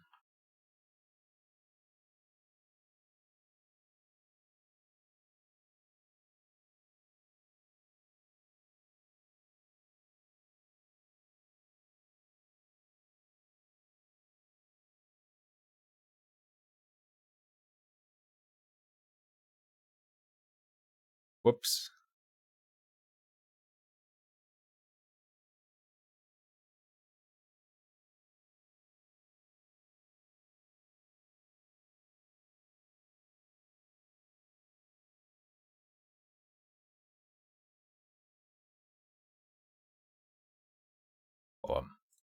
Whoop. Yeah, there it is. I had to grab it again. I lost it. Lucky Bee made me wear the hat.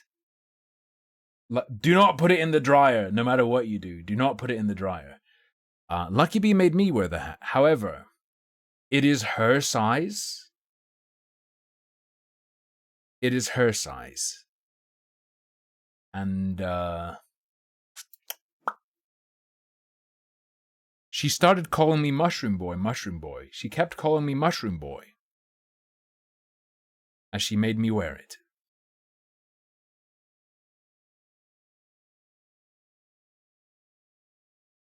I can't tell why. I can't tell why. I'm Toad! Yes. It's a nice little hat. I could feel how warm it was.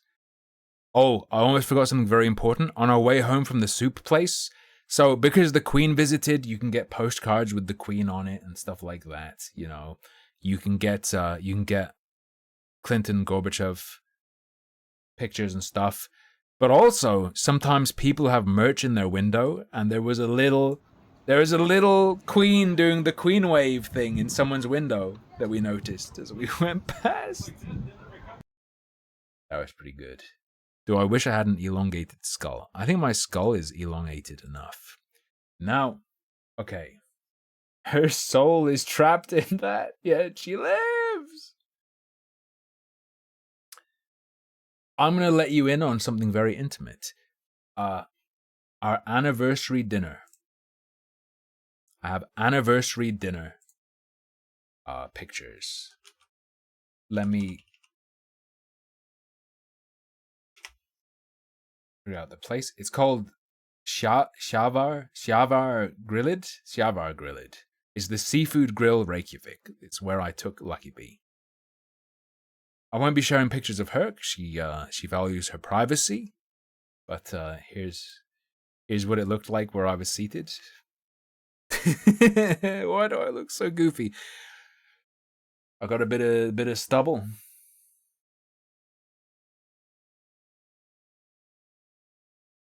Wait. Why do you look Chinese? What do you mean? You can't see her. Okay, and she'd be distorted anyway, all right? So that is me just sitting at the table. They give you the double cutlery, tiny fork and knife and big fork and knife. I threw the tiny fork and knife at the lady, and I yelled, "You insult me? I'm a 6 foot tall American." Also, there's just some guy. There you go. Now, before I make you jealous with the food, there was a stain. There was a stain on the evening. There was an American couple next to us. And the lady of the couple, the guy did too a little bit, but the lady would not fucking stop coughing. She was like, ah, ah, ah, ah, ah. And then she was just monopolizing the time of the waitress as well, just asking the waitress question after question, just talking and talking and talking. And then she was saying to like the waitress, don't look so nervous. I have asthma. It's not COVID. I just have asthma. I have asthma. Calm down. The guy, so the table to my left, the people left and new people came in, and the guy there was looking over at this coughing couple like he was about to stand up and just knife them. Like, yeah. But this lady, there were nice little stretches where she wasn't coughing, but she coughed. Way too much. Way too much. Crazy. And I have another story about them. Because the people coughing and fucking, not ruining it, they couldn't ruin it, but marring the experience for everyone, they tried to fucking Karen us.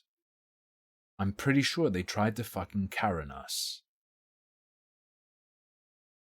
Anyway, before we made our order or anything like that, we were brought bread, and they give you the bread in a little clay little boat boy, and they give you precariously balanced butter with seasoning on just a piece of rock. It's kind of tough to deal with, because you just get crumbs everywhere. They don't. Yeah, it's a piece of butter. It's a little quenelle of butter on a rock. You have to cut the butter off and put it on the bread, and you have to do it very carefully because they do not give you a plate at this point. It's to simulate the dangers of living in the Icelandic wilderness. We got a drink each. Lucky Bee got a marshmallow martini with a roasted marshmallow, and I got a drink called Sweet Black Death, which is a Brennivin cocktail, and mine came with 3 blueberries as garnish. Hers was very citrusy. And she said after biting the marshmallow, which was very gooey all the way through, it made the cocktail not sweet anymore. I have watched a summary of the menu. For starters, Lucky Bee's starter crushed mine. Lucky Bee's starter was so fucking good. So those lumps on the tacos, these are lobster tacos. Deep fried, huge chunks of lobster, incredibly rich, delicious cheese. All sorts of little bits and pieces in there. They're like sauces. And I think there might be beetroot in there as well. I'm not sure. Just unbelievably delicious. Local lobster, Opsby. Local lobster. I ordered slow-cooked cod with lobster, but instead they gave me like a replacement dish. They gave me slow-cooked cod with tiger prawns. This was also incredibly rich. That little green splurge is some wasabi. There was like a crumb. There was some mushroom. There was a pickled pearl onion. The sauce, I don't know. It tasted almost like there was cheese in it, but I don't think there was. Just incredibly rich. Every little element, extremely delicious. The slow-cooked cod had a texture like nothing I've ever had before. I couldn't even describe it. It had the texture of raw fish, but flaked like cooked cod. Very crazy, very crazy. And if you touched it even gently, it would split apart. Very, very, very soft. For Maine, Lucky Bee went with the catch of the day, and the catch of the day was ling, which neither of us had ever had before. It was described as cod, but less flaky, and this is what hers looked like. It was insane. Yeah, ling. L-I-N-G. Every single... Because she let me taste it. The ling, the fish itself, the texture was like lobster tail. It was like a giant lobster tail. The carrots, they were like candied carrots, but there was just fucking fireworks of flavor, just an unbelievable amount of different flavors flowing in waves. Every element, amazing. What looked like leek on the left, I think, was smoky and delicious. There was, I don't know whether it was lentils or some kind of grain or barley in the back that you can't really see too well.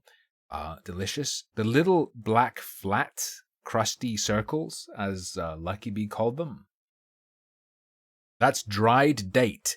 They had like 100 different flavors they flowed through, like the everlasting gobstopper in Willy Wonka, and they ended up tasting like the final flavor they gave was water chestnut. And I was like, I have no idea. When she let me taste it, I was like, I have no idea what this is, but I taste like water chestnut at the end. No, it's just dried dates, like slices of dried dates, or like pressed and then dried. Yeah, and the parsnip tasted like no parsnip I ever had. Just unbelievable and mind-blowing, to be honest.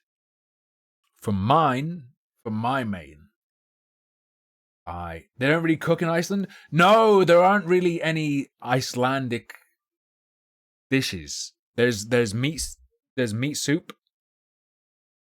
There's fish stew. There's fermented shark. That's about it in terms of Iceland cuisine. This is a dish made by the chef. This isn't some traditional thing. Yeah. Don't they grow something? House red? They grow very little. They grow rhubarb. They grow licorice root. They grow grass to feed their animals. But mostly their stuff is imported. What do you mean, what's rhubarb? I'll tell you. So this is what I had. I had lamb fillet and lamb neck. So the big pieces of meat are the fillet. The shredded meat is the neck. The neck tasted more lamby than anything I have ever put in my mouth before in my life. The sauce, the dark red sauce, is a rhubarb sauce. There's mashed potato. There's a pea puree. Those thin, crispy things are beetroot. There's I think that was cabbage. I think there was like seared, almost burnt cabbage, which was very delicious. There was beetroot.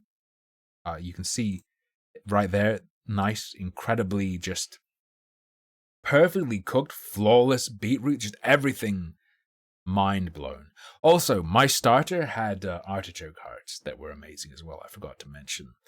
And no single element had as much flavor as any single element of Lucky Bee's dish. But this dish, every individual thing had a really delectable, strong flavor. Like it was either bam, lamb, bam,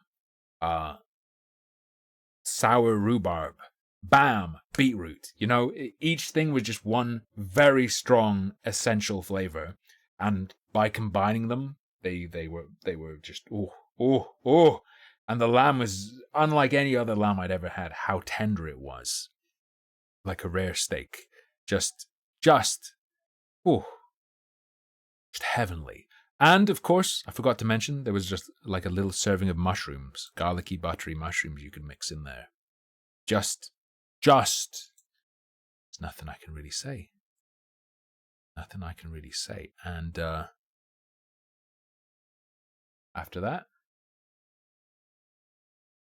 After that, we didn't get dessert. We instead went to the Valdis ice cream place and got one last scoop of ice cream. Lucky Bee got Kinder Bueno. I got banana marshmallow, blue edition. I got the blue banana marshmallow ice cream from Valdis. Oh, wait, the other story. I forgot before I get on to us going to sleep and what we did at night, though. Before I move on from the restaurant, actually, I need to jump back. Yeah, ice cream is huge in Iceland. They should call it Ice Creamland.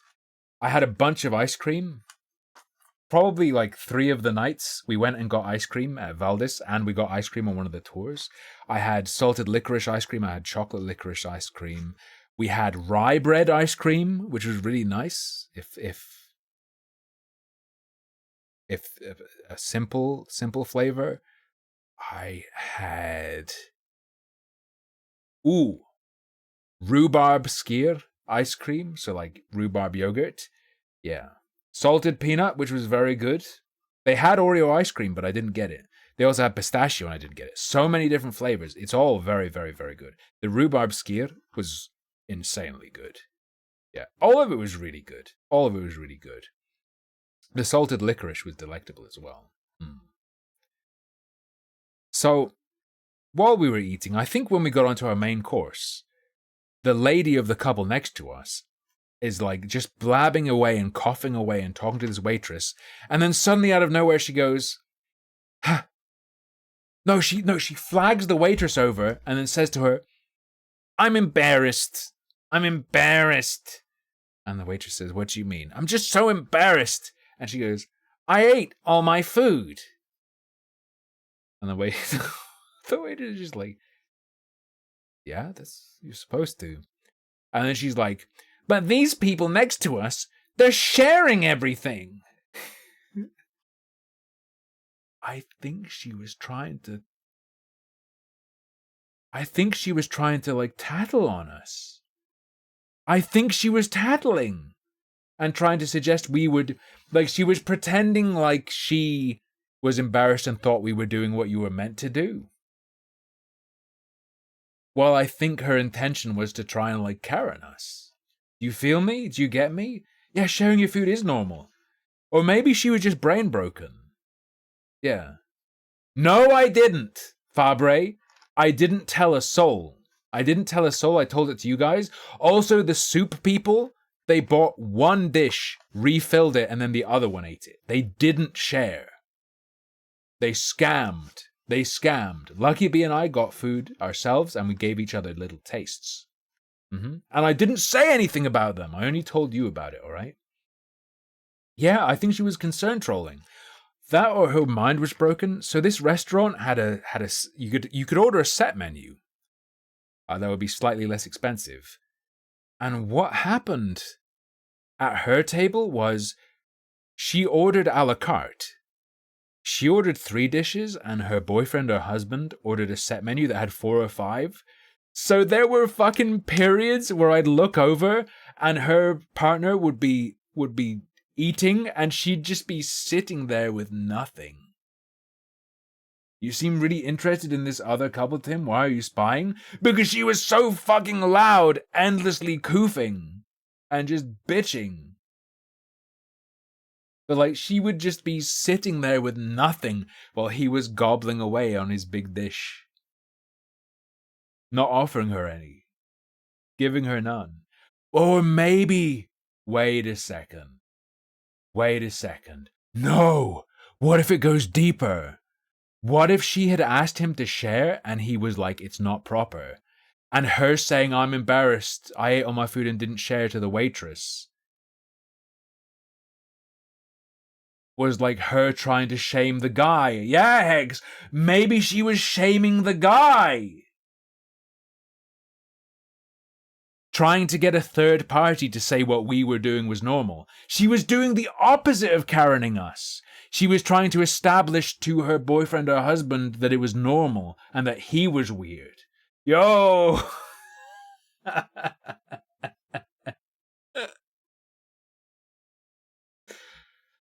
Oh, damn. So yeah, we got ice cream. And we went home and we packed up anything else that needed packing up. Made sure shit was cleaned up as much as possible. I threw out the garbage in the main bin. Because it was an Airbnb where we had a separate mini house that's behind their house. And we had to throw all our food bins into throw all our garbage bins, mini bins into their big bin. And their big bin was crammed with just like bags for chicken tenders and like pizza boxes and soda. Just full of that. So yeah, we know what the locals eat. Yeah, we went to bed about 11:30. And then we had to get up at 3 a.m. yesterday in order to catch the bus to the airport and catch our flight back to Manchester.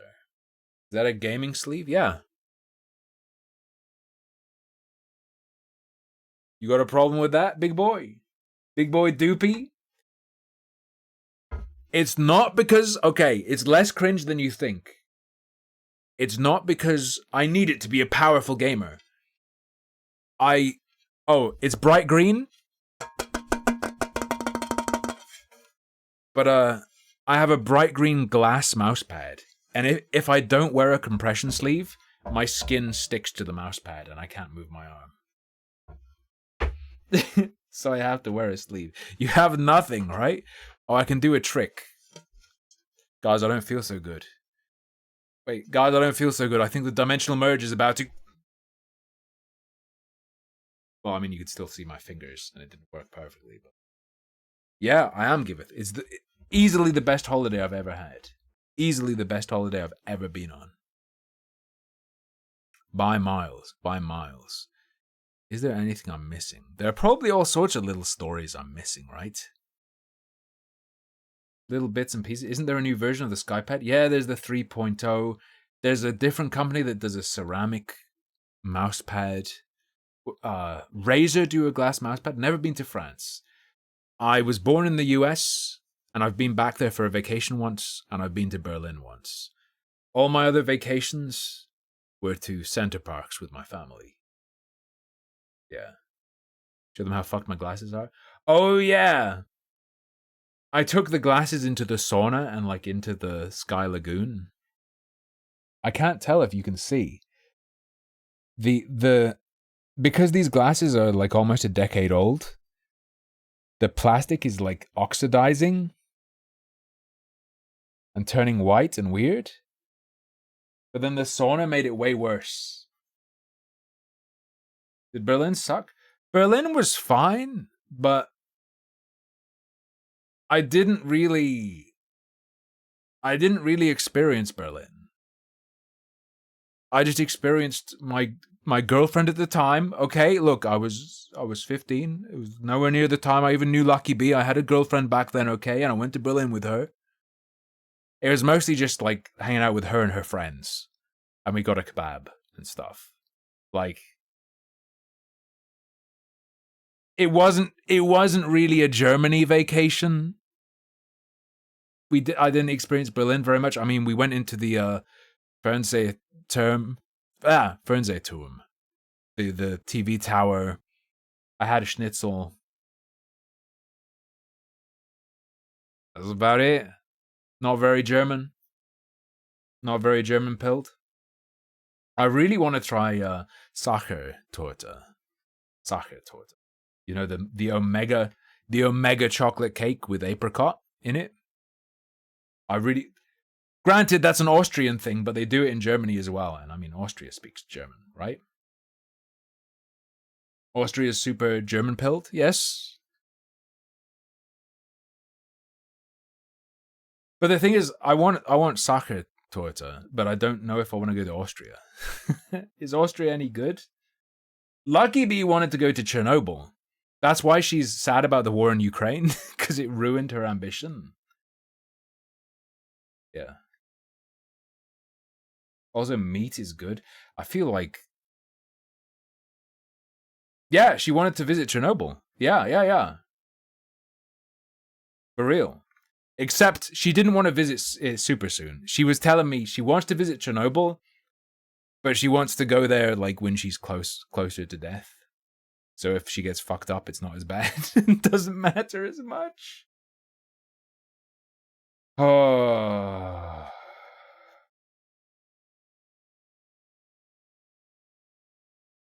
Let me see. What are we missing? Oh yeah. At the ice cream shop at the farm. Let me make sure there's no Lucky Bee reflection. There might be. You could look at baby cows. I'm going over like the full list of photos now and seeing if there's anything I missed. That would be pertinent or interesting. Yo, nice bunny. Phantom Liberty is the CyberCuck game. It's CyberCuck DLC, right? We got a bunch of stinkhole pictures that are pretty cool. Lucky Bee took a lot of very aesthetic stinkhole pictures at Geysir or Geysir, however you say it. Very pretty. She took some like panoramic pics as well. Yeah, Fukushima and then Chernobyl. Oh! Yo, the word for small, the Icelandic word for small is little, but spelled Litl. Here's Little Geysir.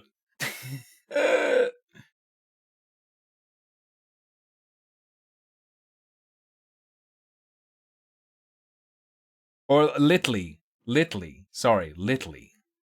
With an I as well, I forgot. Oh! Some bonus pictures. There is a brand of what I assume is chocolate milk that's blatant, like, weirdo furry bait. I hate it. Cocoa milk. Do you want some cocoa milk? Lucky Bee took a picture of me sitting on some basalt. I don't know, dude.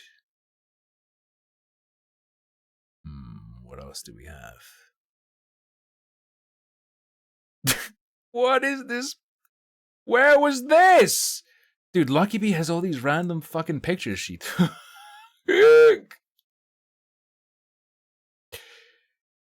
She also like took some pictures of street art. She took a picture of the mushroom mobile.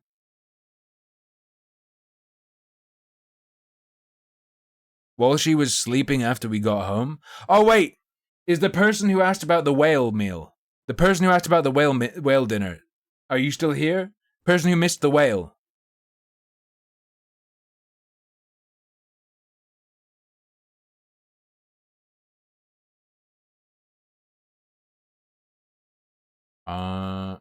Here's a wider shot of the cliffs. That was real cool.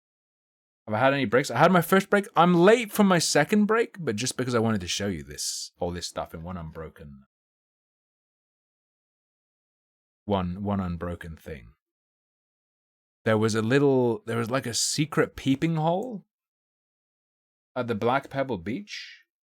Yeah, I know, babe. I'll get my rice and then we'll do the taste test. Yeah, I'm just peeping if there's anything major I missed. Just some stuff you could Google, really. You know, front door of Hallgrim's Kirkja. She took like 20 pictures of this croissant. We found a croissant in the street on a post, and she just took like 1 million pictures of it. Pretty good. Oh! One of the houses? So there are houses out and about for the elves. But there was also like an elf door on the side of one of the houses in the city. The hell is this? Oh, and then after the sauna, after Sky Lagoon, we were trying to do the Adebisi hat thing. Croissant. So that's me fresh out of the Sky Lagoon, I guess. Yo, in public flower displays, they'll just fucking have like a cabbage. I don't know what's going on.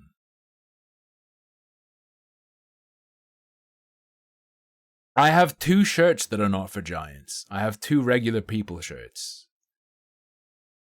FYI. Lucky Bee got them for me.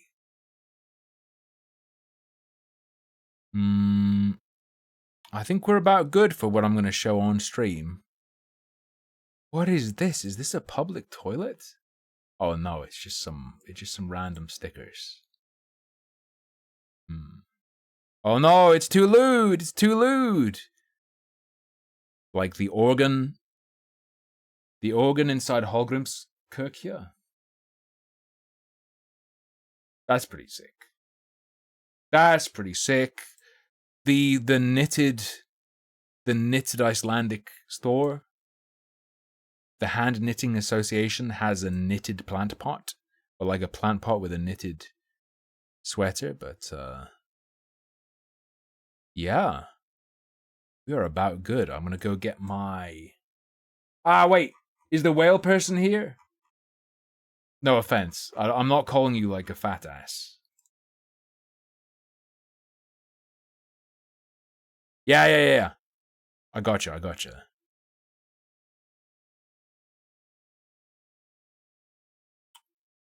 This is the whale.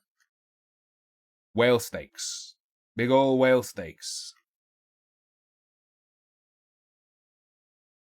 with mashed potato, onion rings, and a salad. And some like little bits of cheese on top. And there's that. Yeah. I had as long as I needed to hunt it, but I had to do it just with a knife.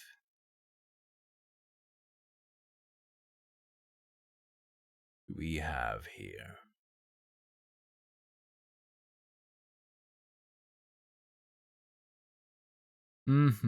Anyway.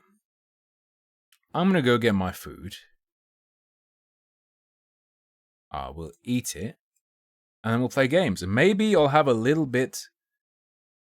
I had 2 different cocktails. I had a defibrillator and I had the Sweet Black Death. But I have not tried the Caraway Schnapps, the Icelandic national drink on its own. So maybe I'll try that on stream for you now, with my dinner or after my dinner. Hope you enjoyed that. Thank you very much for the financial support you guys gave me towards this holiday. It helped a ton, especially since not just you helping me pay my half, but especially considering how fucking expensive everything is. That really helped. We would not, without your help, we wouldn't have been able to do what we did. I would not have been able to afford, you know, getting Lucky be a nice anniversary gift. Something I'm sure she would have felt bad like forever that she didn't get to get any hand knitted stuff from Iceland. Because she seemed to want it so much, and I wouldn't have been able to take her on a nice dinner on our anniversary. So thank you so much. It really does mean a ton to me. No problem, Bronze. I'm glad you enjoyed sharing it. Also, incredible luck at seeing the Northern Lights without specifically going for it, and lucky that it was so clear-skied. Hawaii's like that too. I'll just go to Hawaii and only eat Spam. Unless Spam's expensive there too. I know they love their Spam in Hawaii. All right. I will play some music for you. I will probably also think about, what was I going to say?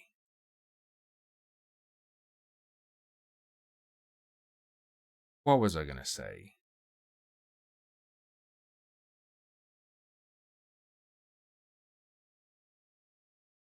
Holy shit, my mind just fucking wiped.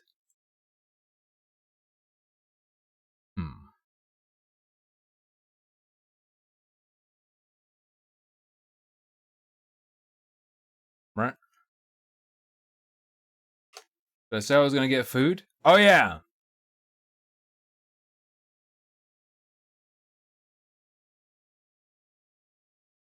Wait. I'll go get my food. We'll have a little sip. Yeah, I'll get my food. We'll have a sip. And then we'll play a game. Alright. Play your music. Alright, see you in a minute.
motherfucker.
I'm back.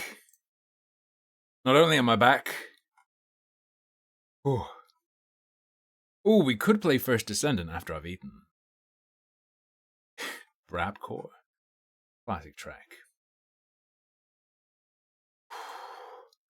Who's atting me? Is this a flying boat or a hydroplane?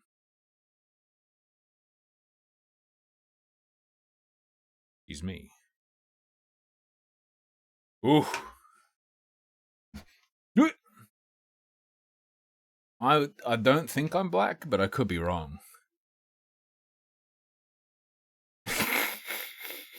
What the fuck is this? I'm retweeting it though. Here's a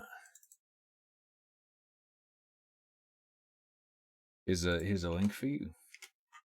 BTW Tim What is this? Look, none of us like to face the consequences of our own actions, especially when those consequences feel manipulated and out of proportion. Bro.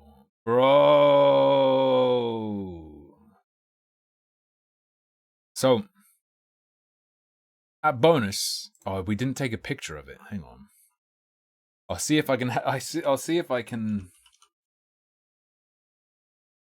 This fucking rye bread was cling filmed wrapped to hell and was just a gigantic brick.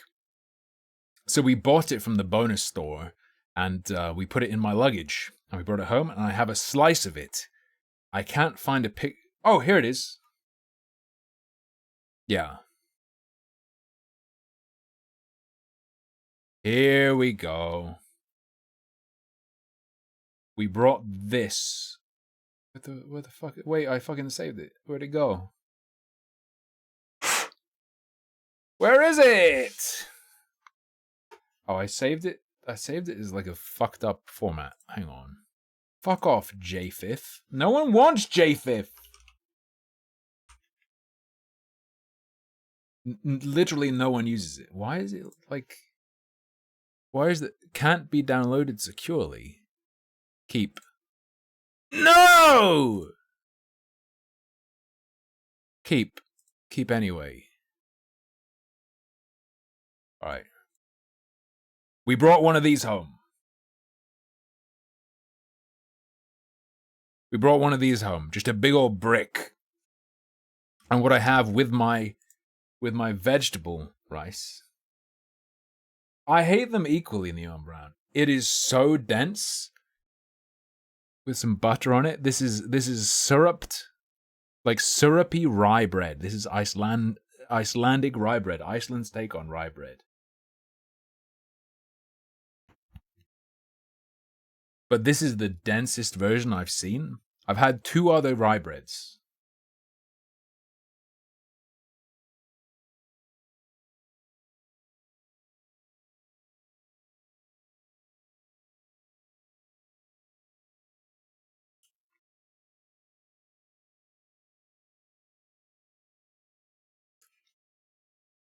What the fuck?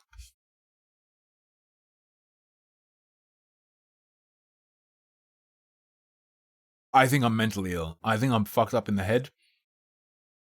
This tastes like banana to me.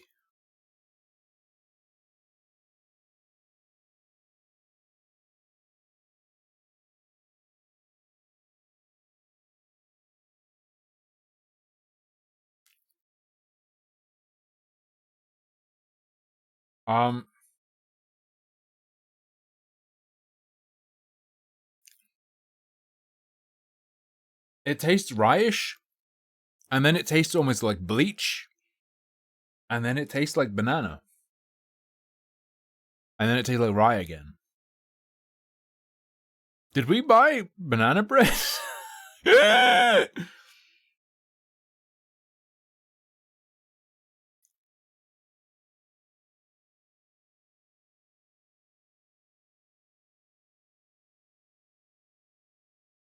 It can't be. This is just rye bread.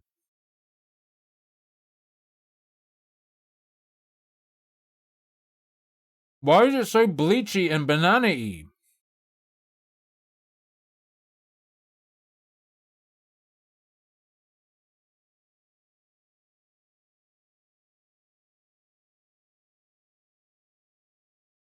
What the hell? Look.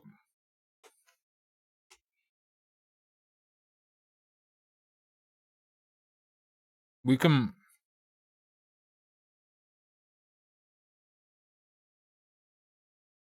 look, okay, chill. I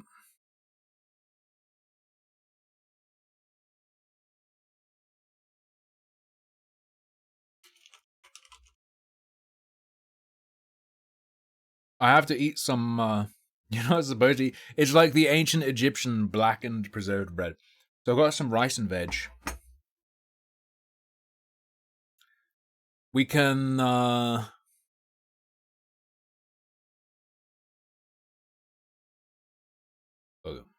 we can we can look, we can we can see if this is worth looking at. It is a I'm going to go ahead and say that this person is probably, or would at least describe themselves as, left-leaning, but this is like a left-leaning person's video about cancel culture, I guess. You shouldn't judge based on appearances, okay, but I'm going to say that this person probably more towards the left, okay? Look, none of us like to face the consequences of our own actions. Especially Sometimes. when those consequences feel... What if the consequence of my action is getting good shit? Do you think this person has ever like had a consequence of their action be extremely positive? Manipulated and out of proportion.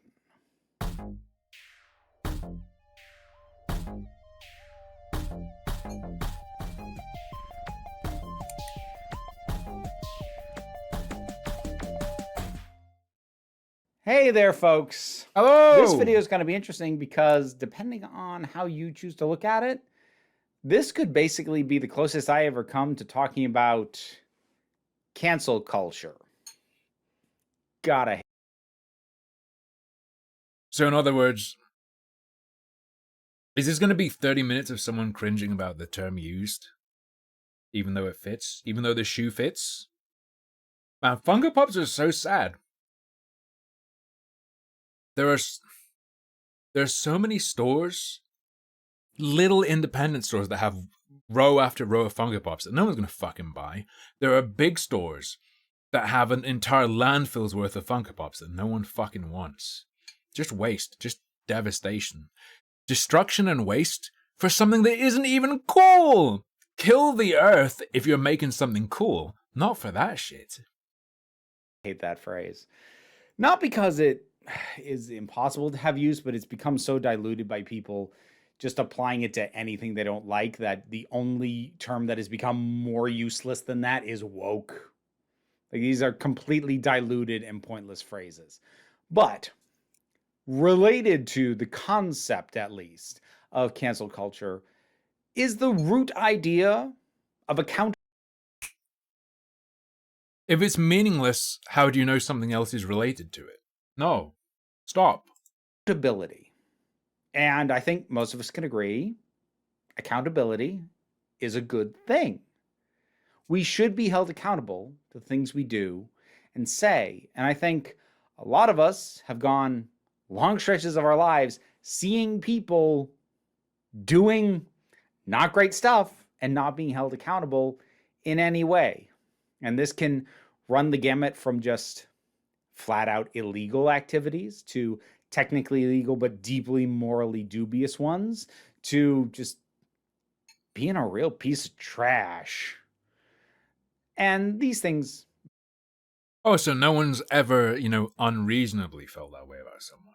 It's always because the person has done these things or is those things. All right, cool.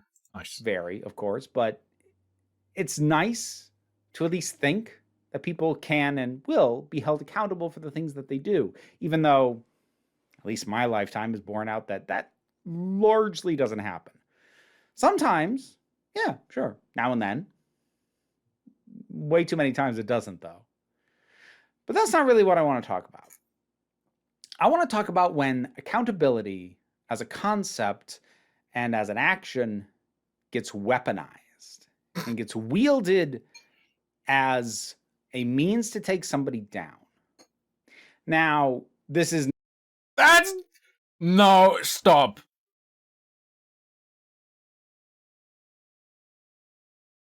Cancel culture has it's been diluted. It's lost all meaning. Is he retarded? Is he retarded? Is he different? By the way, here's a perfect definition of what it is.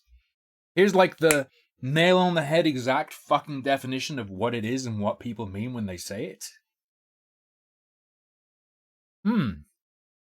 Wielding the idea that people should be kept and held accountable for their bad actions, whatever, especially if they're public figure, whatever.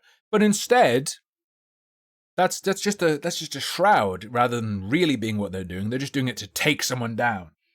Yes, This is probably, I'd say, a good at least 85% of people when they say cancel culture mean that. Not to say like, ooh, somebody's trying to hold someone accountable. I bet it's a hit piece. No, that's where we get into the conspiratorial cancel culture narrative nonsense. But it would be disingenuous to not at least acknowledge the fact that sometimes things masquerade as accountability when they're really just a form of targeted harassment. I think targeted harassment. Stop! I have to ask, why is targeted harassment a term? What is untargeted harassment? Do you have to be really lucky? Because to me, harassment has to be like a pattern of repeated behavior. That's what makes it harassment versus just, assault, battery, whatever. Is untargeted harassment like you use a random number generator?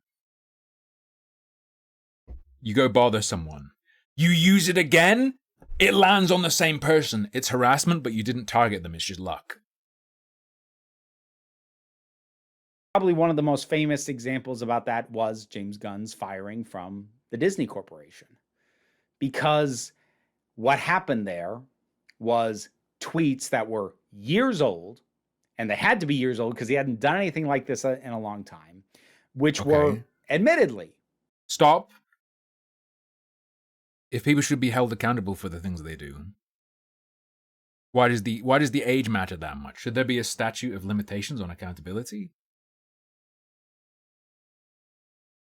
Just saying. Off-color, in poor taste, and just not good jokes were brought forward. Here's the thing. Disney saw that, heard calls to get rid of James Gunn, panicked, and fired him before he could start filming Guardians of the Galaxy Volume 3 on its original schedule. If they're using someone's name, and someone's name lends positive vibes to a project, then that being tainted damages the value of that name, right?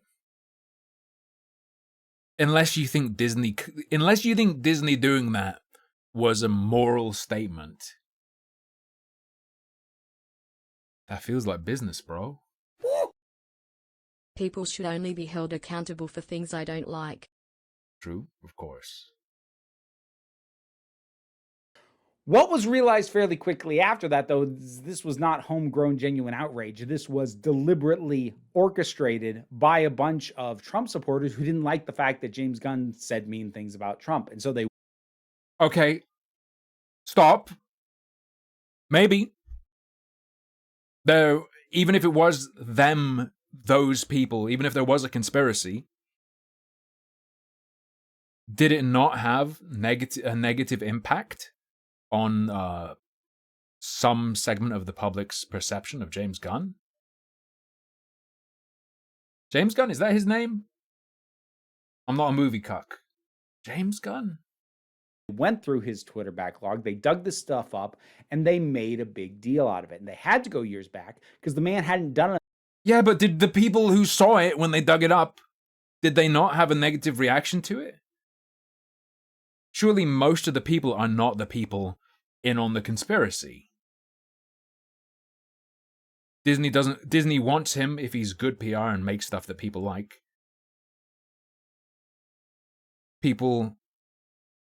Disney doesn't want him if he's not good for them image-wise, right? Surely. The who did it and their intent doesn't really factor into that one, I think. A long time, and in fact had made multiple public statements and interviews confronting the fact that he used to be an edgelord and talking about wanting to get better, which he had demonstrably done. That was weaponized accountability. That was claiming he should be held accountable for the things he said, these horrible things that he said, which, it was jokes, it was humor, it was bad humor, but like these horrible jokes that he said, he should lose his job. But they were wielding it as a weapon. Not. Did any of them, the people conspiring use language of accountability, or were they just like, this guy's a freak, he should be destroyed? I have a feeling it wasn't like, he needs to take accountability. I don't think this is... Was it? You gotta show me. You gotta show me. Not as just, we think he should answer for this. They wanted a specific outcome. They wanted him fired, and they got it. At least in... It was Cernovich! There's no fucking way Mike Cernovich was like, oh, he has to be held accountable for these horrible things. Maybe, if Cernovich framed it like that, it was to appeal to the left. It was? You don't remember? I don't fucking remember at all. I don't remember last week. Where was I? It's like a blur. Let me search Cernovich. Ah, thank you. Dunk dunk.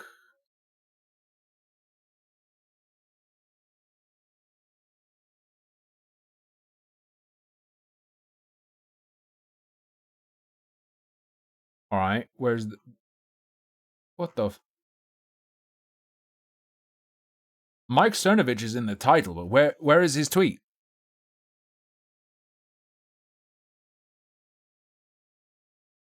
Where's the tweet?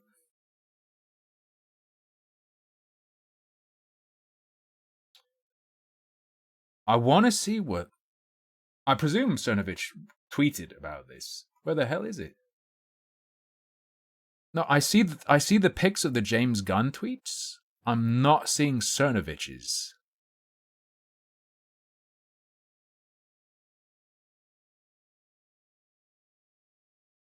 Bro, this article is saying Cernovich said he's a fucking pedo. This is a way harder attack than saying take accountability.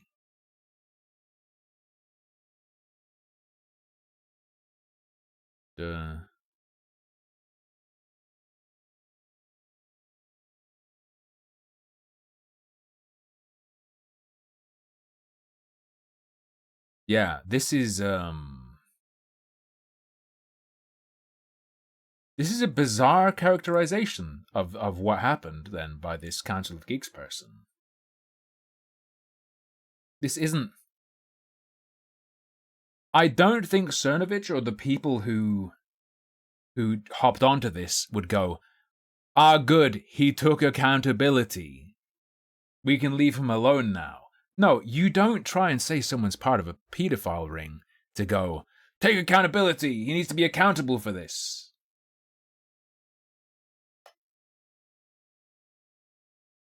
That's not... This isn't weaponized accountability as presented in this video. This is something else. This is option 3. Cancel culture, weaponized accountability, this guy's a pedo. 3 different things. Initially. Of course, then he was immediately hired over at DC, came back to Disney and Marvel to do Guardians 3, and is now heading up the entire DC project. So, you know. But I think that works as a very strong, solid go-to example that people are familiar with at this point. That is by no means the only instance. I am not going to be going through a bunch more individual examples. I cited James Gunn because he is a very clear-cut case, and I don't think I'm going to get a lot of... It's characterized as James Gunn being people pretending to try and hold James Gunn accountable for being edgy. No, they were calling him a pedophile and suggesting he was part of a pedophile ring. Arguments what do about you mean? My characterization of what happened to him. But I will say that there are things that I have seen over this last year, including to people who I know personally, and I am seeing this weaponization of accountability. And I know how easy it is for people who are largely aligned with me in many ways to jump on that and get, to be honest, tricked by it. Because this is something that, I'm going to use a term that's another thing that's broad to the point of being almost useless, but the left, it's very easy to weaponize accountability against the left. Not so much that...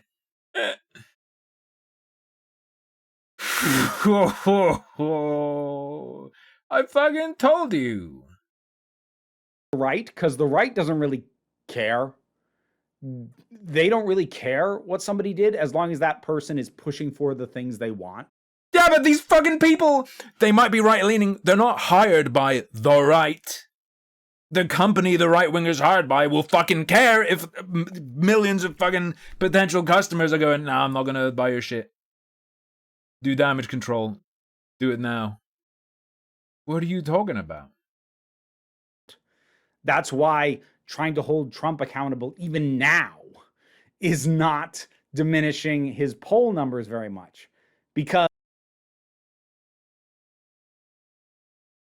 sorry, we were just talking about cancel culture as in, weaponized accountability in the context of, oh, people try and get you fired or whatever, you know, blah, blah, blah. Now you're saying this works towards the left, but it doesn't work towards the right, because look at this right-wing politician's polling.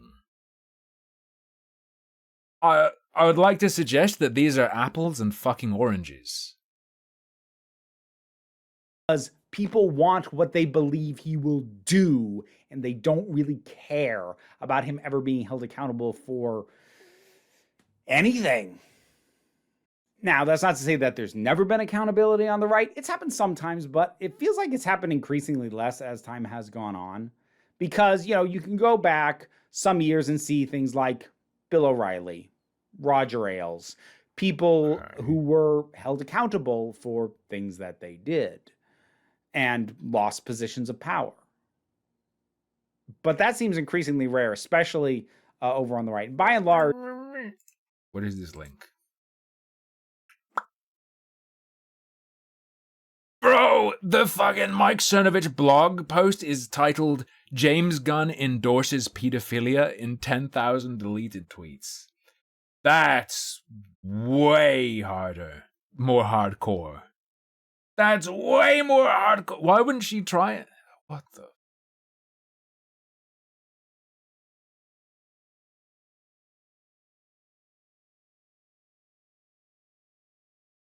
Quote, James Gunn claims he watched child pornography. James Gunn also suggests Louis Anderson may have an interest in little boys. James Gunn may have linked to child pornography. Why would you present this as such a mild example earlier? Accountability only really works if the audience of the person you're trying to hold accountable... What did I just click on?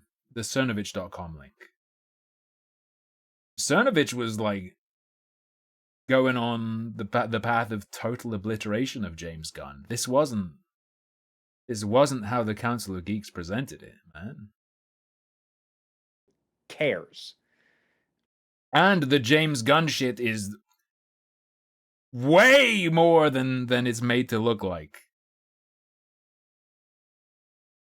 And at least from the outside looking in, the right by and large just doesn't care. They just don't.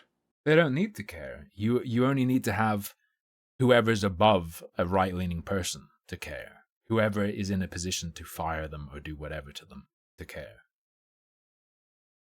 If that person is purely profit-driven, then the other side, the left, have as much power over that right person as anyone else in terms of influencing whoever's above them to punish them. The left does, though. The left gets a lot more hung up on the idea of holding ourselves to the standard that we want others to be held to. I'm not even saying...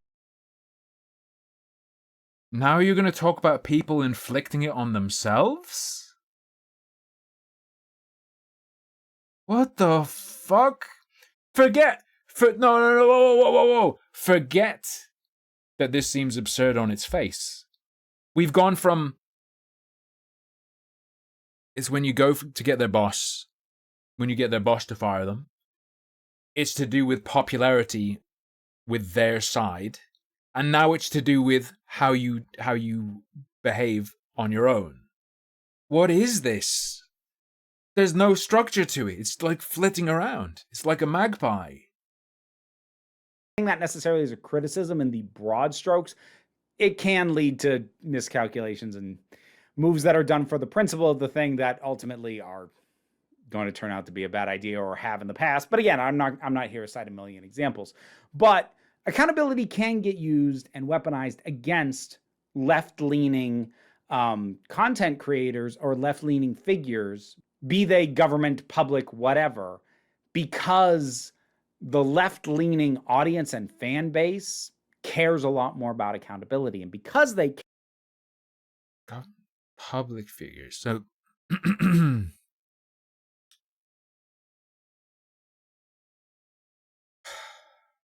losing your support from your base and getting fired because of people who aren't your base or fan base are two very different things, and they've just been smushed together as if they're the same. Care, they can be whipped up into a frenzy by a bad actor. Oh, okay. So ultimately what I'm going to be doing... Ironic. Why don't the masses, why don't the snowflakes who make up the avalanche have account? Dog? Is offering some guidance, some things to keep in mind, some things to watch for. When you see what looks like a cancellation or somebody trying to be held accountable for something. Because I think another thing the left is very used to is being disappointed by the people who we put faith in initially. And we are kind of primed. No one was disappointed with Trump. Not a single person. To just go, oh, that one too, huh? And just accept that, oh, this person that I respected turned out to be horrible as Wait, what? Is Lizzo like a left-wing figure?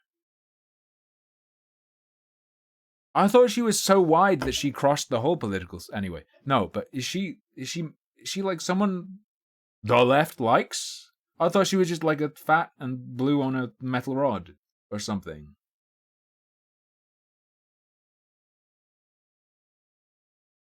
As well.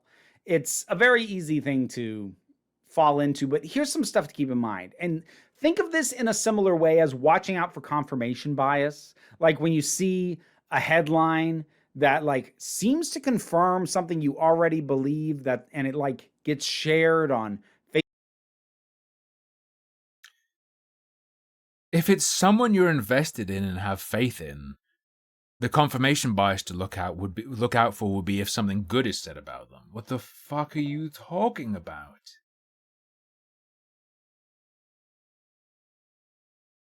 Facebook or Twitter or whatever.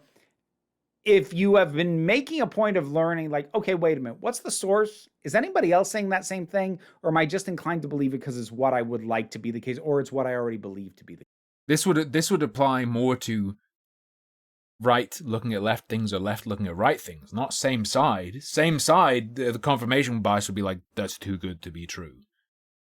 Or the defense of this person who's been alleged to do something or think something or say something is too convenient. Case. This is going to be similar to watching out for confirmation bias. So, it's going to be similar to looking out for confirmation bias. It doesn't include that. Some things to keep in mind. You need that confirmation bias so that you'll believe a defense of someone you have faith in. I gotcha. When you start seeing a frenzy being whipped up against, honestly, anybody, and you want to try and gauge how valid is this accountability. Here's the things to keep in mind I have come up with. All right. The first is the source. Who is it that is talking about this? And this is honest. Who's talking about it?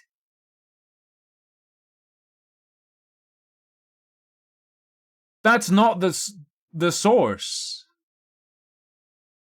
Do you mean the source of the outrage? Or do you mean the source who's claiming they did the thing or who's claiming they said the thing? What do you mean?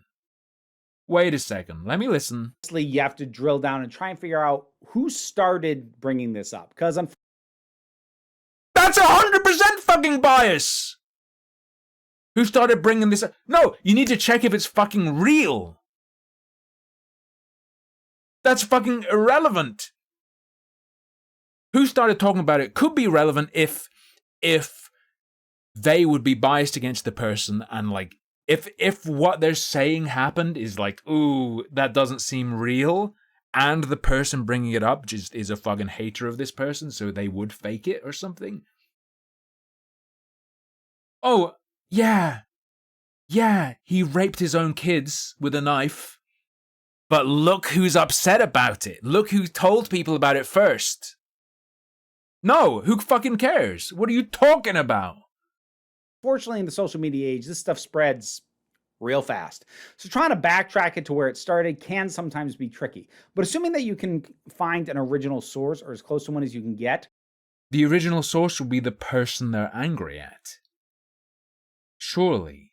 Unless they're not talking about it being made up, right? They are talking about who's angry. Who's angry about it first or saying you should be angry. They're not talking about who, whether the person being talked about actually did it or not. Yeah, which is what should matter. You're probably going to find one of three things. Somebody who has direct personal involvement in whatever the thing is that accountability is being called for. So a theoretical witness to or potential victim of whatever happened. So personal involvement. Right. This sounds more like it's about credibility of the claim, of what's claimed having happened now. What the fuck? 2, drama farmers. These are going to be the people who that's just what they... But now this feels like it's not about whether the thing's true or not. No, a witness can be a source. If someone who witnessed it or had it done to them says it happened, they're then the source of the claim that it happened. Made their career on. Pointing out when somebody missteps, oh, this person did this person said that. It's honestly kind of the left's answer to the outrage merchants that I have talked about before. You know, the everything is woke, everything is SJW, diversity is always terrible. Yeah, those people. The left's equivalent to that is the drama farmers. The ones who... What the fuck do you mean? They're everywhere. Who are always on the prowl for somebody messing up, especially if that's... No, they said Angram. The first example they said was a witness or victim of. Somebody who's also on the left because, internal struggle, that really drives the algorithm. Which could be... I guess that then... Let me double check. It could still work like that, but let me pick. That's just what they can get. You're probably going to find one of three things. Somebody who has direct personal involvement in whatever the thing is that accountability is being called for. So a theoretical witness to or potential victim of whatever happened. So personal involvement. 2, which makes you think it's about whether credibility of the claim, whether it happened or not. But then why would this be number farmers. 2? These are going to be the people who that's just what they've made their career on.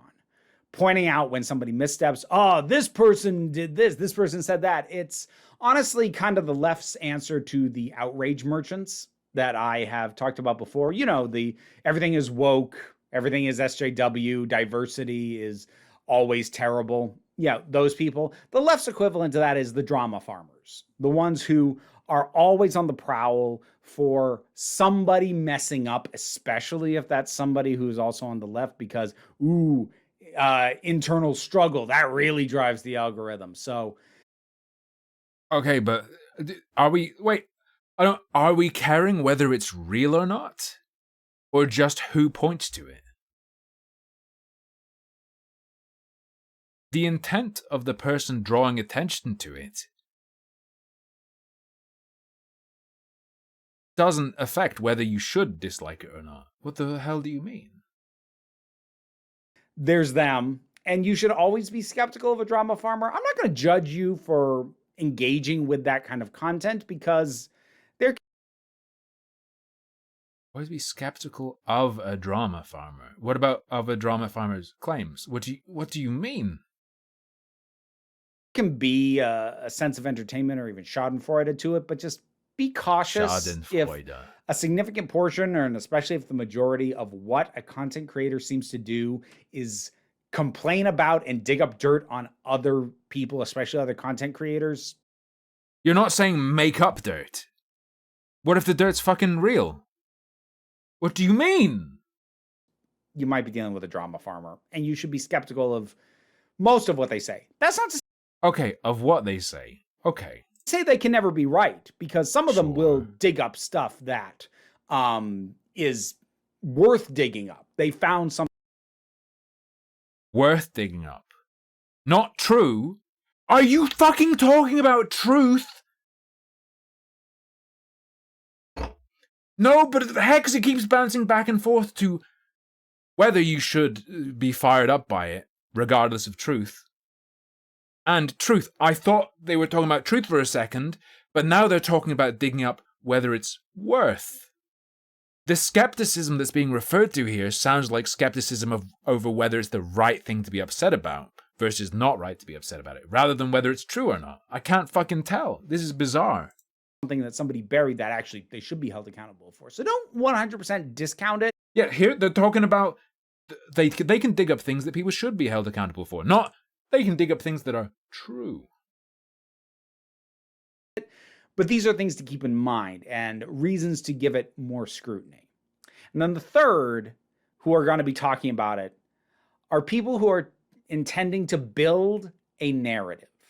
Now, that sounds a little vague, because it is. Honestly, this is what I do on the rare occasions when I talk about specific figures being held accountable in some way, like when I talked about Channel Awesome, like when I talked about Illuminati. I was building narratives. In particular, in those cases, I was building narratives about how to handle or not handle these kinds of content creator scandals. And I had specific ideas that I went into with, but also worked and reshaped to figure out how these instances fit into the world as I understood it. So I talked about those things because they highlighted something that I already wanted to talk about.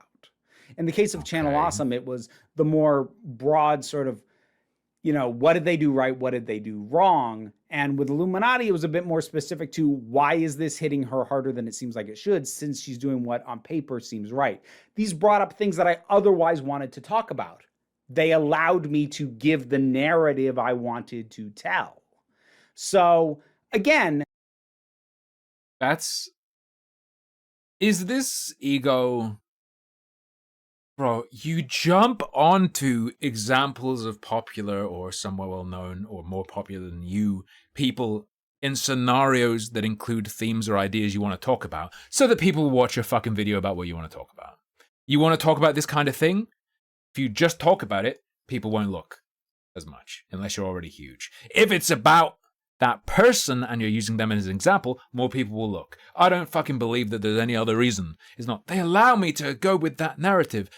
You could make up a person. You could use a hypothetical person if you wanted to have a narrative of a person engaging in that behavior. No, you go with the real person because they get clicks. Just fucking be real. Okay. Am I going to Life of P? Yes, and I already have it downloaded. This is neither inherently good nor inherently bad. Using an instance of accountability and somebody being held to it or joining in on a call for accountability, using it to tell a narrative could be good or could be bad, depending on how good the research is, whether they're vetting what they're talking about, and whether the narrative is a harmful one or not. So that's another thing to just watch out for. It's kind of neutral and can go either way. But those are the three types of things that you are going to be looking for. And you are going to be... What about the person who's disgusted?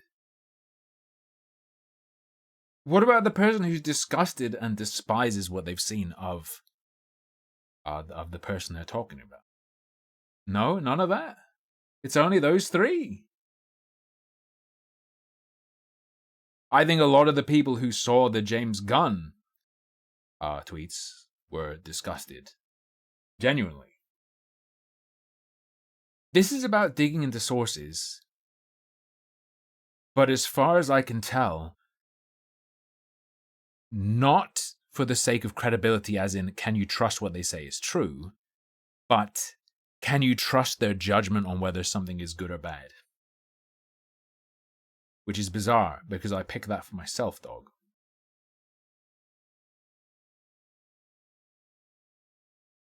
Putting a different measure on each one. In terms of somebody personally involved, is there corroborating evidence? Are they the only one? Okay, that's good. Saying this, is there more than one person personally involved? Based. Council of Geeks suddenly going full anti-Me Too based. And honestly, a lot of times people tend to come out of the woodwork. Drama farmers, are they credible? Because some drama... A lot of people come out of the woodwork. Not independently, though. Whoa! I say a person is a certain way and I broadcast it and then a bunch of people mimic me. That's not very meaningful, unless there's more meat to it. Because they could just be mirroring me to make it look like there's corroboration. It has to be fucking they have to come forward independently, bro. What are you doing? Broette, my bro girl, whatever, you know. Farmers put more effort in. I'll go with that. And then, is the narrative being built one worth telling? And does this story actually fit that narrative, or is it being bent or broken to fit that? Should I not care about the truth of it in that? This is just retardville. That narrative. Things to keep in mind. Next up, a really big key thing for me especially. How long ago did this happen? The thing that we're trying to hold somebody accountable for? Now, there isn't a specific statute of limitations on accountability. This is kind of insanely based, though, in that the only person whose credibility you check in terms of believing them or not is someone who claims to be a victim. Everyone, yo, what an incredible take! Trust everyone unless they say they're a victim. That is omega based. It's not quite what they're saying or what they mean to say, but you can take it that way. And how much time has actually passed, and whether or not that matters. Literally everyone but victims, they're telling the truth. Victims, do you have a source? Do you have any other sources besides yourself or other people saying this? It's gonna kind of depend on what the thing the person supposedly did was, because there are some things that honestly it shouldn't matter how long ago it was. Yeah, obviously. Like I feel like we can agree that there are some things, and your... What if you believe someone's part of a pedophile ring or genuinely believe someone's molesting children? Right? Now we're not talking about truth or not. Forget whether James Gunn is or is not. Should you be upset if you genuinely believe, if you believe it is true that he is part of a pedophile ring or something, and he's admitted to that, cryptically or otherwise, or maybe more directly? Forget whether it's reasonable to believe that's true. If you believe that's true, should that have a statute of limitations on it? Like, should you just be like, oh, it was too long ago. That kid's asshole's exactly the diameter it was before already. I did like a two and a half hour segment on it. List of things might be different from mine, but like some things, like I don't care how long. I saw the Northern Lights, dude. Oh, it was. You should be held accountable for that. But then there are other things like, wait, that was how long ago? And that's where referencing James Gunn also, again, comes in really handy, because the tweets that he was fired over were years old. But it's not just the passage of time. What did they actually say, though? Like, why aren't you including that in the video? You're saying, oh, it's just edgy jokes, blah, blah, blah, blah, blah. Show us. Show us what happened. Have they demonstrated that they have gotten better? That also factors into whether or not... Not if you believed he raped a kid, he didn't unrape a kid. Do I think he did? I don't believe he did. He could have, who knows, but... If you're someone who is convinced by his tweets that he was doing that, how long ago, to a person who believes that in terms of the truth of the matter, they're not going to agree about your take on, oh, it's long enough ago. If they think it's a real admission or reflects really what's happening or what he feels inside of himself, you're going to disagree with them on, if you think it's just edgy, it being long enough ago that it doesn't really matter anymore. The thing that they are trying to be held accountable for was a one-off or a pattern of behavior. So again, to use James Gunn, it was a pattern of behavior. He did these kind of edgy, awful jokes a lot, but he also stopped. And he went years without doing them. And he has. Did he? We know he stopped tweeting them. Or tweeting what he said. Hasn't started doing them again. And that's where how much time has passed matters. So whenever you see somebody digging up, hey, this person did this 5 years ago, unless it is an action that falls under your heading of, I can't deal with somebody having done that ever. Yes, that's why people are angry about things for a long time. There aren't people going, that happened 5 years ago, so it's fine, but I'm also upset anyway. You can't feel both of those. I guess you could, like, actually think it's fine because it was a long time ago and fake it.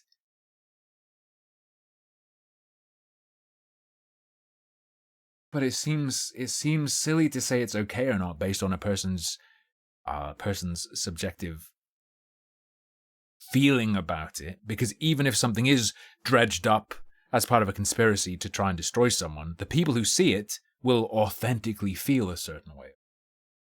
Then think to yourself, why'd they have to go that far back?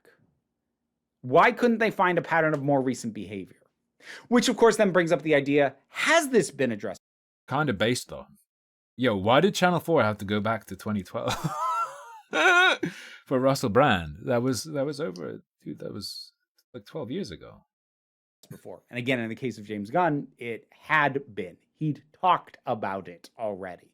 Because sometimes, even if it was a long time ago, and even if there is an improvement in the behavior, it's still possible that it was never properly acknowledged and reckoned. Oh no, this is the clause that catches that. With. So the incredibly loosey-goosey clause that lets you just use your bias to decide who's done it right and who hasn't. Curious. So sometimes there maybe should still be some accountability. Esoteric dimension, I kind of agree, and that's a problem, because I should know what's going on and stuff like this, because this is kind of in my wheelhouse of talking about. I don't want to watch the Channel 4 expose on Russell Brand, to hear the full accusations and whatnot, because I'm scared they'll play clips of Russell Brand and I'll have to fucking hear that wanker talk. But I'll have to do it eventually.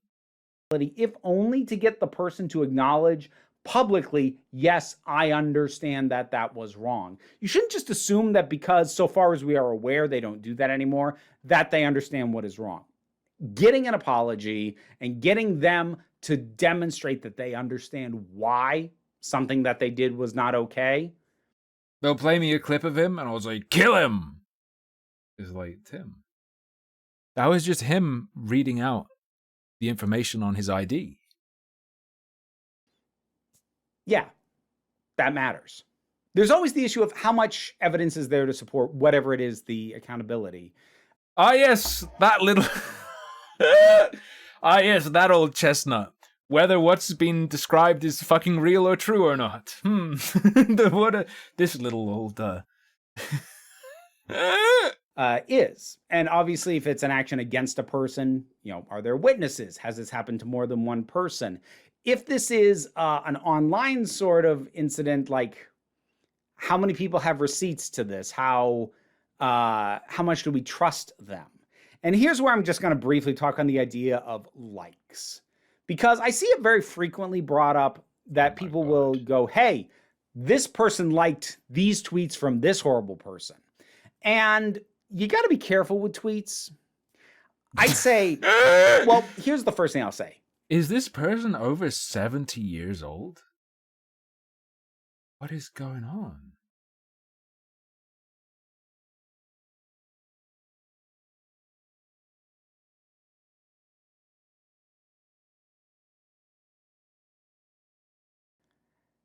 trying to hold somebody accountable for liking things like tweets or Instagram posts, condemning them for their likes alone, I think, to me at least, feels dicey.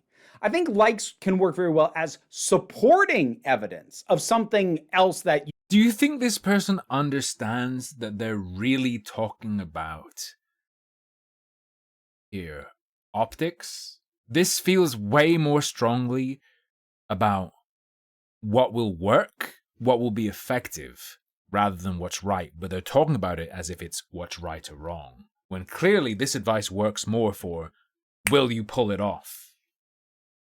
You also have some kind of evidence or confirmation of. So like if somebody is holding a very dangerous belief and you can... If someone just likes a bunch of child porn pics, you know, let them work at Disney.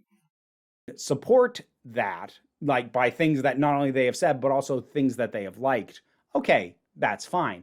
But if somebody is trying to drum up a mob to hold somebody accountable, and they're just saying, oh, well, they've liked tweets and Instagram posts by this person, and this person. And even if those are bad people, if they're not going to tell you what the specific posts or tweets were, I'm going to be skeptical, because you don't vet everybody that you ever like a tweet. I think a lot of the time they'll show you. They will show you what the tweet is, because there's a large audience of people who don't care the content of the tweet. Who don't care what it is and only care that it is the person being... Oh no. Does this person genuinely believe people are being tricked? No. Sweetie. Masses of people actually work like that. They're not being tricked. You're just around a whole lot of dumb fucks. I know it's a joke, like, oh, who likes by accident? It's not that you like by accident, it's that you might not know the full details of who the heck it was who posted it. Who has the time to vet every single interaction they have out in the wild of the friggin' internet? Nobody. I guarantee you. But anyway. Buddy. Now, does that mean that maybe they shouldn't be notified of, like, hey, maybe don't like that person? No, I like maybe bring that to their attention politely. This is the point where I point out, do not harass anybody. Is Council of Geeks smart enough to realize or experienced enough to have seen that what happens then is you notify someone, hey, you liked a tweet. The tweet was fine, but you liked a tweet from this bad person. And then you wait a while, and then you can go, hey, this person liked a tweet from this bad person, was told they're bad, and didn't unlike it. Bam. Is that going to be talked about? I've seen that fucking happen. Trying to be held accountable, or the people trying to hold that person accountable, don't harass anybody. I shouldn't have to say that. But I'm gonna, and we're gonna move on. But anyways, likes are decent for supporting evidence. But generally, the quality of that has to do with, is there a problem with the specific post that was liked, or just who it came from? Because sometimes you don't know that there's a problem with the person who... Along the lines of trusting those bots that do stuff like this. So I agree that everyone just using those bots is using.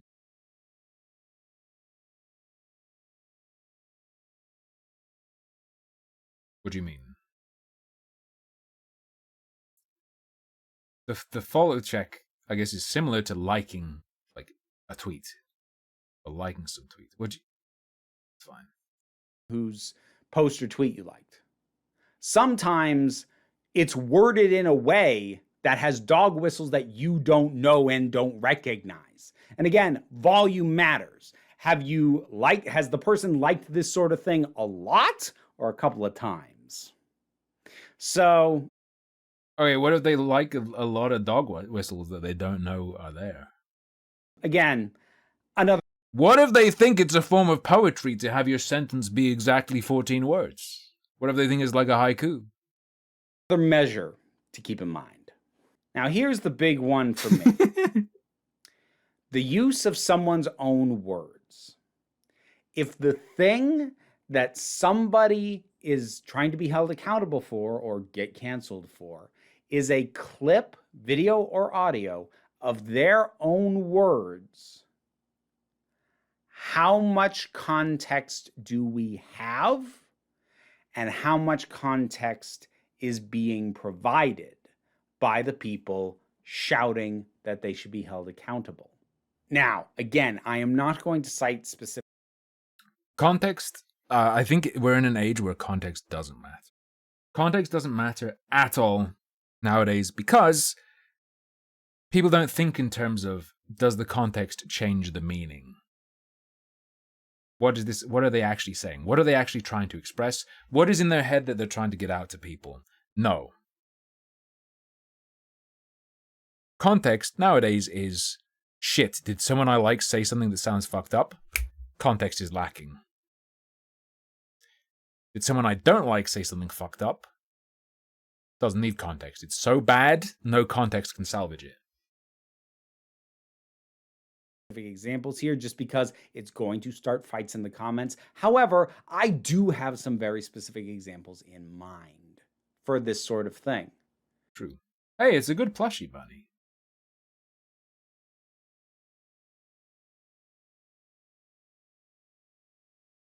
Oh, yeah, for sure, random name, for sure. Context is everything. And that applies to every other point that I've brought up in all of this. Context is king. The context of what else has this person done, what else has this person said, and what is the full context of the clip you are using of them. Full context? You mean relevant context? Full context. I give you the clip of a streamer. Oof. Because if also, Jesus, wipe your fucking nose. Is that makeup or is it just boogers? Somebody is passing around a 30-second or a minute clip of somebody and they're not linking you to the I only say this because I'm highly aware that I've had many booger malfunctions, okay? I've had many nose drippies, okay? But that's why I always have tissues. Why? What context do they not want you to have? Because the reason to not, there can be a reason to not just give people whatever the original source is, depending on the length and how long the relevant section is. Maybe you can't expect people to watch that, but you should be able to have the snippet that you're saying they should be held accountable for, but then also provide a link and the way for people to find the full context in which that appeared, so that people can be sure you did not put your thumb on the scale. People are stupid as fuck, though. They'll be like a streamer saying, like, exterminate X, Y, or Z group. Yes, I'm serious. Here's my tattoo of extreme racial hatred. And then they'll be like, yeah, but 2 minutes before that, he told us he had avocado on toast for breakfast. People don't understand. People don't. Dude. Because sometimes when you look into the full context of audio and video clips, the context is immediately apparent. And it's also immediately apparent why they didn't include it. It can get really blatant sometimes. Yeah, sure. Context is king. And context is not just the full original source, but also the context of what else has this person done and said. So if something feels like it doesn't fit, question it. Don't automatically assume that's not the case. Give an example. Sometimes, like when I talk... There are probably good examples where it's like someone's obviously joking. They were saying this facetiously. Look at their this, saying the opposite. About Illuminati, what we were hearing felt like it didn't fit who her audience thought she was. Now, as the evidence piled up to support the reveal of what kind of person she actually was, that's why her audience turned on her. Again, I did a whole video on this. But they turned...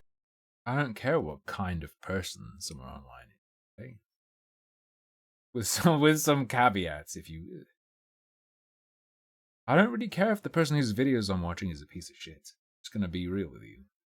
On her because the full evidence was provided. But initially they were skeptical because the context of the image she'd built didn't fit that. And so full evidence and receipts were kind of needed. And since they were able to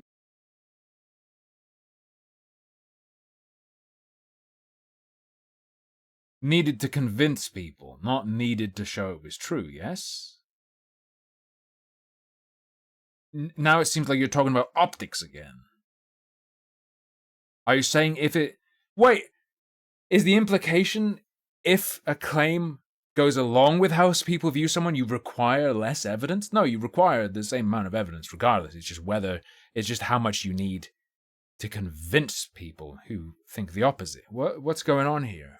Be provided, what happened is what happened. I said I wouldn't cite specific examples.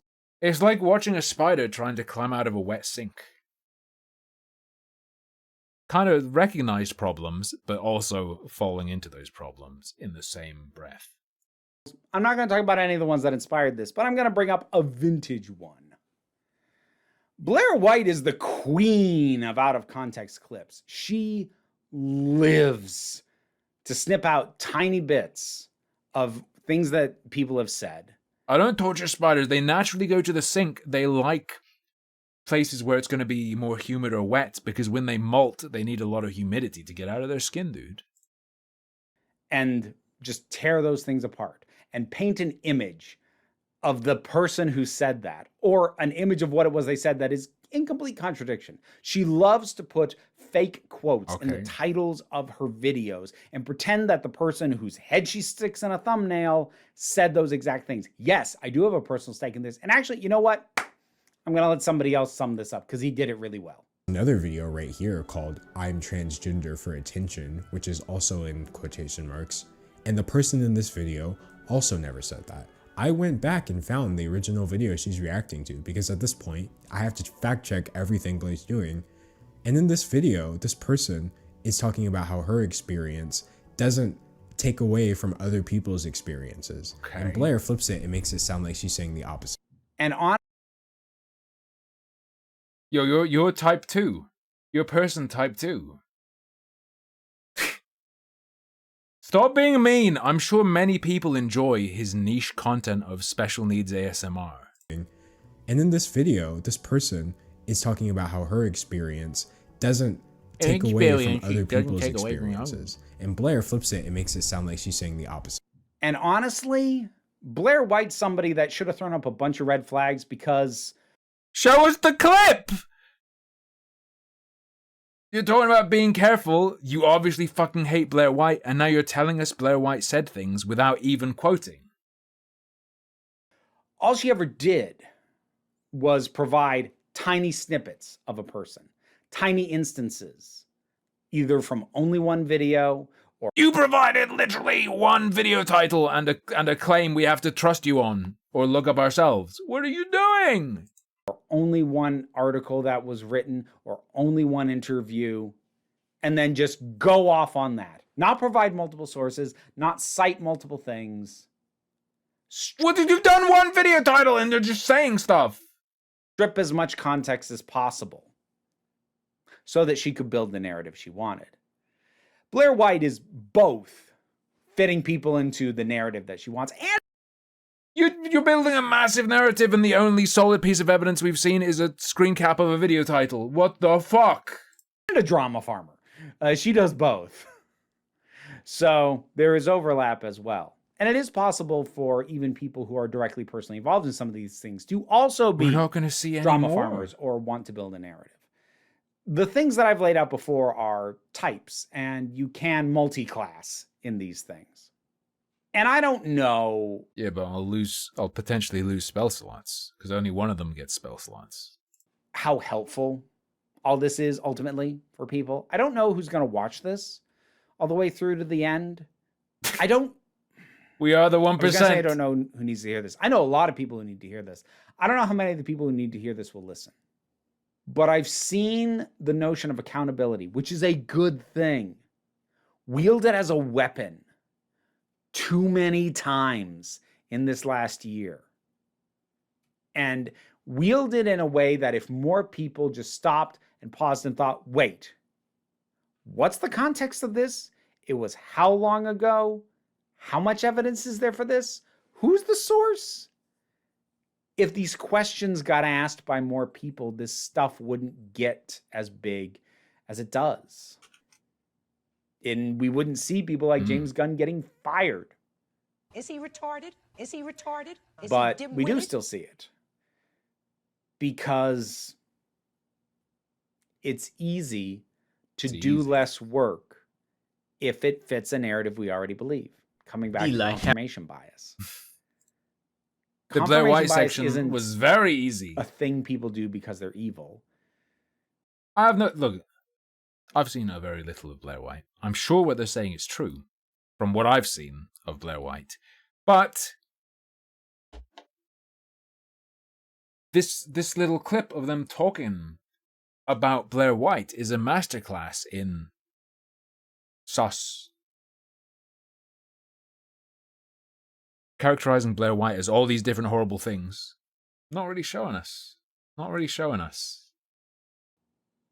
And if you're concerned that when people do that, many people will pick it up and run with it without checking, no one's fucking checking that. We do it because it feels like, oh, well, I don't have to do work then. That fits what I already believe. Cool. You mean like's going to happen with your Blair White clip, right? Right? Like I just did. Granted, I'm not going to do anything about it because I don't care. If I did care and thought I was going to do something, then I would have to look at it.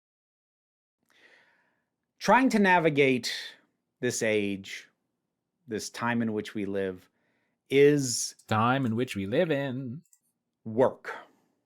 It's a lot of work. Stop. And if you're not up for doing the... Way insanely... Look, I'd take having to check sources over, you catch fish today or you die. Okay. Work. I get it. I only have so many spoons in the day too. But if that's the case, theory, maybe stop it. Don't spend what few spoons you have taking part in a accountability mob.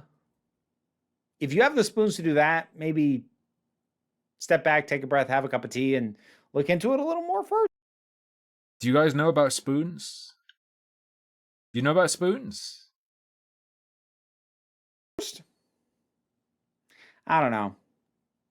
Again, I don't know how helpful this will actually be. It's not really spoon theory, it's like spoon system of explaining how much energy you have, right? Be for people. I don't know if they'll think I'm condescending for laying stuff out the way that I have. Because I think it's meant, I believe, for people with disabilities that come with a great deal of fatigue or lack of energy, right? My God. Thank you very much, Knife Garcia. And fire off a salvo, please. Their heart of hearts, most people know most of what I've said, but they either choose not to do it or they don't have the energy for it. Yeah, that's right. Telling people to check things is ableist, you fool. It's canceling time. Was this just an exercise in me just venting in a way? Why don't people do this? I don't know. Maybe. Whatever your thoughts are, stuff might. Okay.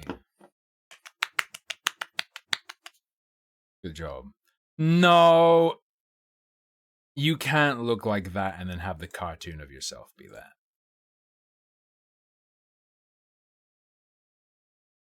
No. It's spoon theory. It's for chronic illnesses. Understanding spoon theory. Okay, this is quick. Go.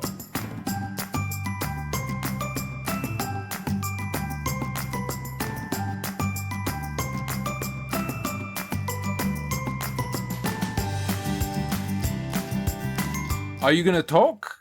Hi, my name is Jennifer. Nice to meet you all. This video is created for New Life Outlook. Today I'm going to be talking about the spoon theory. Well, The in spoon 2010, a teenager named Christine Miserandino came up with this theory to help her friend understand the Miserandino? That's a made-up supervillain name. Stop it. That's like a secondary villain the Incredibles have to beat. Miserandino? pain she goes through while living with lupus. The story goes she was in a diner with her friend, and her friend asked, "What does it feel like? What does it really feel like?" She decided to grab spoons from her table, as well as the spoons off of other tables around her. She handed her friend a bouquet of 12 spoons and said, "Here, you have lupus."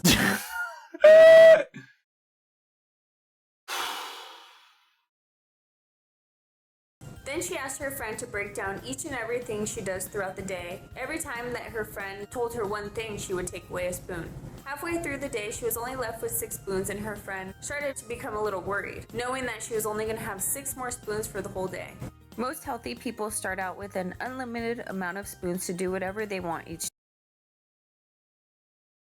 You start out with an unlimited number of spoons, but that decreases throughout the day. So did you ever have an...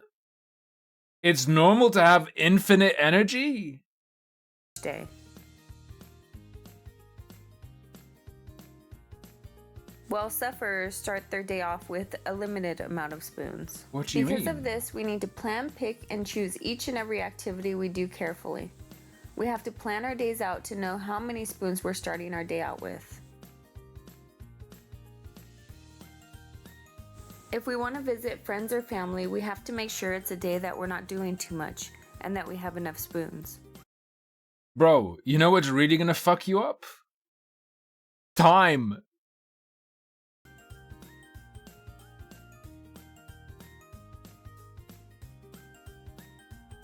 If we do too much, we run out of spoons too quickly, leaving us with not enough spoons for the rest of the day. If this happens, we are likely to use up all of our energy and the risk of crashing.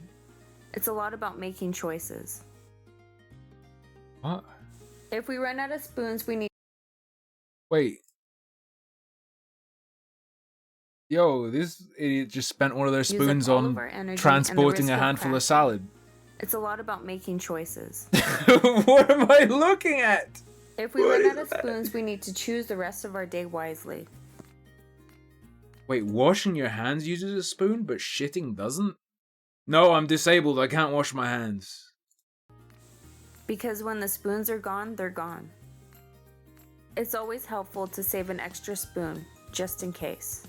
The spoon theory is now used as a metaphor all over the world to describe what it feels like to feel pain and fatigue while suffering from a chronic illness or disability. If you... What a horrible model.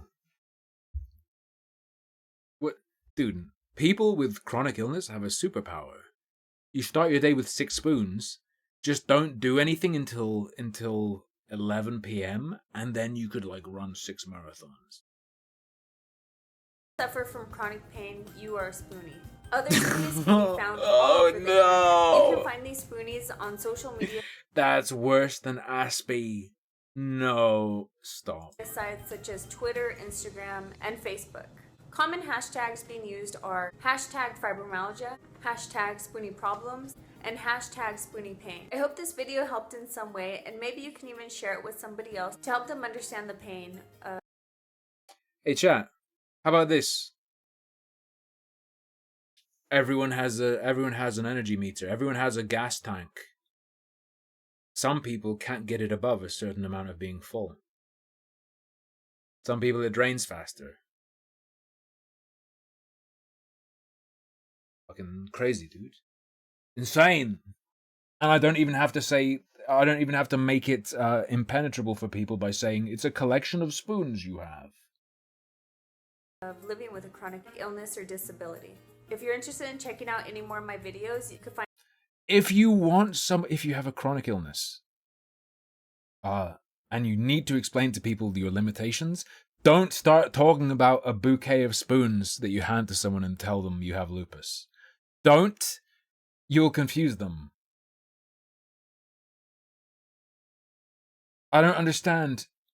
It just feels like sometimes analogies are amazing at simplifying things.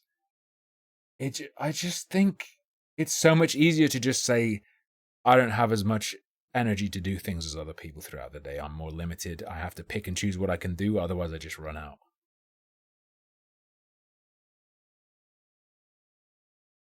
Is that not more clear than starting to talk about spoon limits? And it means the same thing. Every Beatles biopic. I think. Wait. Thanks for this video. As a spoonie, I hate to hear words like I don't feel good coming out of my mouth. And I know it gets old for my hubby. If I can use a simple metaphor that communicates so much, it makes things more tolerable for me. People I spend my spoons with. I say shit like, oh man, I'm out of juice. And I don't have like a, I was considered to have chronic fatigue syndrome. But I just go like, oh man, I'm out of juice. I'm going to be out of juice. I'm not sure how much more I can do to it. Do people just say shit like that? Is part of, I don't.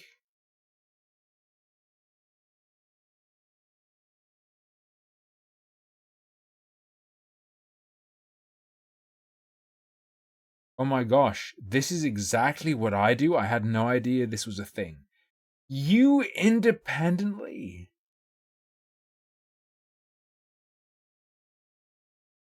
came up with the idea to describe the amount of energy you have as having a collection of spoons? Lol, that's so random. Oh, I used this exact idea too. Except, I call it spork theory. Water, coins, anything? True. And you're going to say, I start the day with a certain number of spoons. Well, some things, it needs to be more granular than that, doesn't it? Or you're going to be like, I'm going to spend 3 spoons on this, but that's inelegant. It makes it sound like I can do 6 things today, regardless of the level of challenge and exertion.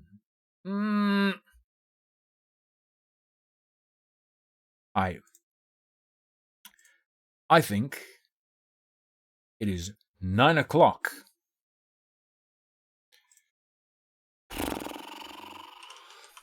Stamina bar for your mobile game life. I imagined, Kill Notes, that you were at the outside of like a bathroom and you know the person offering like the hot steaming towels? You were offering me like, stamina bar for your mobile game of life, sir? Would you care for one? You want to do some? Shall we do some crossplay? Oh, maybe I shouldn't do a vote. Maybe I should just fucking play the first Descendant.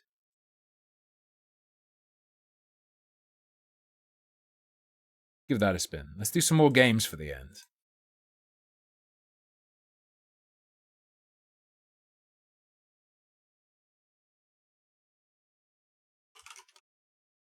Bonk. Also,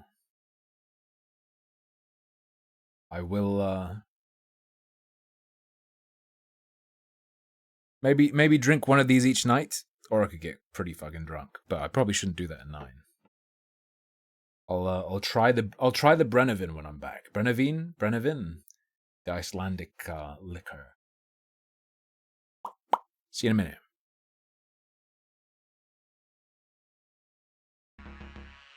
Just do it! Make your dreams come true!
The sorb cam isn't set up.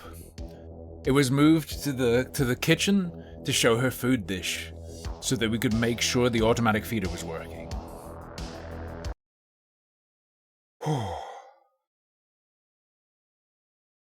And now it's just unplugged. I was gonna say, maybe I can show you her food dish. I can't because I unplugged it to plug in the washing machine.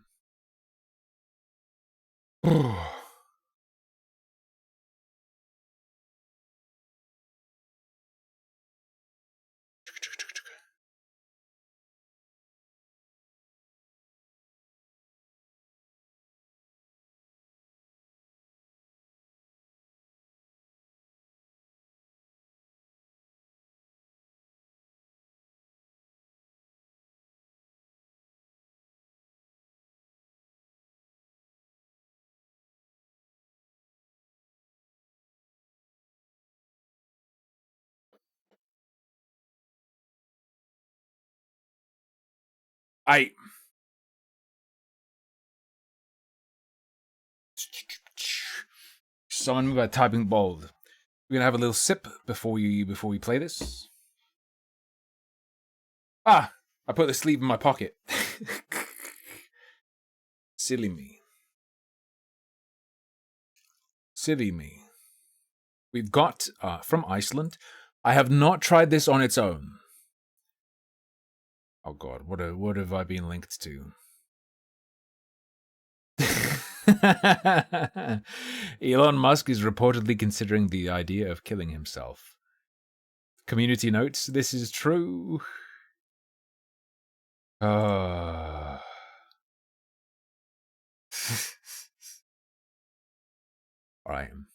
We have some Brennivin. I had this in 2 different cocktails, but I have not tried it on its own. The cocktails were very tasty. What is this link? Alex Yick. Yick IV is nearly complete outside of localization. We'll be doing one last round of testing to ensure the polish is there. We'll be posting an application for Wave 5. An application for Wave 5?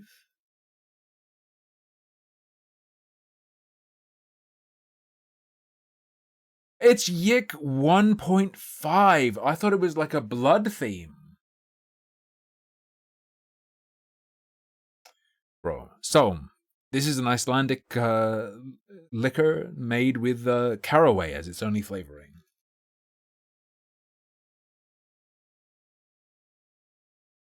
$50 proof. No. That's something else, Plutonia. This is the Icelandic version, and it's 75 proof. No. What am I talking about? No, yes, yeah. It's 75 proof.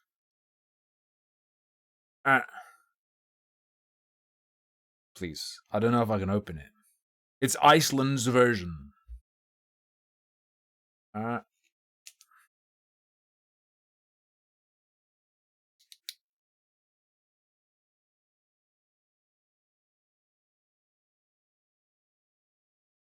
Okay. I didn't know if it was this that I was tasting, but yeah.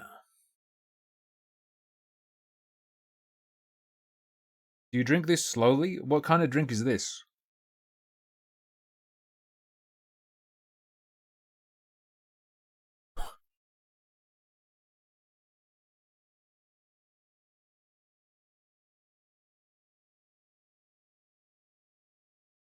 Herbie!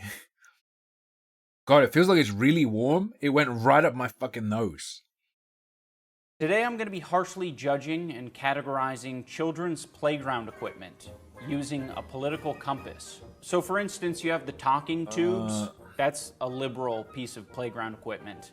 And then you got the jungle gym. The jungle gym, that's obviously libertarian. You have the freedom to climb to the top of it, but also the freedom to fracture your skull. And then you got the happy little animals that go back and forth on springs. Those are fascism. Today I'm going to be harshly... Can you drink that on stream? What do you mean?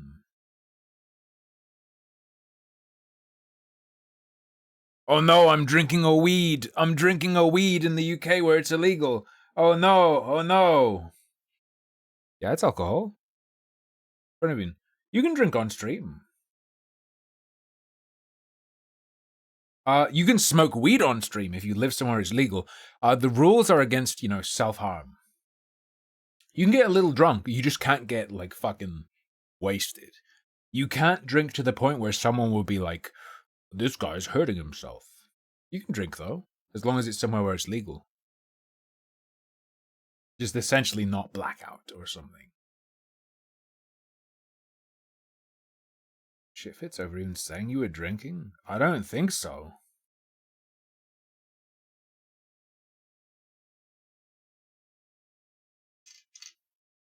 Hang on. I'm gonna bring the taste to Lucky Bee. I just realized she didn't get a taste while we were there.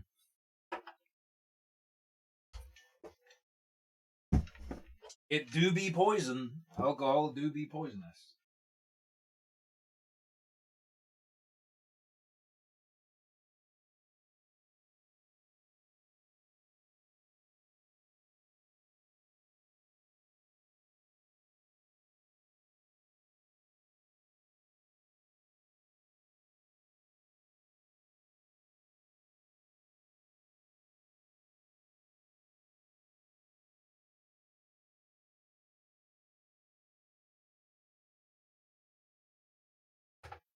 I just heard her go, bleh.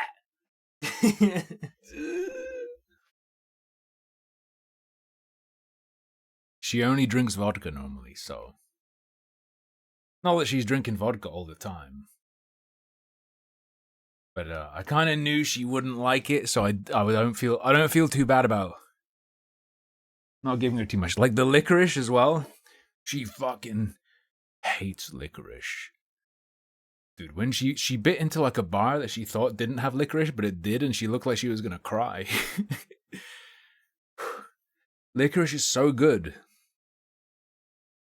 I've got salty licorice, and I've got regular licorice, but I should save these. It's tempting to go for them now, because I like to taste little things. I like to taste all the different flavors. But yeah, a con, it's a version of that. It's a version of that. Yeah. Licorice is fucking good. What are you talking about? I hadn't had it in so long. I didn't know I liked it so much, but genuinely, it's so fucking good.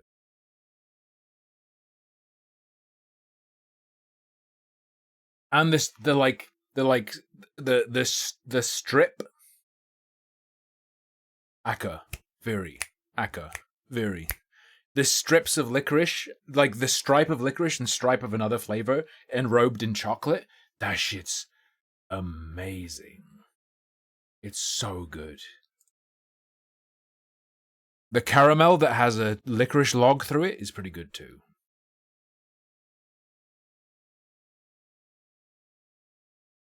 Whoop.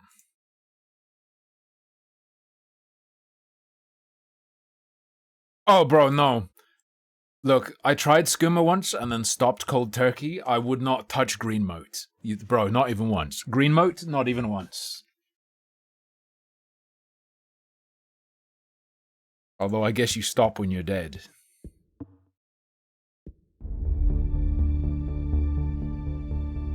This looks better on my computer than it does in the screenshots and streams. At least the menu.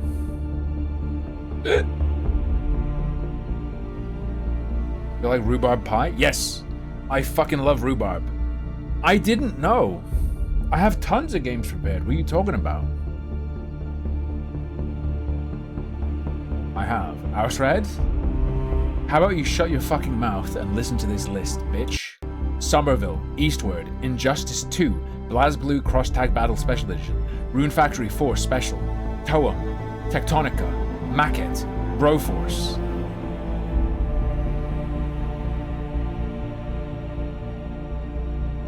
Everspace 2, Commonhood, Gris, Lies of P, Moonlighter, Quake 2 Remake, Solar Ash, All of them ready.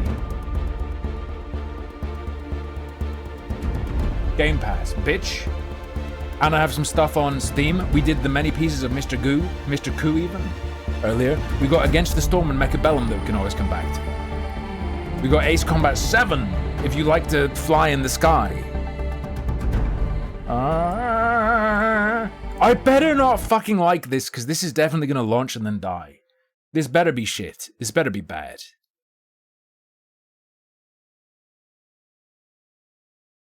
You ever feel like that? Guys, I might drink the licorice. I haven't played an Ace Combat. I have Ace Combat 7 on PS4 VR as well, but I never played it. I've had that game for PSVR for years, never touched it. Barely used the PSVR.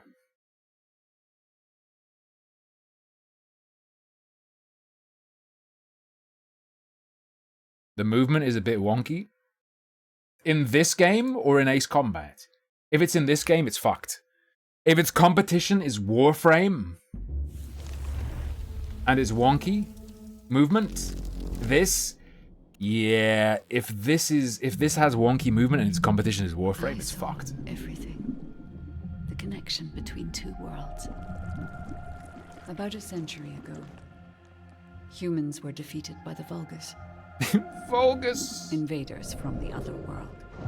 Then came the Colossi. I get deadly sick during Destroyed Christmas, everything. maybe. Holy shit. Humans resisted. I don't know what Lucky Bee does or wants to do for Christmas, but maybe I'll end up cooking a Christmas dinner. I've never done that all by myself. They were gifted the forgotten ancestors' power. Finally, they could fight with newfound The Witch strength. King! But another threat had emerged. You do fuck all. Corral. I'll make us some, you know, candied carrots, His dark some sprouts and ambitions are dragging both lardons, worlds to the brink of collapse. mash. We can get turkey or we can just do chicken, because I find like We must chicken's fight so much easier and it's just as good. Or we could do ham. With the ancestors' power bestowed upon us. Yo, Bunny, I like the way you think. Descendant. Because turkey's a massive ordeal. If you want turkey to be good, you got to do something like brine it. That's an ordeal, and it will be way too much fucking food for both of us. So like a chicken or like a nice ham would be more like it. And the ham as well will work really well for just, you know, sandwiches. Not that turkey wouldn't, but it'd be so much.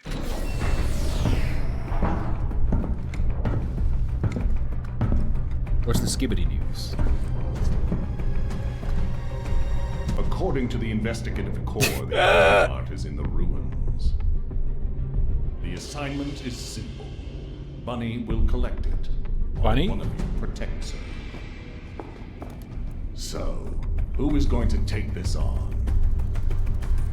Guys, am I having a psychotic break and believing that chat is in my games? Oh, it's choose your first Warframe. I don't have CLUCK cum. I would never give birth to a woman. Wait,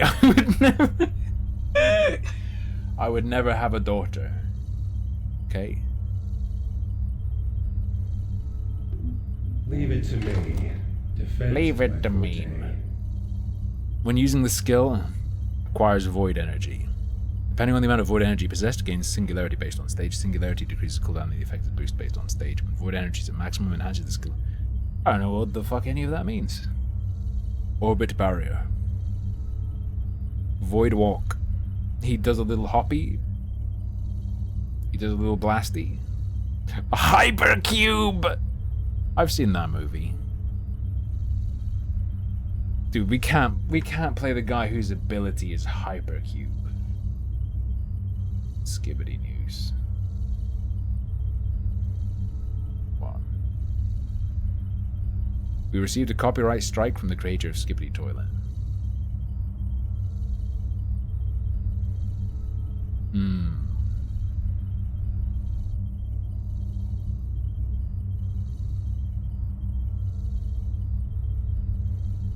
Okay. Depends on her ability, okay? Depends on her ability. I just need to blow up everybody except Bunny, right? No, you can blow up Bunny. Max MP. Upon receiving fatal damage, gains close call. While close call is active, becomes immune to damage and crowd control effects for a certain period of time. Close call ends, recovers HP proportional. Self's max HP. Okay, so he's just has a death dodge. Throws a grenade. Fine. Gains overclock. Makes your skills more powerful, I guess, and makes your grenades burn. I'm not a big grenade enjoyer, because grenades feel like shit that it doesn't feel like it's his power. You know what I mean? It feels like I in real life could just guys, I'm tasting the licorice.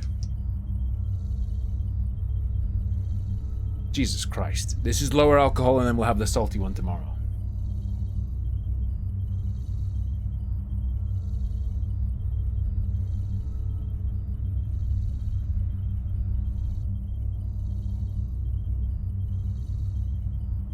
It's so menthol.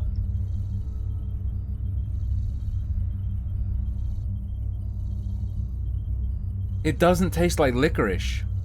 Maybe vaguely in the aftertaste.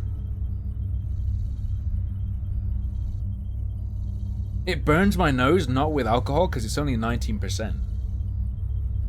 But no, it's straight menthol. It's just like the red candy, surprise. Mostly menthol.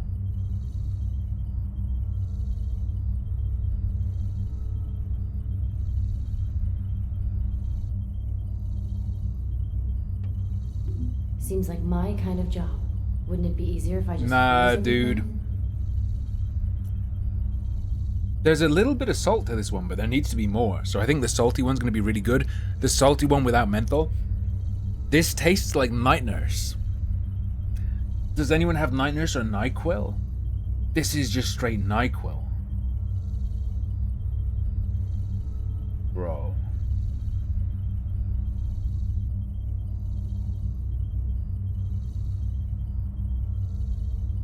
She has really good shield recovery out of combat. That's a fucking Diablo 4 affix if ever I've seen one. Ice Sphere. Ice Sphere is a passive. Jägermeister's real nice. Upon using a skill to have an enemy enter a certain ice shackle stage, creates an ice sphere that flies around nearby. Please, can you just hire someone who speaks English? The ice sphere that is created flies at a nearby enemy, deals damage to the hit enemy, and deals AoE damage to nearby enemies. A hit target is inflicted with ice shackles. It slows them down. Slow is so... There's a tank, a grenade man, and a woman who inflicts slow. All terrible, and I don't want them. Frost Road. Yo, it's just like that mage game that got taken down.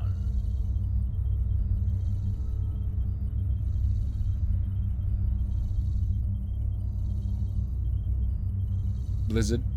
Blizzardo. Sure. Fine. Yes, that one.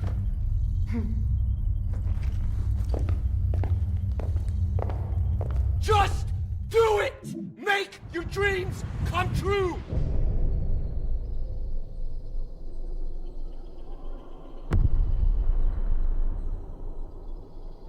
Looks really nice. Bunny, the problem was my monitor settings were all fucked up, and I had tons of ghosting. The strobe effect I was talking about is ghosting. It's not perfect, but I've made it a lot better.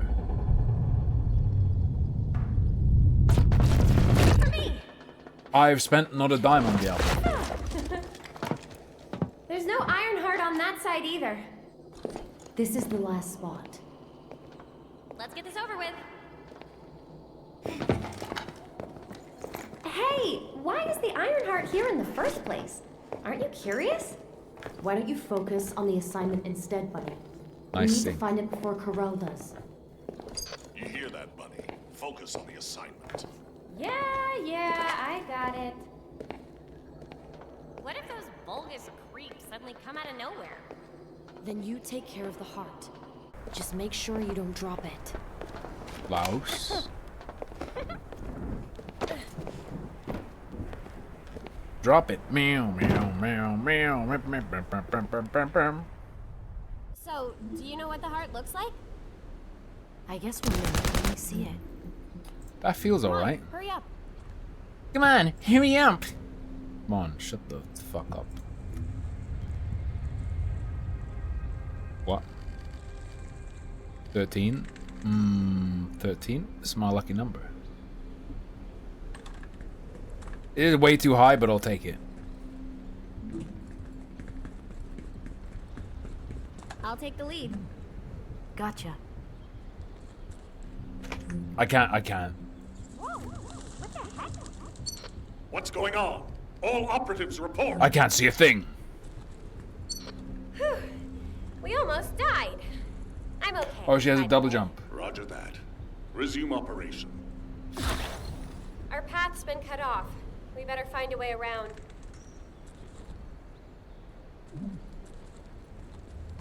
Alright. Super speed? She doesn't have super speed. Bunny, be careful. I have a bad feeling. She only has the, Damn it. that. What? I'll come help. Feels pretty good to shoot Don't things, worry about dude. me. I'll take care of this. 4K monitor in this? I think you just... like, you have to use... What the hell is that? Precise color management. The heck? I think you have to... I think I'd look up, like, blur busters for, like, the most anti-blur, anti-ghosting monitor is. Because I think I care about that more than pretty much anything. Glad you're safe. I won't die on you. Don't worry. She is the most feckin' No warfare. need to brag. I'm just gonna go, Come on. like, Let's keep going. 1080p. 1080p and, like, less than 25 inches. What is all this? And make sure it has, like, a high refresh rate or, like, is tested by someone and has, like, really low blur and, like, really low There's no way through. ghosting on the right settings. This is I think the that's what I only care place about left. most. There has to be something here. Seems alright so far, now that I've killed 3 enemies. A hidden space. Like, you can, Bunny, but I'm not gonna, like, it's gonna cost more, and I'm never gonna do 4K. It's the Ironheart!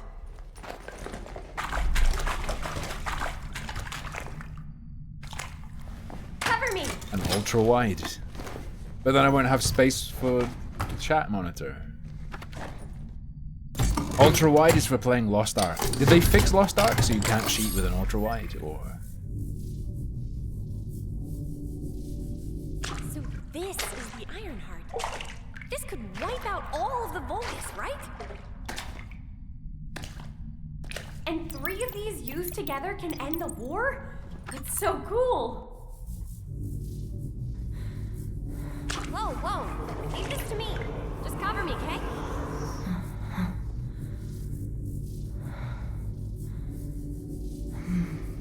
Hey! Back off a bit!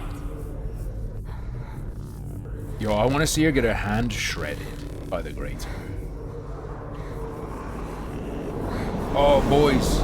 Turkey mince isn't on sale anymore. I had to get pork mince. The good news is it tastes really good too.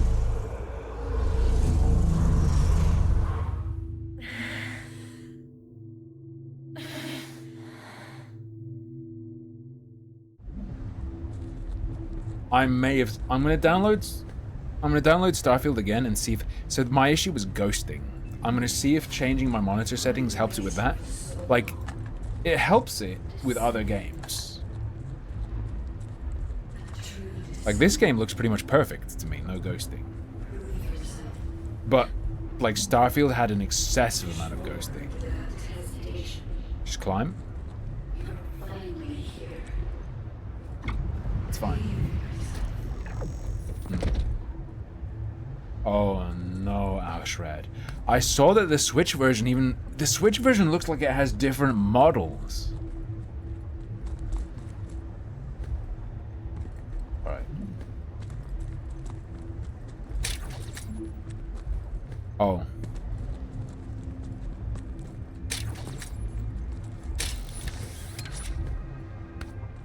You did it?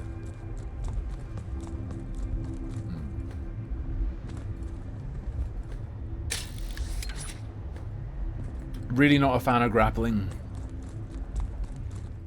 Just in general. Except Grapple Dog. Which is getting a sequel!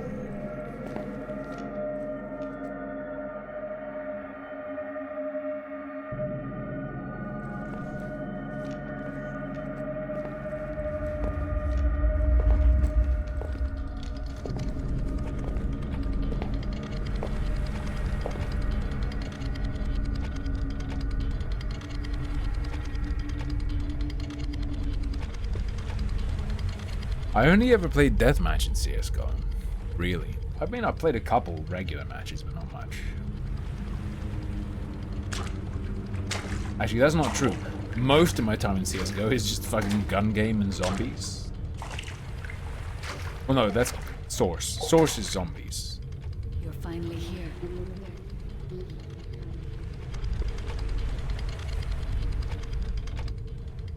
Look at the basalt. Basalt. Basalt.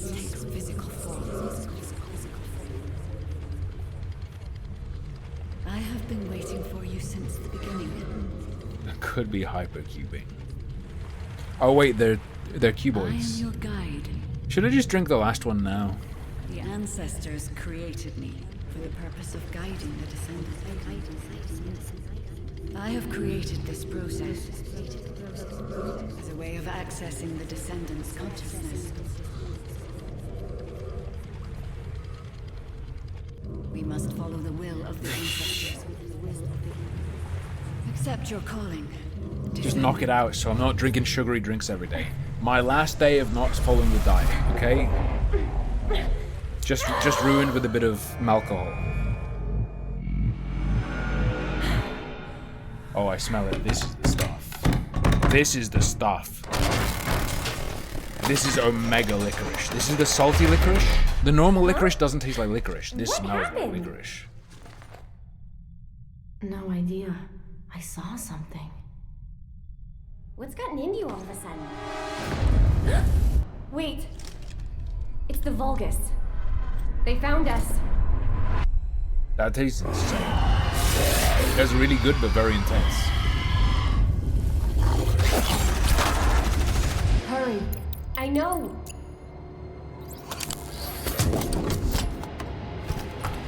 Target secure.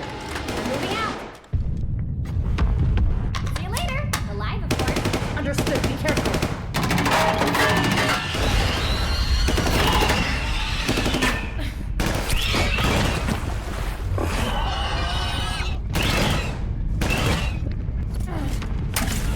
And then I wash them out and keep them as Thovarg, the ghosting. The ghosting is the problem with my monitor, not the actual game, not what's running.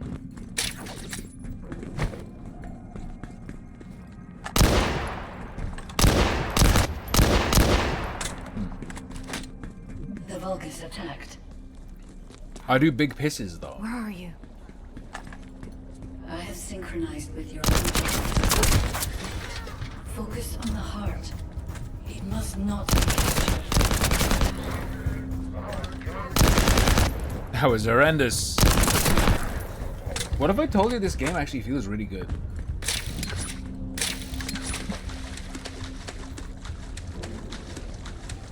Oh, there's a cooldown, I think.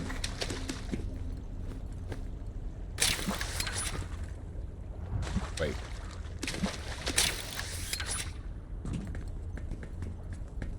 Relax.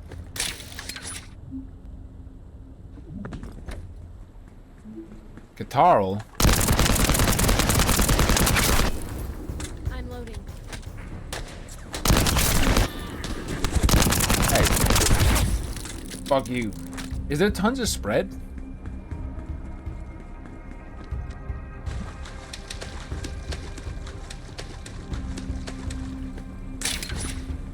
No. English dubs? The English iDubs?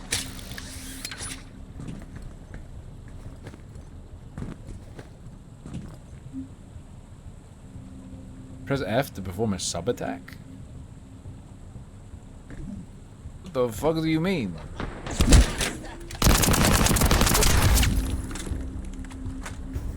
Sub?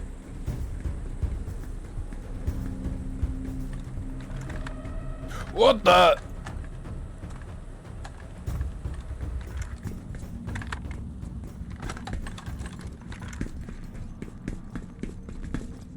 Thoughts on this hitbox? Sally box.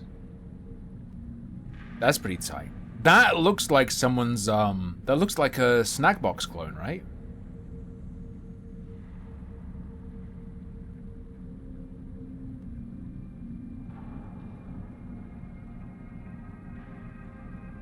Compact and nice. Has X input, which is good. If it works, that looks solid. Like, that's a nice size and nice buttons. Yo. This is kind of sad. So,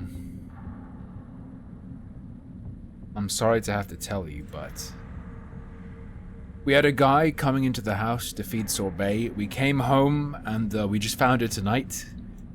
He turned her into a sausage.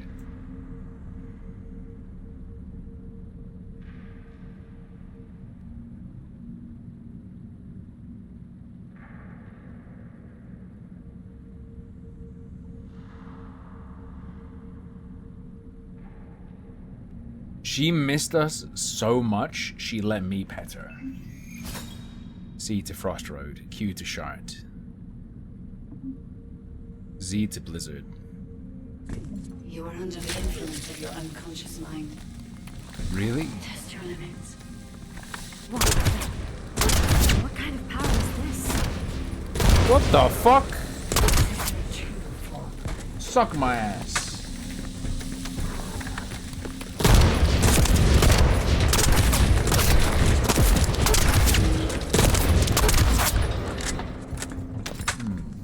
Yo, Rev! Yeah, but is that available in the UK? Oh no. The Blanca box. Oh. Yeah, but does it have customizable art so I can put your picture into it? That is crazy, Despair. What are you talking about?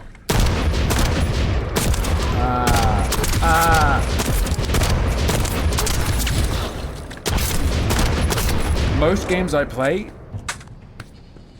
have it coming out of like the middle of your head.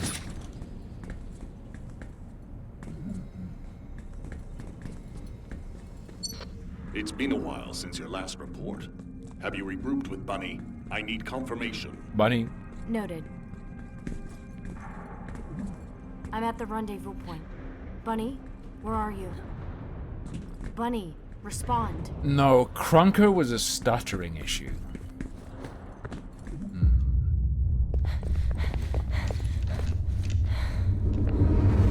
Bunny, I need you to run faster. Freeze your legs solid. It'll help you slide. Bunny, respond. Yo, it's an X-Wing. Let's go.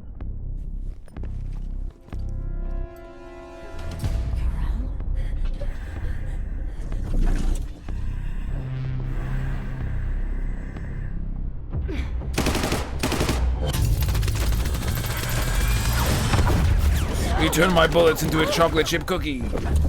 No.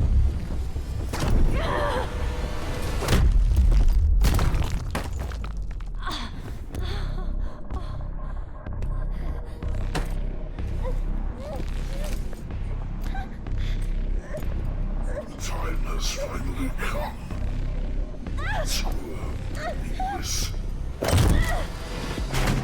No, that's a collectible Metal Gear Rising backpack.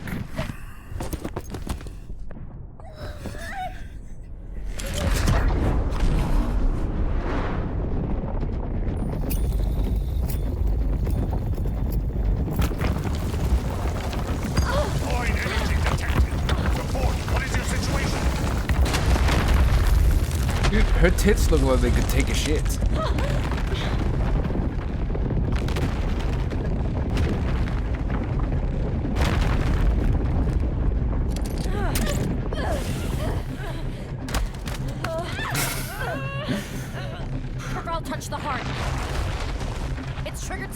anomaly.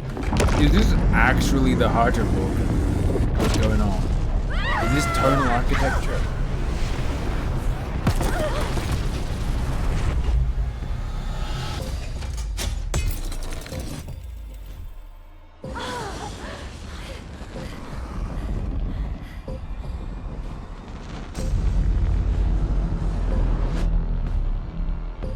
This looks like the render that would be on like a graphics card box in 2005. Such devastation! This was not my intention. Ultima! There's a Grave Walker. I repeat. This is the FPS based on Mechabellum. By FPS, I mean TPS.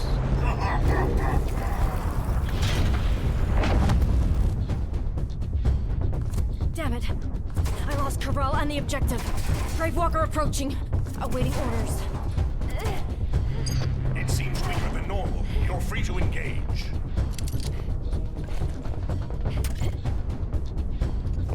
Attack on Titan. Mechanical carry, do you see? Some Colossus parts can be removed. Press tab to use E-Sive. Ekive displays. Pressing the tab button to use E-Sive as Jeff displays the destructible part. Destructible parts displayed in yellow can be removed. When a part turns yellow, you can fire the grappling hook to hang on to it.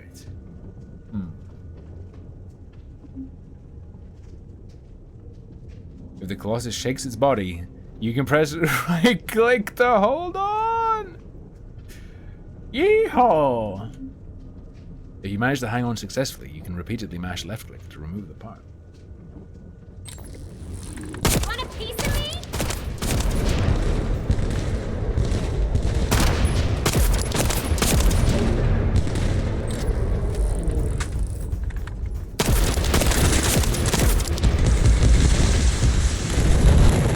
Jiggling! Am I fucking blind? I don't see any yellows.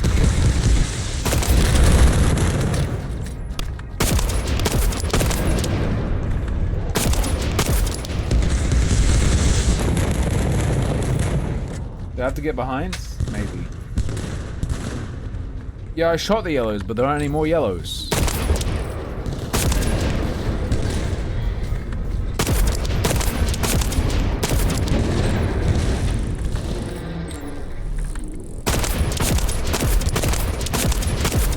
Is there a fucking swastika?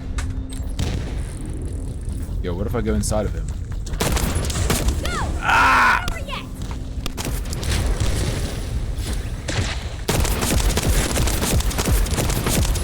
There's no way that's better DPS. Yeah.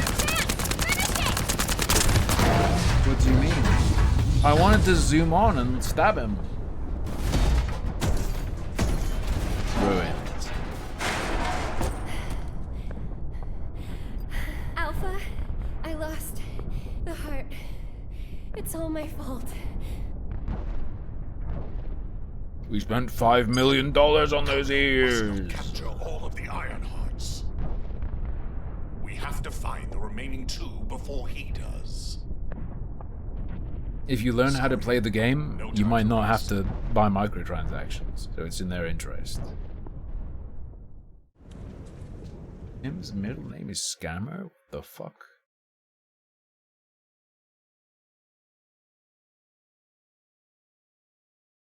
Guys, I've been with Lucky Bee for like a week solid, so I missed her so much when she was at work. Today. It was crazy.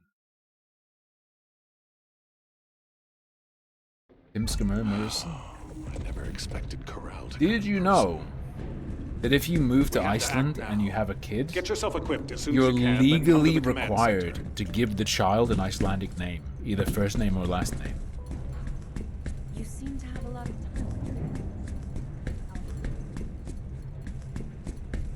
RN Jesus.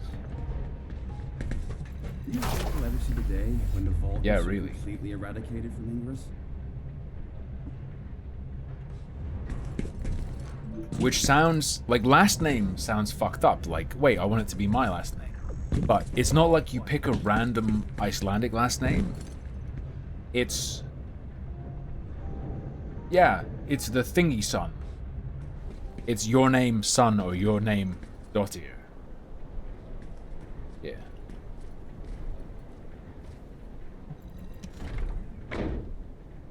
Like to send his lost property and message from the post office. We collect items not picked up during missions. We don't know what they are, we just sort them.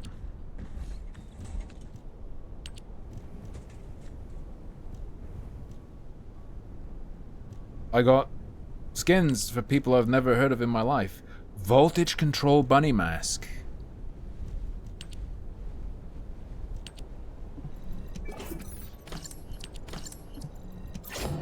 Alright. No, those aren't daily. Those are like pre-release bonuses. Hello, Purpleman. How do I skin this bitch? Choose a weapon slot to replace the weapon. The weapon affects damage when firing. The weapon affects damage when firing. Use a reactor slot to replace the reactor. The reactor affects skill damage.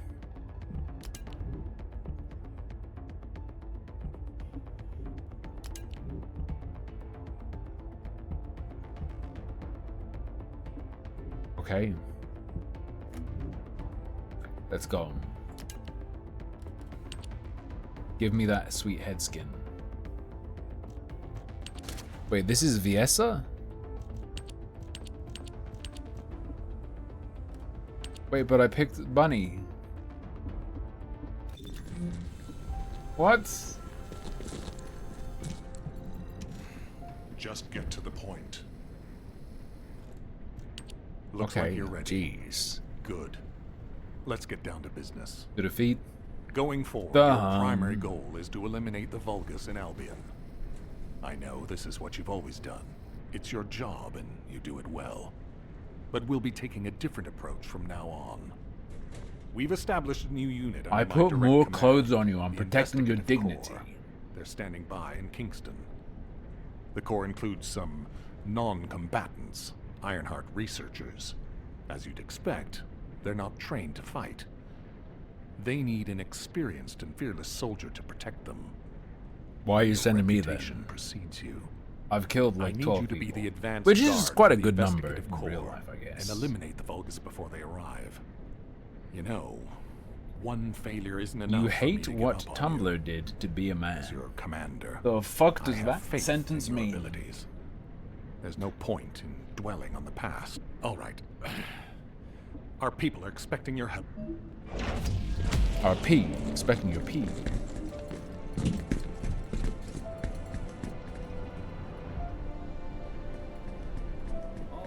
I hate that all these like PlayStation gamers are near me. It's disgusting.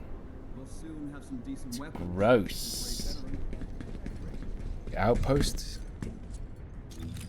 Press G, then go to Kingston. What?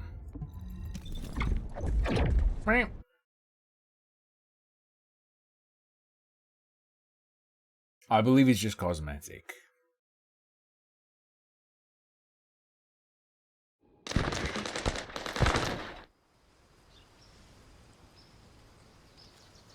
Hey, it's the Eichenwald map from Overwatch. It's the crossplay beta. I thought that just meant my character could wear men's or women's clothing. Oh, light breeze. 77p egg wife. Excuse me.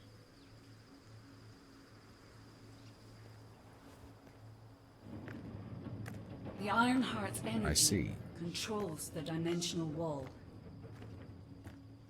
Nobody can control its power. True. Looks amazing. Those who wish to use the Ironheart underestimate that power.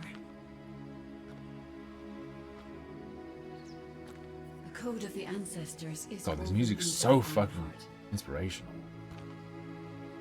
It has guided me. Excuse me, brother. You must follow the path of the ancestors.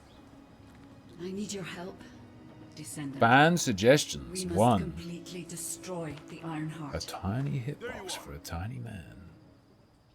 I'm large, but thank you. I don't. Will this like work? I'm Marcus from the Investigative Corps. If the CEO is away, Because it's a .com. Let me check. Will it say just like $1 million shipping? It says it's currently unavailable in the UK. It'll be like $1 million shipping. What happens if I approve it?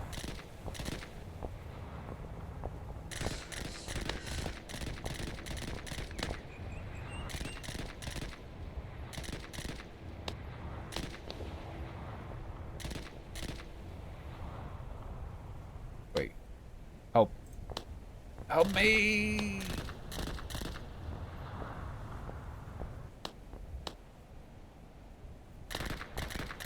Guys, what am I doing? Ships 1 to 4 weeks. $9.73 shipping to okay, it's kind of high, but I can put this on my list because it looks like it will ship to the UK. It'll be $9.73 and it will deliver like October 16th to the 30th.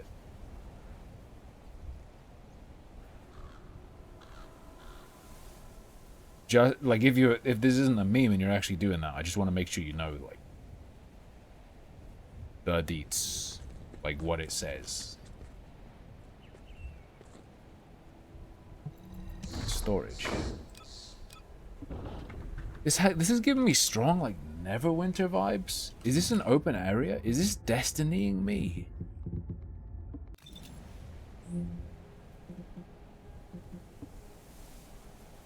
Dirty money. Welcome.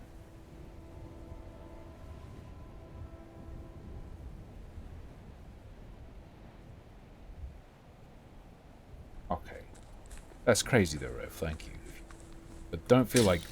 If you change your mind, don't feel pressured just because you suggested it.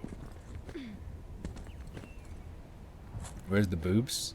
How do I see the, like, microtrans? Are they hiding the microtrans? Marcus from the Hard Investigation Team. Reporting. I've heard about you from the commander. He says that you're a crucial member of our investigative team. So let's work together. Should we get down to it? As you already know, several small... Fortunately, we've already... Small units, you can go. I'll kill Don't them. worry if you see someone else and...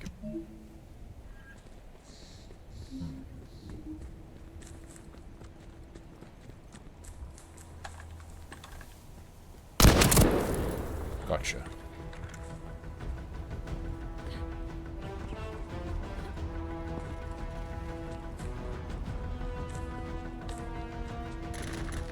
What?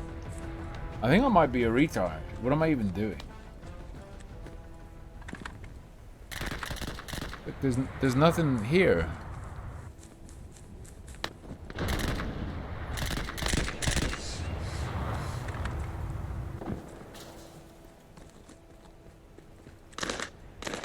I don't know, I had to increase the brightness on my monitor, and now, like, this area is just like a flashback. I can't really see what's happening.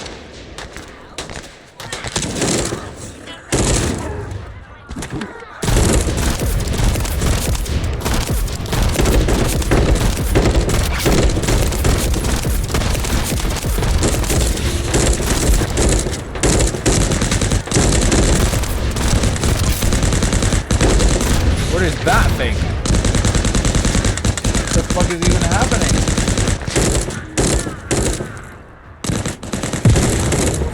It's a little loud. Guys, I'm immunized against the dangers of volume. I'm sorry. I'm sorry. I'm sorry. I drank all the airport alcohol, dude. I don't know what's happening. Who are you? Why are you people writing to me? How'd you get my phone number?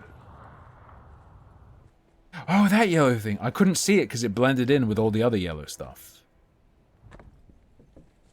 It's so bright.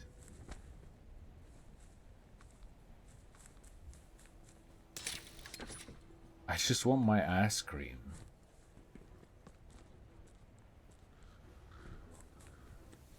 What flavor ice cream do you want? It's for my ass. Mission attempts available 5? Is this a nightmare dungeon?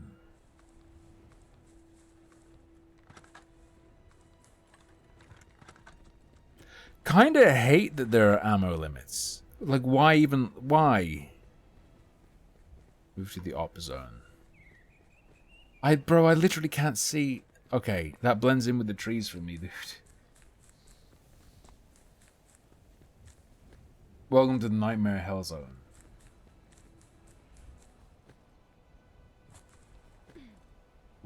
Strip gotcha.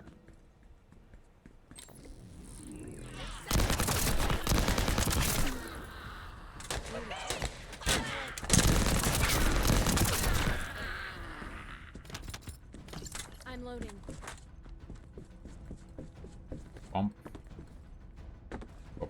The Azure Lane thing? Do you mean where someone was like, why are you sexualizing Japanese culture? Dude, no one's ever found Japanese stuff sexy. Never. Azure Lane did it? Oh, you can't crouch. Makes complete sense why HQ needed you. We can't face the Vulgus without capable descendants like you.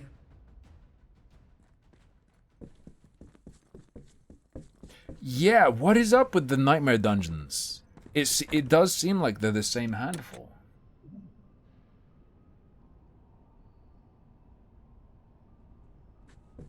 Properly tuned.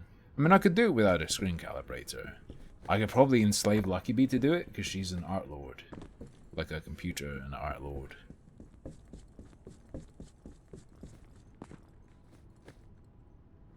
I'm gonna be real source error. I don't think I could play one character to 100 in Diablo at the moment.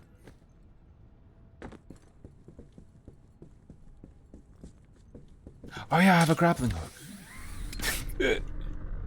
No, no. Wait, what? I have an excuse this time. I'm a little bit drunk.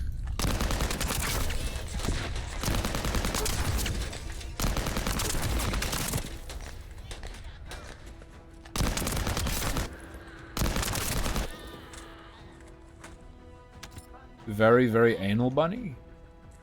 Calm down. Take care of all of them. Thank you.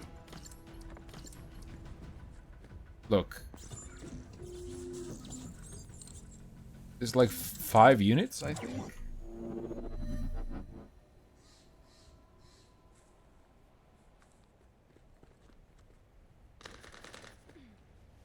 For sure, Angrim. I ground out. I did all the renown. I did all the Lilith statues and I did all the renown. I was thinking like, oh, the renown will just happen if I do nightmare dungeons. No, it won't. Because I looked at the maps, what maps I was getting, and it was the same fucking one 10 times. Picked up weapons? You must have been the descendant the ancestors dreamed of when they stared into the future. Oh. Stop it.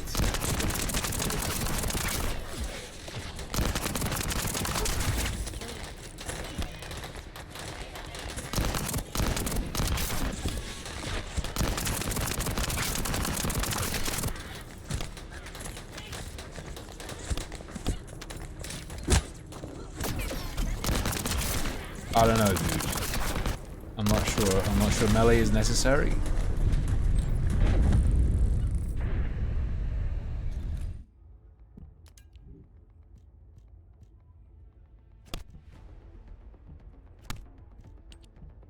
I guess. Oh, I have to move. I have to get to a safe area. It's fine. I'll just do it like between missions. This seems okay though. I wish it felt less like Neverwinter, and I wish there weren't just random people around. It was like Destiny 2 or some shit. You get me? What are you doing? It's unfortunate that the Magisters have manipulated Arcade. I feel like the Diablo 4 devs thought we're gonna like dungeons would be more engaging if you had objectives. This looks like a Neverwinter zone, dude. You know, when you're doing a quest. What do I mean when I say Neverwinter? It's the Neverwinter MMO. The shooting has stopped, I see. Nicely done. Just shit and ugly with like a bunch of broken stuff, other people, and you're doing a mission that other people don't even know exists. I know this is subtle, but the alert system. I really hate the system of starting missions here. This is what Destiny does, right?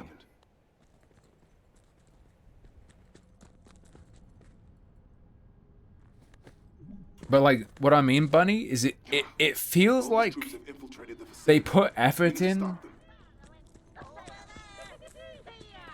to try and make the dungeons more interesting when you replay, but what they actually did is made them more annoying. Dude, let me just run through the dungeon killing stuff like a PoE map. I'll play it even more.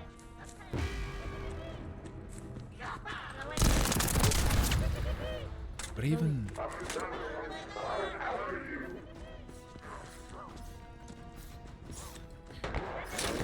apparently in a later season, like a gem tab is coming. That's super needed.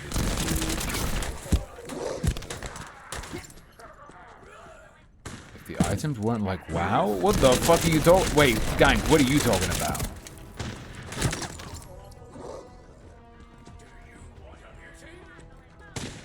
The damage alarm on the generator has been activated. This is very serious. We must find and eliminate the most.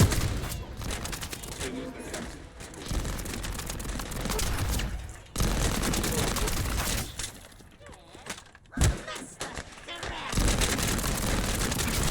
I'm waiting for one of these little guys to yell strength to the Grenier. It's okay. I don't like the overall like layout of it, but I feel like her slow is actually good on a defense mission.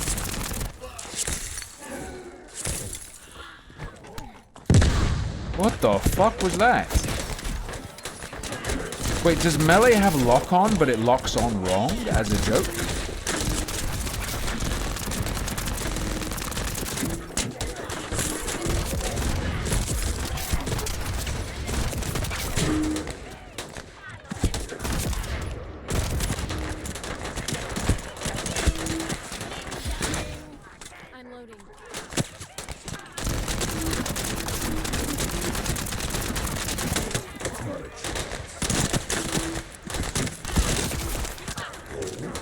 Very good.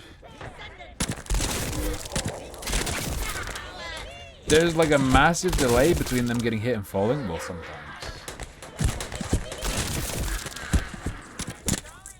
Is purple like rare ammo? Is this really a fucking lot like Destiny? Where like shotguns get really limited ammo?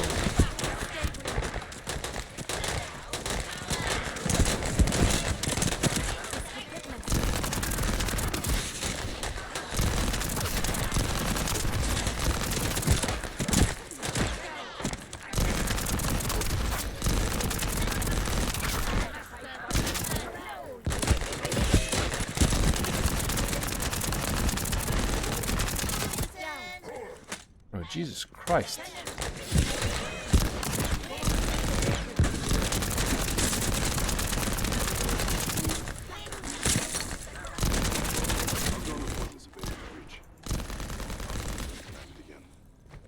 What? I'm relieved. Thank you. Based on the items in... Wow, they're based on gear score and just adding damage or defense. That only applies at lower levels. When you get to higher levels, you do want to be going for specific affixes.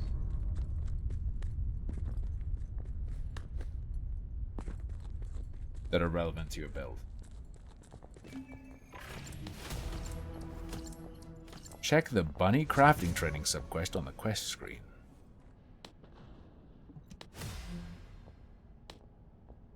See you, Moisten. Take it easy.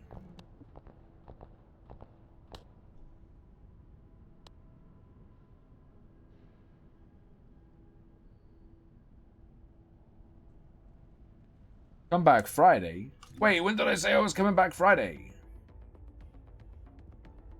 First Descendant, you can check your mission history. And quests are based on the First Descendant storyline. Go through the storylines of each zone by playing. I'll probably Cyberpunk. I'm definitely going to Lies of P. Main quests are based on the First Descendant storyline. Sub-quests inform of what needs to be done to help Descendants grow.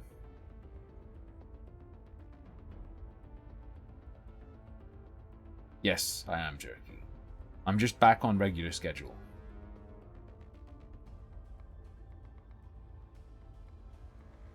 Sub-quests to let Descendants.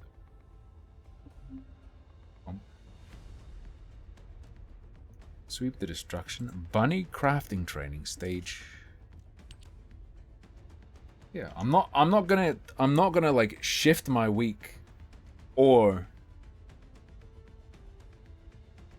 do 7 days. Because I'll just end up getting all fucked up.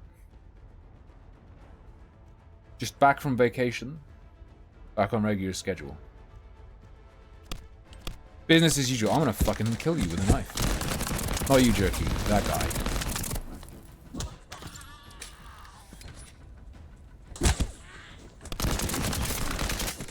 Boom. The Heart Butcher.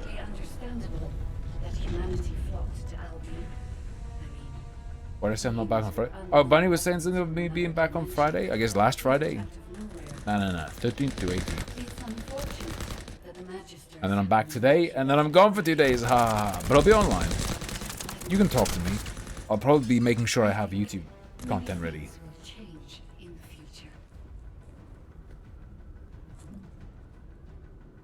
I left on Wednesday and got back yesterday, but I got back yesterday at like... Got home at like 4, but I went to sleep at 11:30 and woke up at like 3 a.m. So like, I'm not streaming on Monday. I'll prepare the holiday segment for Tuesday. Seems like a good idea, Rev, considering.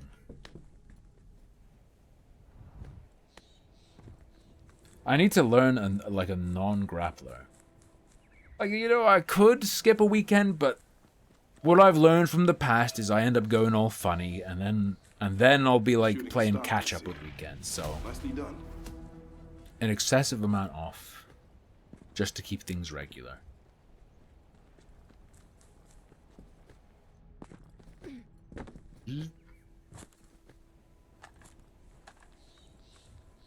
Is it true that WoW retail people are all fucked up?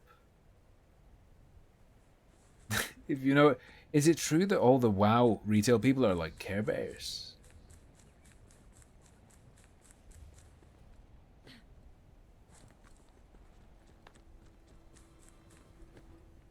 Like our peers and stuff. You've already completed all operations at the destruction. That's great.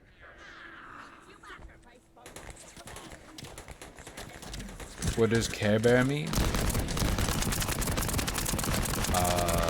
So traditionally it would just mean doesn't want PvP to happen. But it's also sort of it's an archetype beyond that at this point. Hard with the solo venturing for sure. But that's, Rev, I'd say that is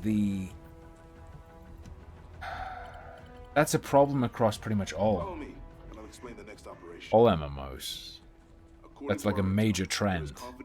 Being so solo friendly that no one cares about the MMO part. It looks like this will be the pattern from now on. Defeat the Vulgus in one zone, then move on to the next zone and do the same. We need you to clear the Vulgus from all operation zones. So what's the Final Fantasy XIV ERP server? Bolmong? What the fuck? The Gollywog server? What the fuck?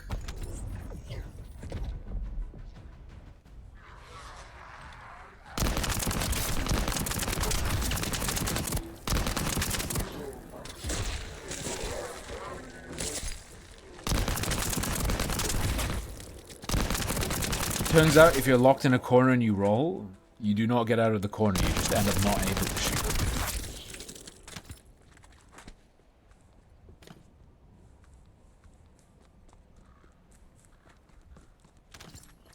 Thunk.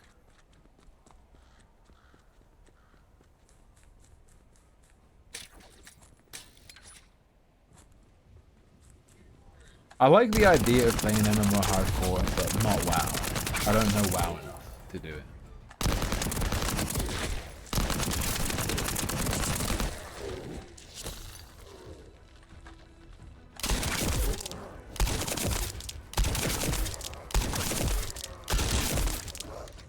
Almost backed into the death corner again.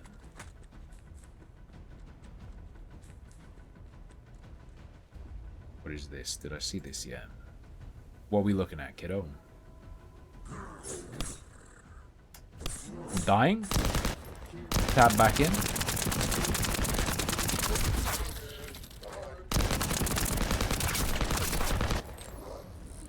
Should probably check out what I have available.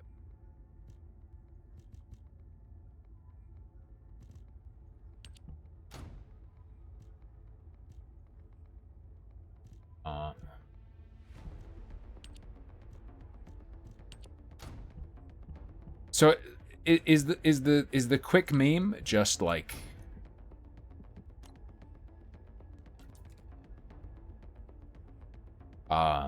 white, blue, and purple?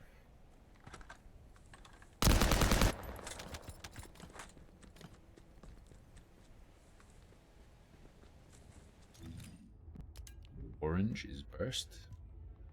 Ah, okay. I probably want that over shotgun, to be honest. I just don't like shotgun very much in this. Improve the performance of descendants or weapons. Those are the modules you own. Place a module into a slot that you want to equip. Each module has a capacity cost. Modules. It's Warframe.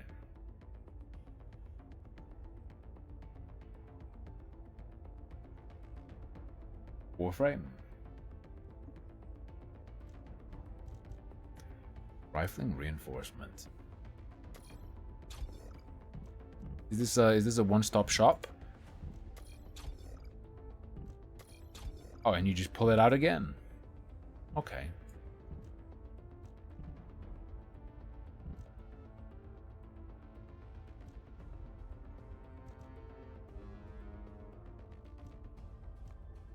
Ah, okay. So the other ones just don't fit here. I was like, I have so much space. No blue. I think I have at least one orange one. Toxic enhancement. Suck my dick and my balls.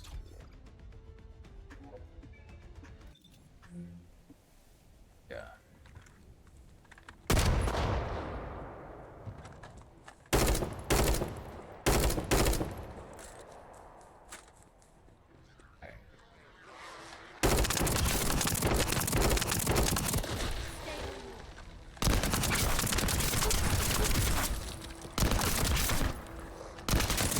It's like Warframe with Destiny weapons.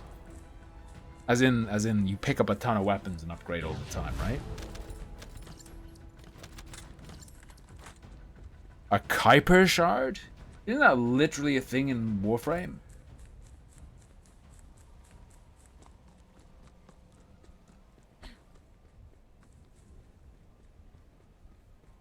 All in theater count. Bye. You need to complete all operations in the destroyed theater. Oh, it's a friend. Whoops. Bunny Sal.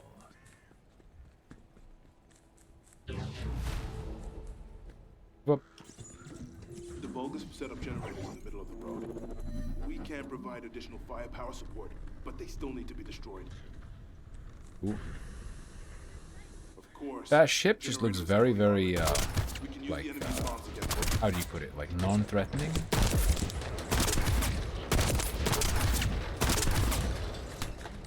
Shit, he's alive.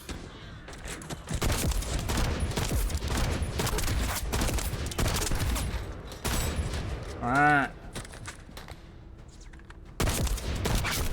I highly doubt this has PvP, and I guarantee you that if it does, no one will play it.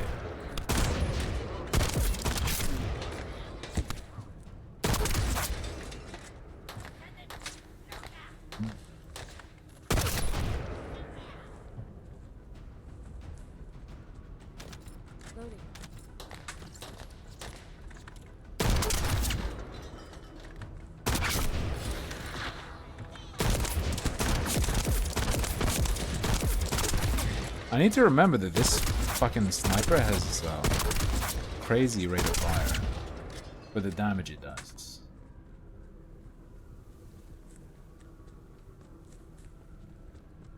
Some guns feel better than others, but overall, it's pretty feels all right. What?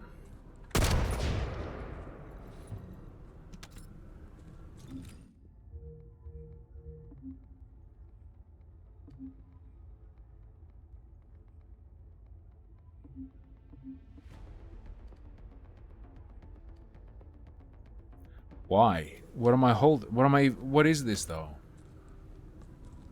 Destroy Jenny's? Yeah, but why would I use the map at this point?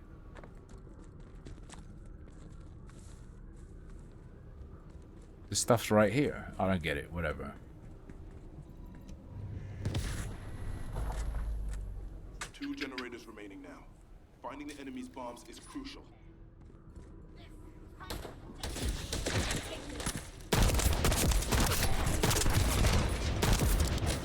Two Jannies remaining.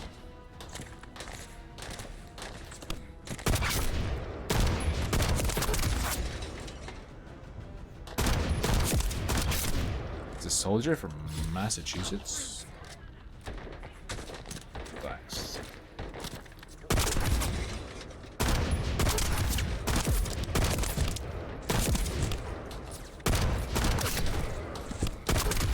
There's a huge delay on some things getting hit.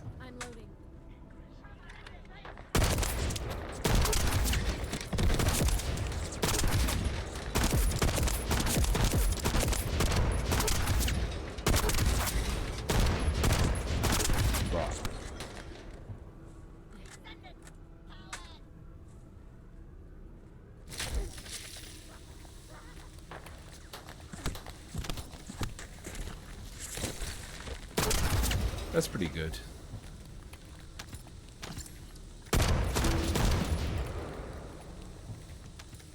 I'm bombing. Shit. Weapon switch is a drop. Makes sense. You probably want to shoot if you're doing that.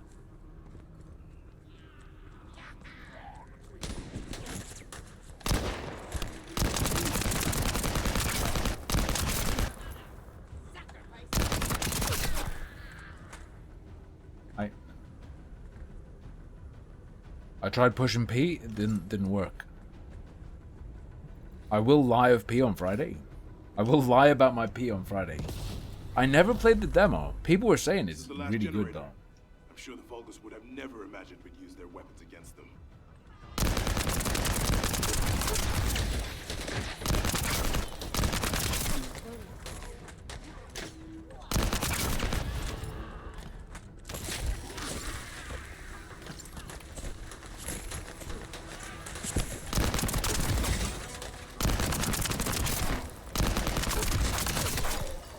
I'm deboofing. I'm deboofing.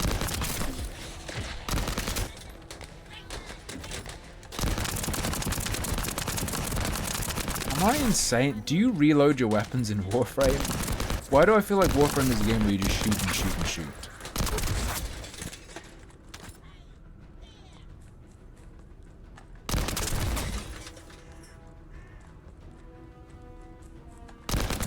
Oh, the supplies. I gotcha. I got a Repton.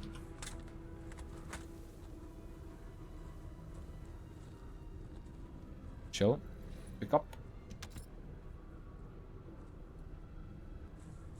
They're scared of me. They know I'm a real PC gamer.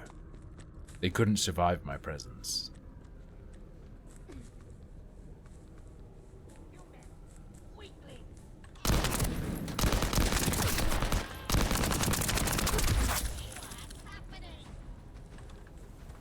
Come here.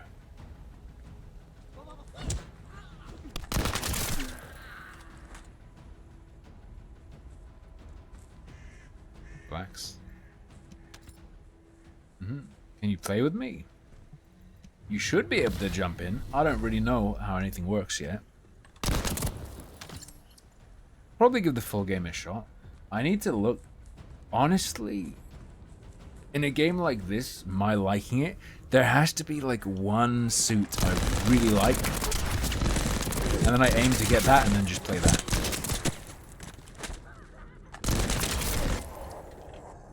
That's my Warframe game. You like it, Zeno?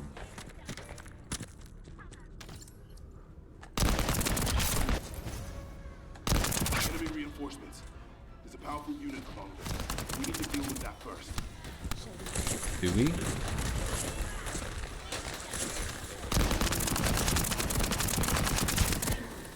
Wait, no Destiny memes?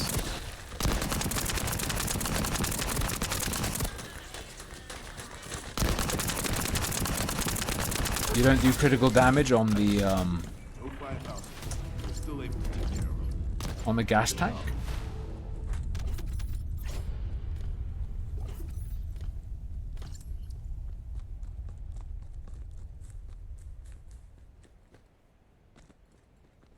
All right.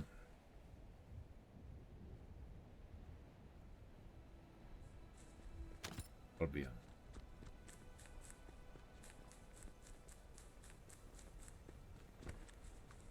Yeah. The thing I'm not a fan of is the sort of open areas where you activate missions, and I guess it puts you into an instance, like phases you in.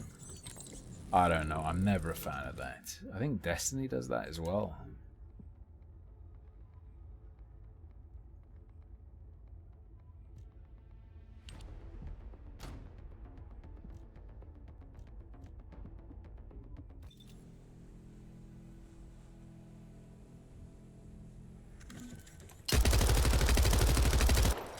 That looks cool and feels cool.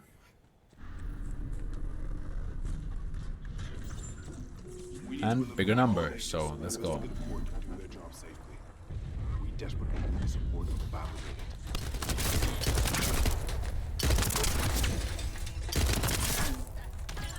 unit.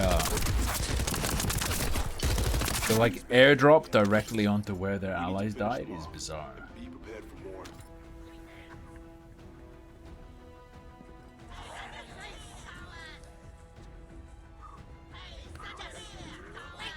Oh.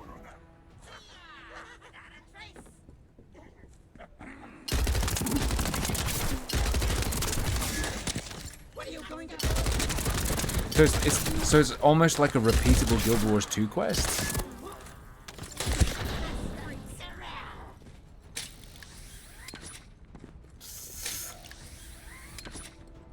They added 2 charges just for me.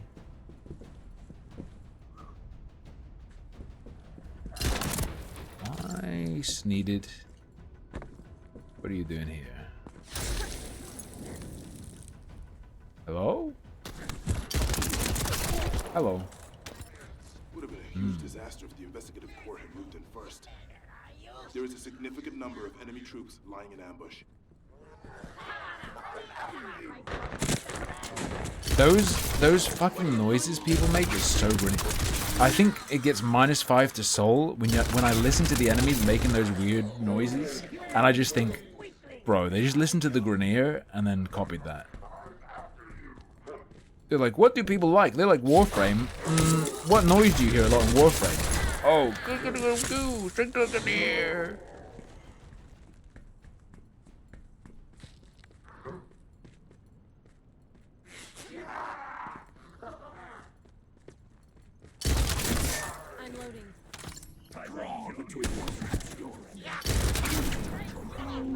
Wait, what is LD?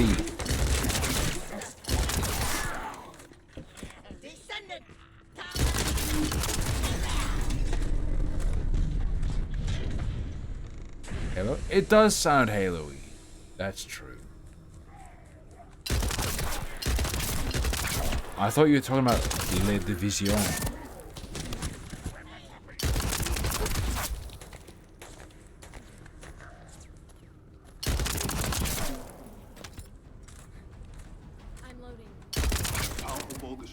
Hello. We defeated. The rest will retreat.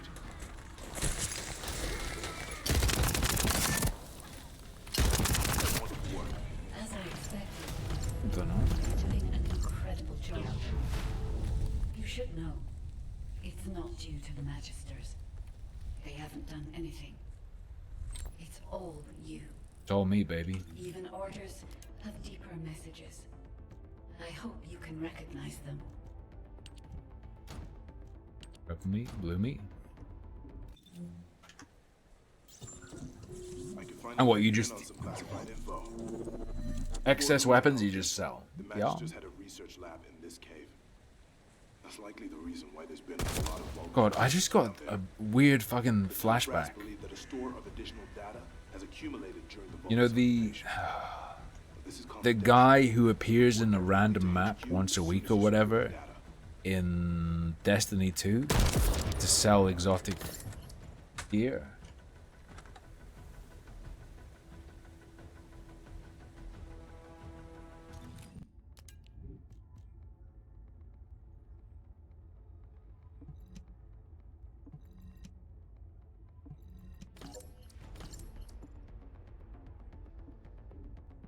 Sure. If I... Oh, you can't double up. If I dismantle a weapon that has attachments, do I lose it? Do I have to manually go in and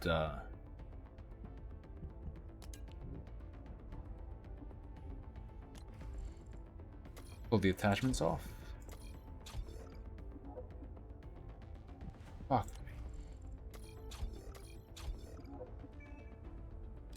Weapon list. Oh. Oh.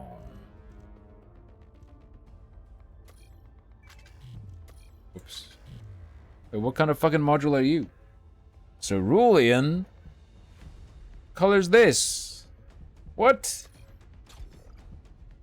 Oh, it is just like Warframe.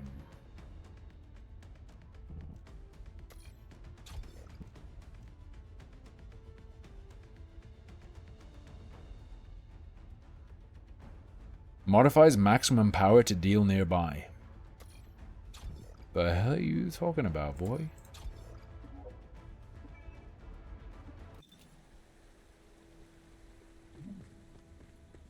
Right.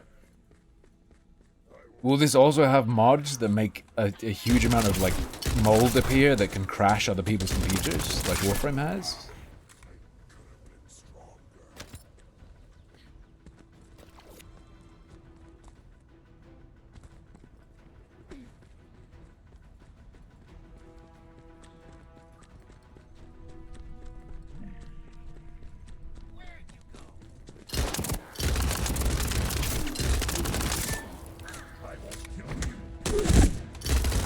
Jeez.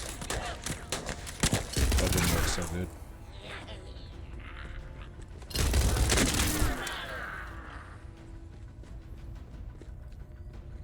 What? I'm loading. I'm loading. I'm loading. I've never played with Bunny. I just like... I picked Bunny, but then you don't actually get Bunny. I think is what happened. Maybe I'm crazy.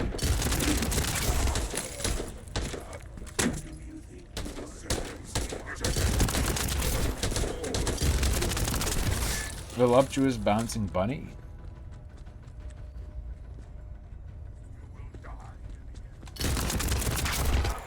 Valar Morghulis.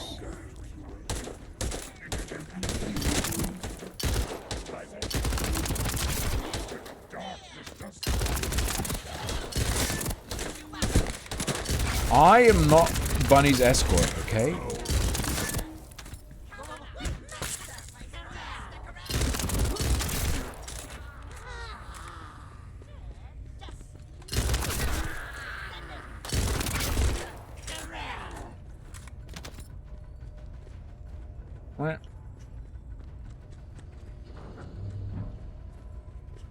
I'll put in my Pizza Hut order real quick. Dude, coming back from Iceland was cool. I did hear it was confidential. I didn't know Already read. airports were self-service now. Things changed so much while I was asleep. The data has become fragmented. You like put your own bag, you print your own bag tags. You put your bag on the conveyor belt yourself. You do the security check yourself. Fly.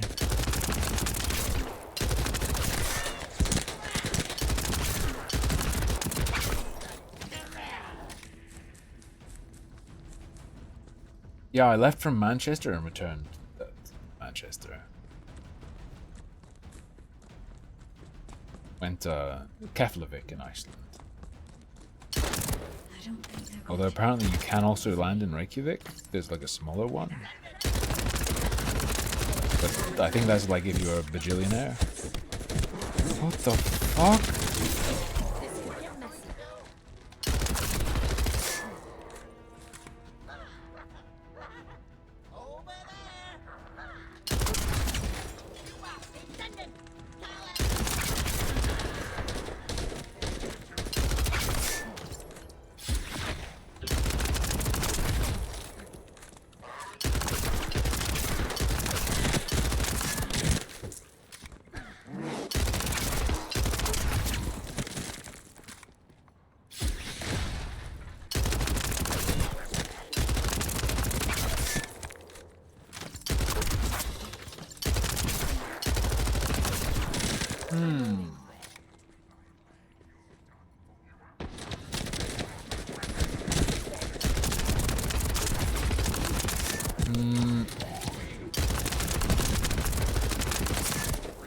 I don't know anything about the grammar, but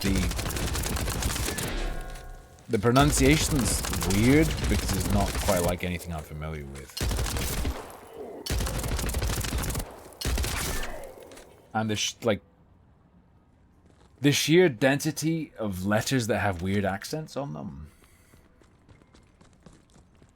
That's pretty scary.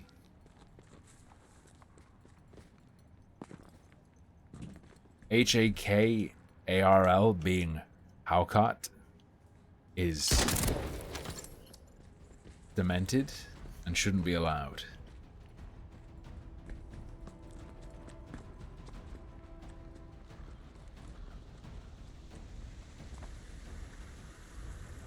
Game's pretty good to play when you're a bit tipsy, to be honest.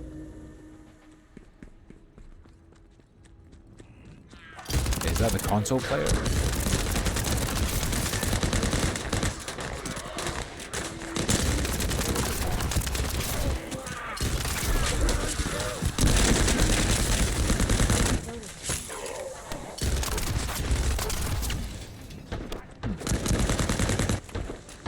Hello? Are we having a frost party? I'll join you, brother. Are we frosting?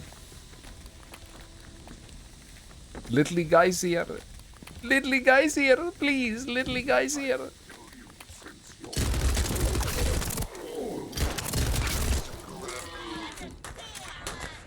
You can have graham crackers. Never seen them here. I wanted to make s'mores, but never found them here, so to make a real s'more, it has to be graham crackers.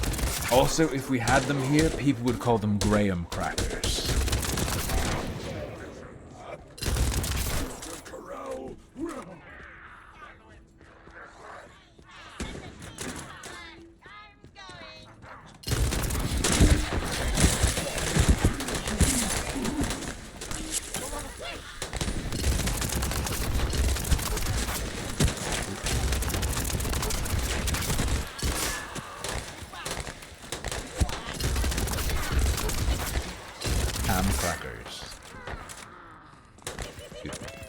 There's so much licorice candy I missed in Iceland. There's so much. Aram crackers.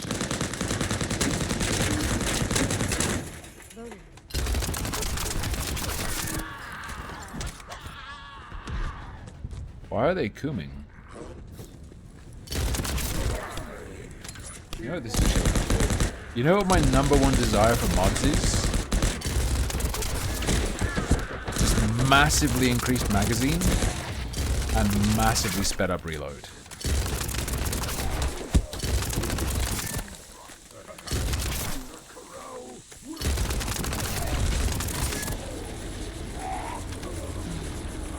Licorice liquor on pancakes. It's probably good.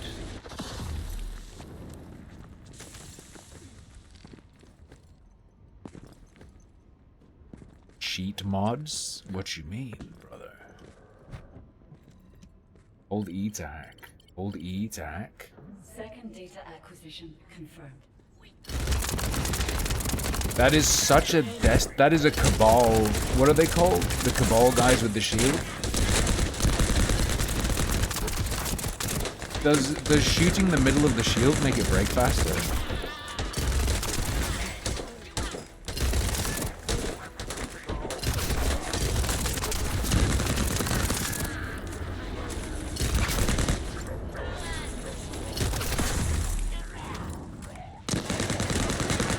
Shut up, random man. No.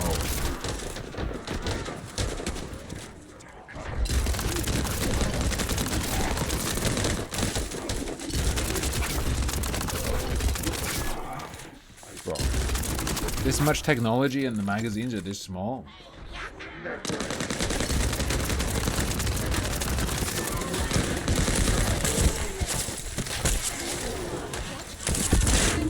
Let me frost this cup.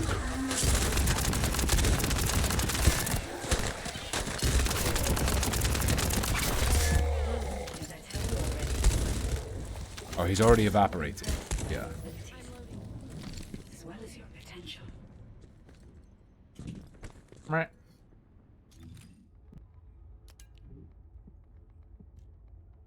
$15.56. You insist. HQ is right to be concerned, but the Magister's security is very robust. The Vulgus have attempted to hack into their systems multiple times, but every attempt has failed. Mm-hmm. It seems that the Magisters have been interested in Ingress for a long time. It's all related to the Ironheart in some way. That's all I know for the moment. What?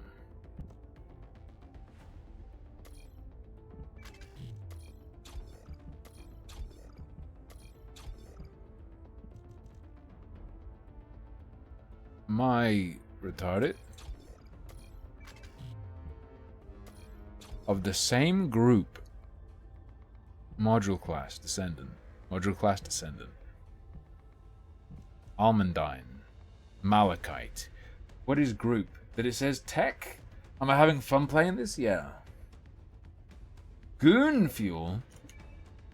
Seems okay. I'm a bit annoyed at how derivative you can see it is. But, and I don't like the layout. Not, like the layout of the levels and the way you, like, you walk around and then you find a node to start a mission. Like in Destiny 2. I didn't like that in Destiny 2 either.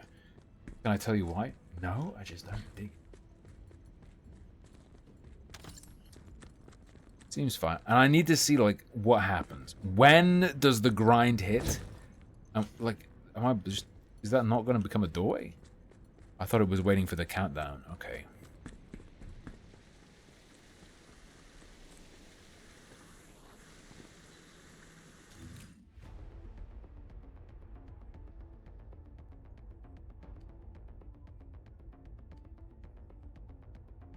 Okay, so that's like the little Warframe farming missions, yeah? Battlefield cleared and moved to Albion. G. Alright. All kinds of supporters. How do I actually combo? Prime hands. Alright. No. Every chat message I read takes a spoon away from me. Luckily, as a non-disabled person, I have an infinite number of spoons.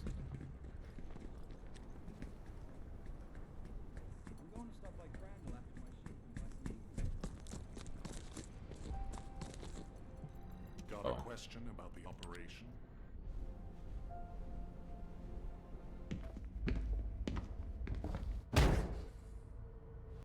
have to be the ones to secure the Ironheart. Are you absolutely sure the Ironheart can end this war? Sending a descendant to look for unknown material, putting together an investigative She team? looks a bit The dimensional Disney. wall is already unstable. Are you sure about this? They used a spoon Twitch censor because supposedly it's based on a true story, where a girl improvised explaining what life's like for her by grabbing a bunch of spoons. The only way to end this crisis is to seal this damned dimensional wall using the Ironheart.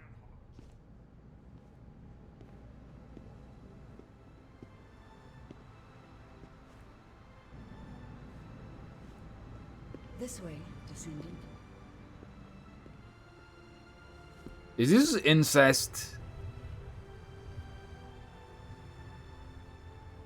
It seems HQ is faltering. Look, this is the legacy we must protect.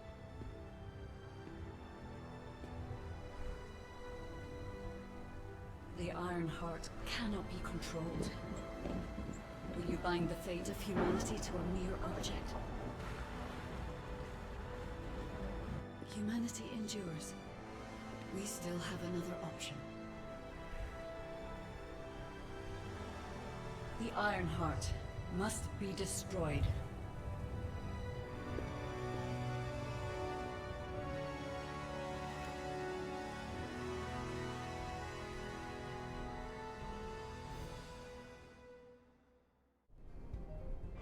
Okay. I suppose you're resting Whatever, chill. now that the confidential data has been delivered. I'm contacting you because the support that we requested from Alpha has been delayed. It's like playing that sniper. It's like playing Phantom in Rogue Company. Kingston is made up of 3 interconnected urban districts. If the situation Urban. in one of them becomes unstable, Okay, the other nice 2 finger. districts are also potential.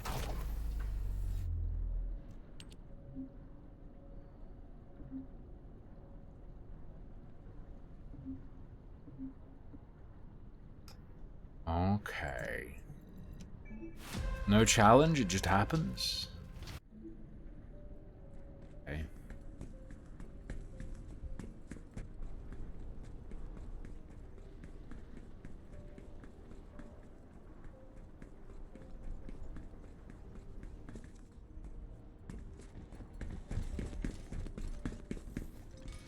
Bunny crafting training stage 1 of 5.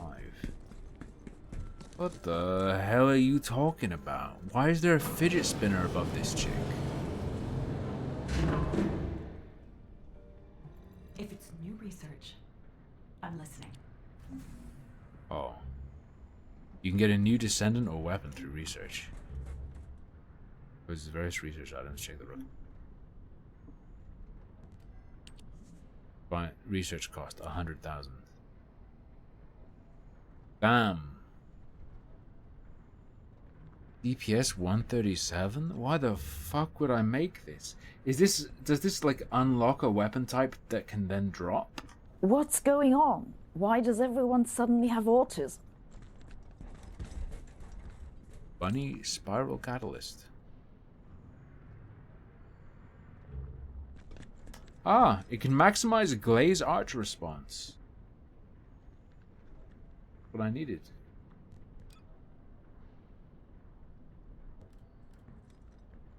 Freyna? She's the closest to Reyna, I guess. That's fucking... What's her name? Master Raven or whatever. You know, from Tekken. Valby? Ultimate VS. So that's VS a Prime, yes? I see. His fucking name is Kyle. Yeah, can you check what their abilities are? Jaber. Stop. Stop. Blair. There was a cook at the HQ.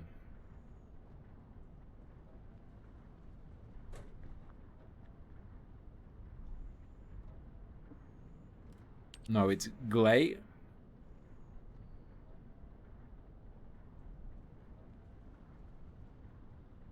Was a surgeon at the HQ and she had a precious daughter whose name was Daya.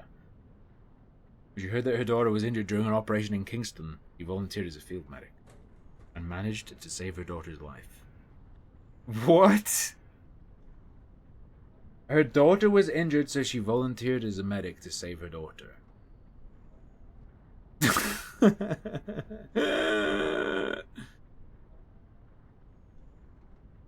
Oh.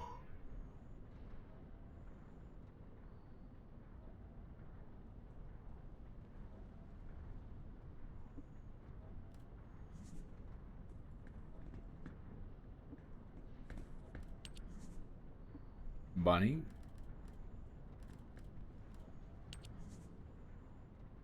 The Jabberwocky? Sharon was an officer of Colon. Stop. Stop. Sharon was an officer of Colon? An assassination force under direct command of the HQ. I guess they really just shit on people. From a young age, she used her unique electric arch abilities to fight alongside Ajax and Aisha. On one fateful day, Sharon was on a mission where she proceeded with extreme caution because her target was Arculus, leader of the Vulgus Order of Truth. However, everything was a trap, and she had to pay a horrific price. The incident caused the amputation of most of her body.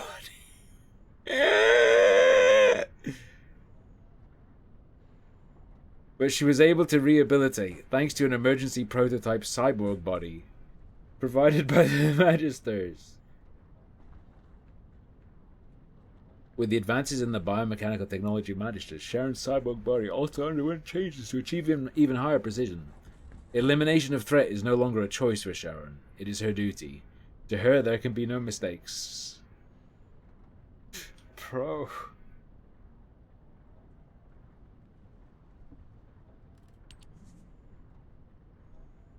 No, after graduating from the military academy, Freyna joined the Colon assassination force and experienced the most traumatic incident of her life.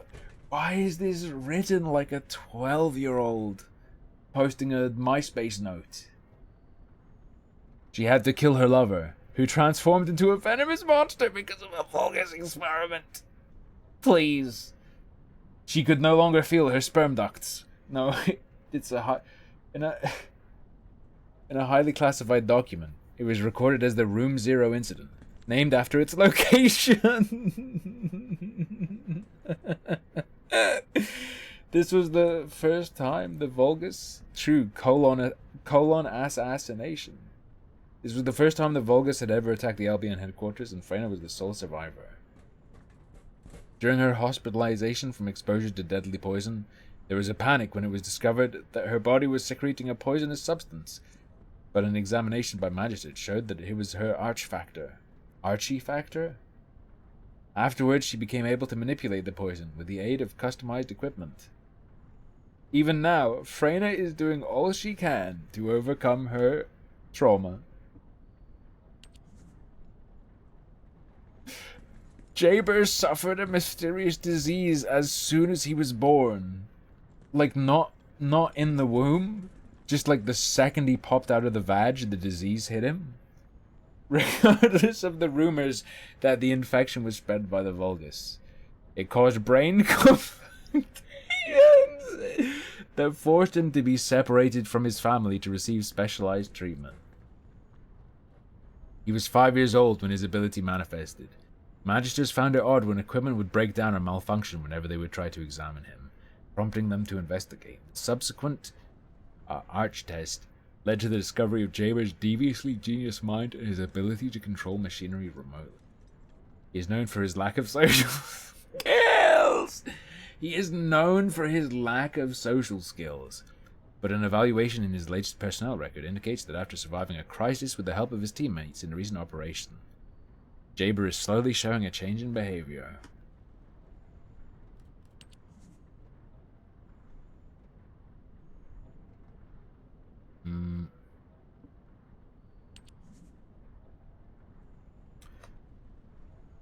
Kyle was a worker assigned to facility installation work, and witnessing the deaths of his co-workers during a Vulgus attack triggered his bullet-stopping arch. However, he wasn't a combatant and had to follow the orders to evacuate. I don't think you can buy them right now. You definitely will be able. Sure. He informed Operation Commander Aisha of the attack, but later learned that Aisha and her troops had all perished. The guilt for her death weighed him down ever since, until he met Ajax and told him about the triggering of his arch ability to manipulate metal. He then joined the Descendant Corps.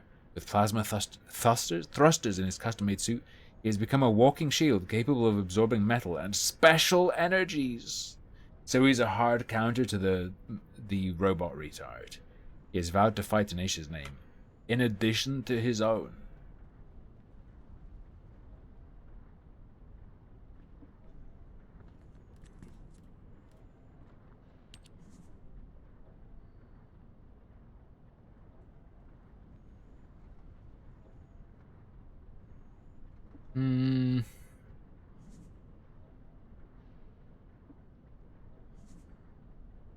Lepic? No, we read this. Yeah, this feels like Warframe. You kill the boss over and over again until you have one of each piece you need. Lepic is the sole survivor of the 45th Grenadier Squad. Are you ready? Fucking get ready. Don't read ahead. Get ready, though. Who were recorded as the most courageous of the non-descendant squads. After a battle with the Vulgus that took his right arm and all of his squad members, he received a prosthetic arm that was the culmination of the Magister's technology. He was tormented by survivor's guilt, once even tying a traction grenade around his neck to harm himself. This forced Magister to quickly modify the traction grenade to prevent further accidents to Lepic or other teammates. But medical records now show that his mental health issues have been completely cured. Please, please. There are times when he uses tactics so reckless it seems like he doesn't care about dying. But he always gets results.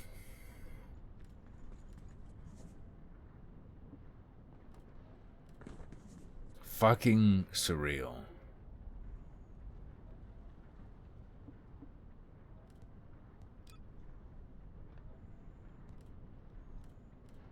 Oh, you have to make this shit. Okay, so I guess you found the individual thing. Yes, kill notes. Just like in Warframe. Is her name pronounced Anus? Descendant Material Shop. Wait. Cost credits? Uh-oh. There's caliber, there's credits, there's Kuiper shards, there's gold. Okay, dude. Anyway.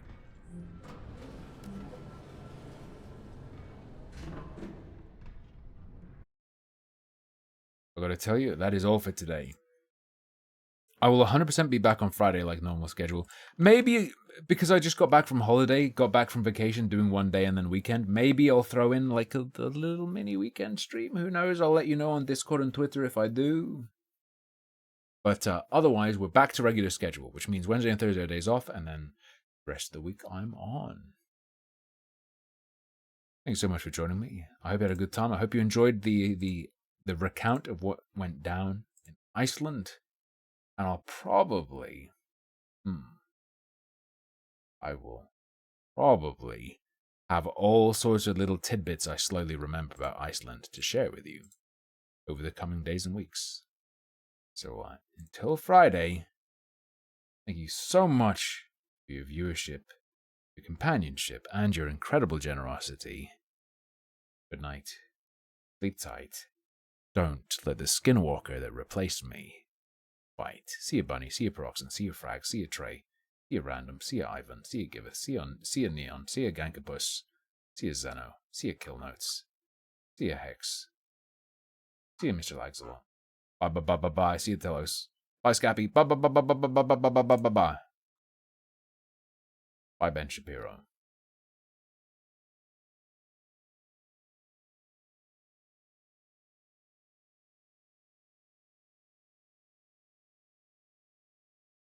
Bye, Dimless. Bye, everyone.